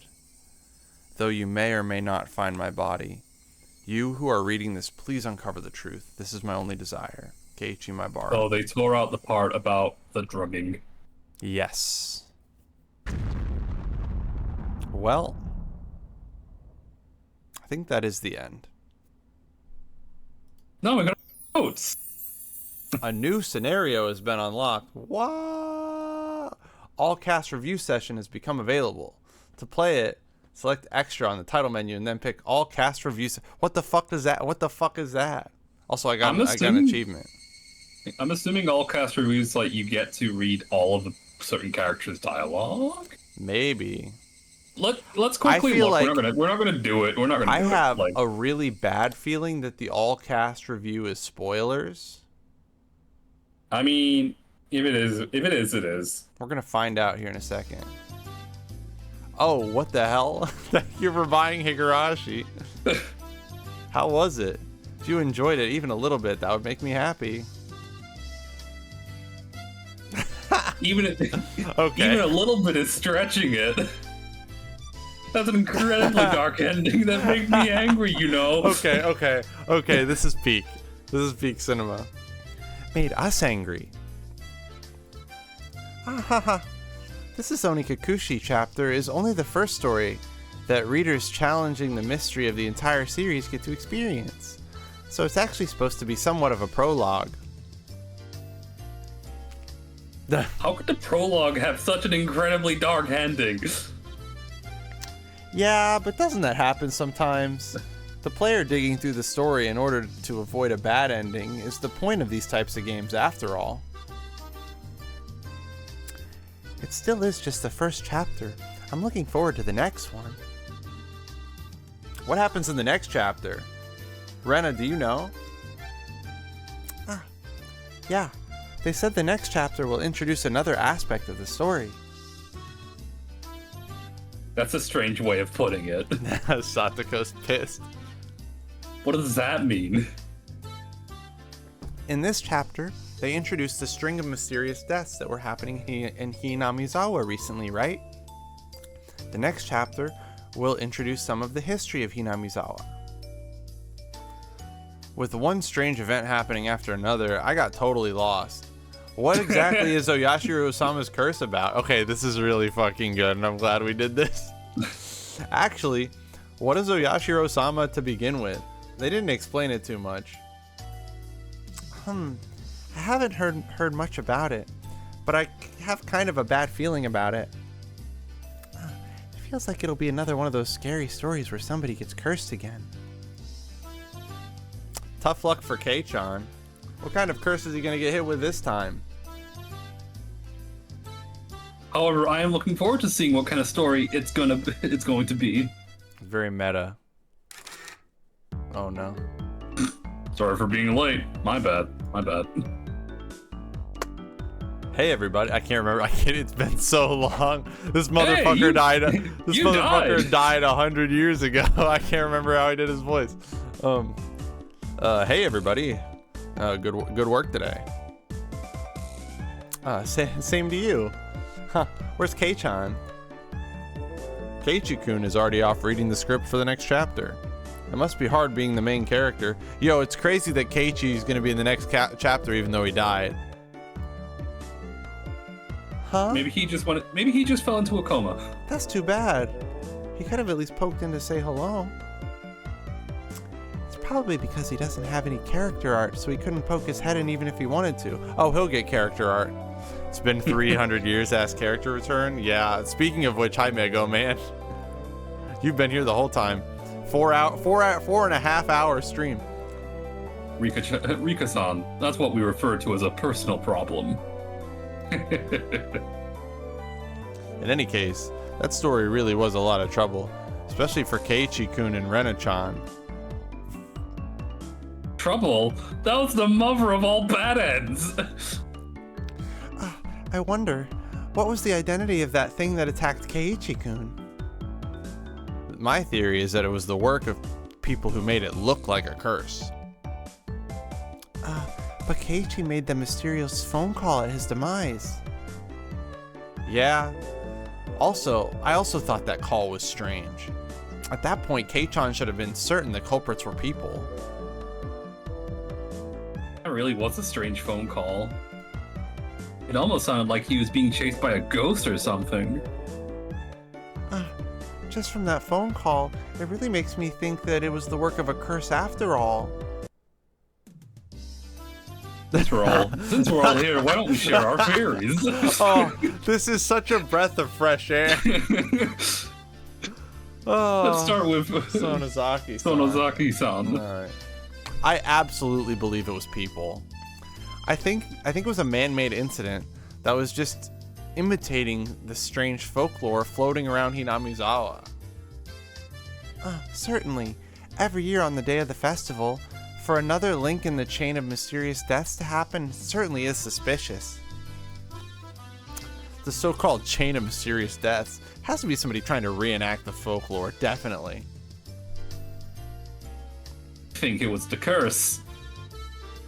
Looking at the scene where Keiichi-san went berserk in the entryway and the last scene of the phone call, those can't be explained with the human culprit.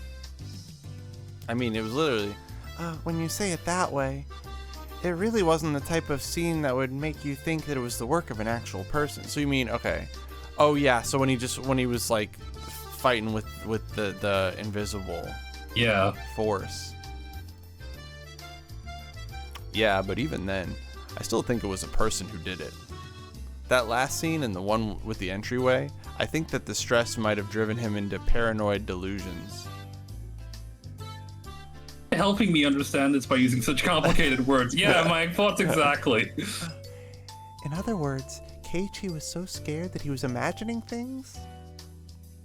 Then, what's the meaning behind the scene? What exactly was that mysterious presence behind Keiichi?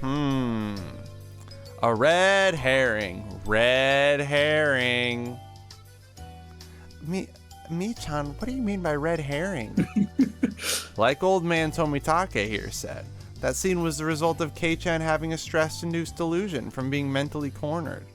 The overly graphic depiction was a ploy to make the player think it was a curse. That's why it was a red herring. Oh, Mion. Well, when you say it like that, but. Haha. Well, it means that there's that possibility. In that case, the theory that Oishi-san proposed during the story is that it was a conspiracy by the villagers was correct. What does the man himself have to say about that? Me? Makes you think, eh?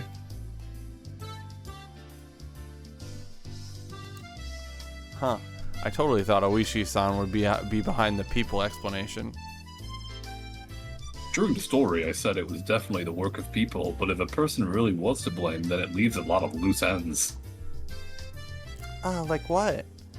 Let us hear what Detective Oishi-san's theory is. It's so weird seeing all these characters together. No, it's great. It's wonderful. That's what First of all, Higurashi's all about.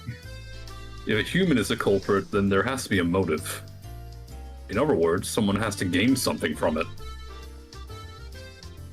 So what you mean is, if this was the work of people, then there would have to be something gained from causing the chain of mysterious deaths. Exactly. I felt that someone could have benefited from the deaths of these people related to the dam development, but the recent victims weren't related to that at all. True. First of all, who benefits from killing Mariabara-san? I see. When you say it like that, my case is kind of weak too. I mean, none of your money was stolen. There's no way it was a human culprit. But that's not everything there is to it, right? Like Michan said before, there might have just been some sort of reason for them to reenact the folklore. Could it be possibly copycat kill? Okay, why are we getting ads? Fuck off. I know it's been another 30 minutes. Exactly. This wasn't a murder where you consider the typical motives. It makes me think that it was most likely some sort of ritualistic murder to reenact the blood-stained history of the village. So I'll ask the question of the hour. Who gains from this reenactment? It's not about simple benefit. It's more of a psychological reason. I think that maybe this was an act of revenge. Something native to the region. Some connection not touched on this time around. I see. A member of some repressed family looking to air out some old grudge of their ancestors? Something like that? I don't like that. Then what is it? It couldn't be that you're leading towards the curse explanation, Oishi-san. That's right. The man playing detective said so. It's decided it was a curse. Oh, Satoko, come on. If, as Mariabara-san said during the story, it was the case of that Oyashiro-sama possessed Ryuga-san and Sosu-san and committed those acts, that would fit the evidence the most. As much as I hate to say it. Actually, I'm of the same opinion as Oishi-san. I can't come up with any other explanation for the normally kind-hearted Rena and Michan to suddenly start acting like that. About that, it may sound strange coming from the person herself, but I think that Mio, did it. Oh, this fucking rules. Like, as a fan... I mean, Mion actually does have, like, more motives for actually doing it. I think Rena only really has the possible deniability of, like, oh, it's just personality disorder. Oopsie doopsie. Yeah, but, like, you gotta think, she did do that fucked up shit at her old school. No, that's what I mean. That's what I mean about the whole, like, personality disorder. Yeah. Yeah. I don't get what me is saying. I'd like an explanation. Oh, sorry. In other words, I think this may end up being a really cruel story. Oh, you don't say? Wait, Michan, you don't mean... Taking the human culprit theory to its logical conclusion, that's how it would seem. I also have my suspicions. In other words, Ryuga-san and Mia-san both have those personalities to begin with, and they were merely deceiving Maribara-san. Am I right? I don't like that at all. Is Satoko just like playing the fan, like the player? Wah. So good. The perspective of the player. This is all the curse's fault. Rina-san and Mion-san and everyone else are all kind, nice people. I think that too. I think that Rena and Mion-chan are really good people at heart. I think that during the story, they must have been possessed by something. Rena also thinks it was a curse? Then let me ask everybody who thinks it was a curse. There has to be a reason for a curse, right? It doesn't make sense for a curse to just indiscriminately befall someone. Can we get a ReZero spooky sound? Yeah. Can somebody explain that? Curse is a curse. Human logic won't get us anywhere. Ah, Satoko-chan. A personified deity is, in the end, nothing more than the creation of people. That's why their method of thinking is also understandable to humans. Just take a look at the Greek pantheon. They cry, get angry, get jealous. Basically, they're just like humans. So what you're saying is that Oyashiro-sama is cursing people with some benefit in mind? That's an odd way of putting it, but basically, yes. That's why they say, far from Jupiter, far from his thunder. You do have a point. Basically, it doesn't matter if it's Oyashiro-sama or humans. There has to be a reason.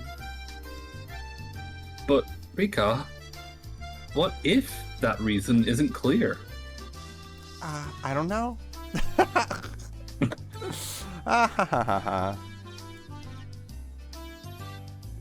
That's right. This is still just the prologue. There's still a lot of stuff that hasn't been revealed yet. Yeah, it's hard to come up with any more theories at this point. I'm gonna snooze again. No, I won't be satisfied until this is all made clear. Mion-san seems rather particular about this. Well, there's like 40 hours of games left. Ha ha ha ha.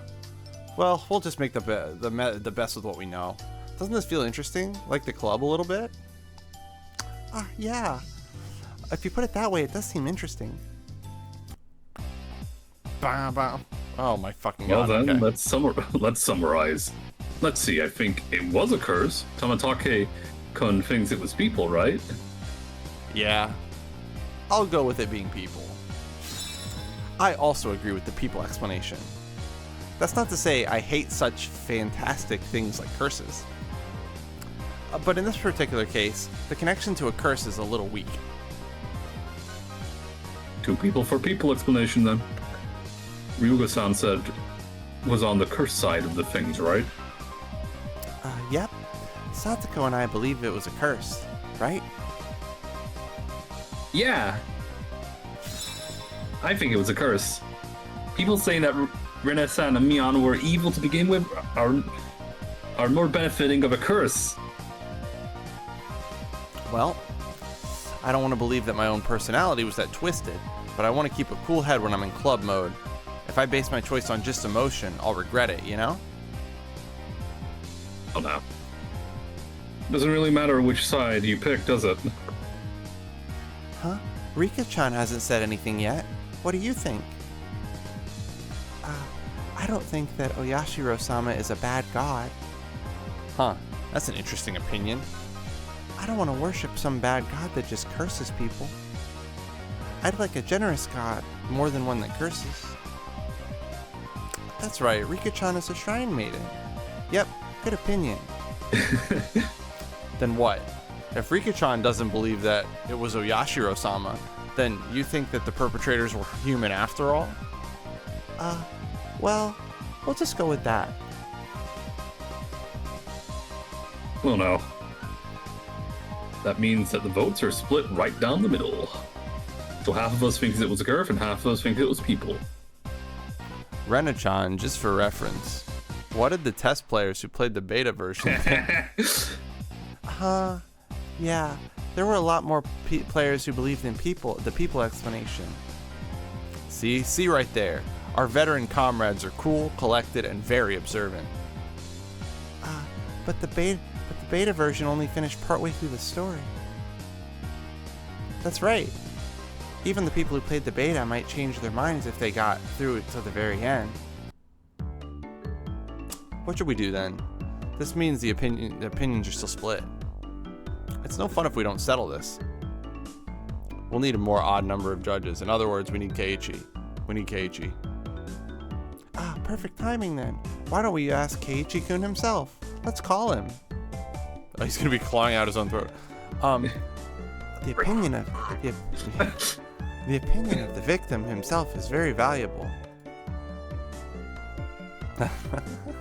Since that's decided, it's time for the phone. Dude, this is crazy. I love this shit. This is fucking funny. Hello, Keiichi-kun? It's Rena. Are you busy with work right now? Yeah, really busy. Just when I thought I'd get a break because the chapter was over, it's already time for the next one. How's Kei-chan? Busy? Yeah, he's moping. I can hear you, you know. Must be nice having a wrap-up party. I wanted to get in too. You can come if you get some character art for yourself. Rika, that's a secret. Sorry about that, Keiichi-kun. Anyway, during the current chapter, Keiichi-kun, didn't you die? We were just talking about who the culprit might be. Basically, we're deadlocked on whether it was people or Oyashiro-sama's curse that killed you. I'm really sorry. Even though you're busy reviewing the script, Keiichi-kun, which do you think it was? It's obvious, isn't it? Which? Isn't it both of them? Targeted by suspicious people from the village and then cursed by some strange Orisama on top of that? It's both humans and a curse. Everyone's just picking on me. Victim complex. So very, very pitiful. Next time, I'll give you a good patting on the head. But I'm dead! Well, in the end, the opinion's still split, huh? I'll think it over again. We might have missed something. Well then, please look forward to the next release, Higurashi When They Cry Watanagashi. The cotton drifting. I am so excited. The cotton drifting is, I don't want to say it's my favorite arc, but it's pretty fucking good. It's a good one. Great, that means I have to practice saying Watanagashi. It's okay. There's Watanagashi, Onikakushi, Hinamizawa. Dude, I got all the achievements. That was the last one. Nice. That was a you know what? That was a fun little dude. breather. I'm so glad we played it's like a little palate cleanser after the fucking. I mean, the ending is pretty rough. Keiichi's like, Jesus. I'm literally clawing out my own throat. Listen, right the now. minute the point of view went to fucking the police officer was like, he's fucked. He's fucking dead. He'll be back. Will like the fucking girls come back? Well, I will spoil this about the next chapter because you're gonna find that out immediately. Basically, in the next chapter, we're gonna get a different version of what could have happened. Oh, it's an alternative timeline. It's gonna show us a different version of. It's gonna show us different stuff that will help us with the mystery. But is it like a retelling? It is not related to this story. It is a different story. But is it chronologically forward? It is chronologically disconnected. So I guess you could say yes, it's an alternate time. It's an alternate timeline. So Keiichi's still fucking dead then? No. No. So it is an alternate timeline. Yes, it is an alternate timeline. I should say that. It's an alternate timeline. Because, like, you know how in Clue, at the end of the movie, it's like, but maybe this is how it happened. So this is going to be, we're going to start over basically at the beginning of this game. But we're going to see a different story happen. But it's different. It's kind of confusing. I will find a better way to put it, but it's going to reveal more about every one of these characters and more about the mystery that is always going to be connected. Like the history of the town, always the same. History of the characters, always the same. It's just the events that happen and what leads to certain endings. Does this story which we have just done get progressed, or do we just keep doing different timelines? Well, this is so there are 4 question arcs and there are 4 answer arcs.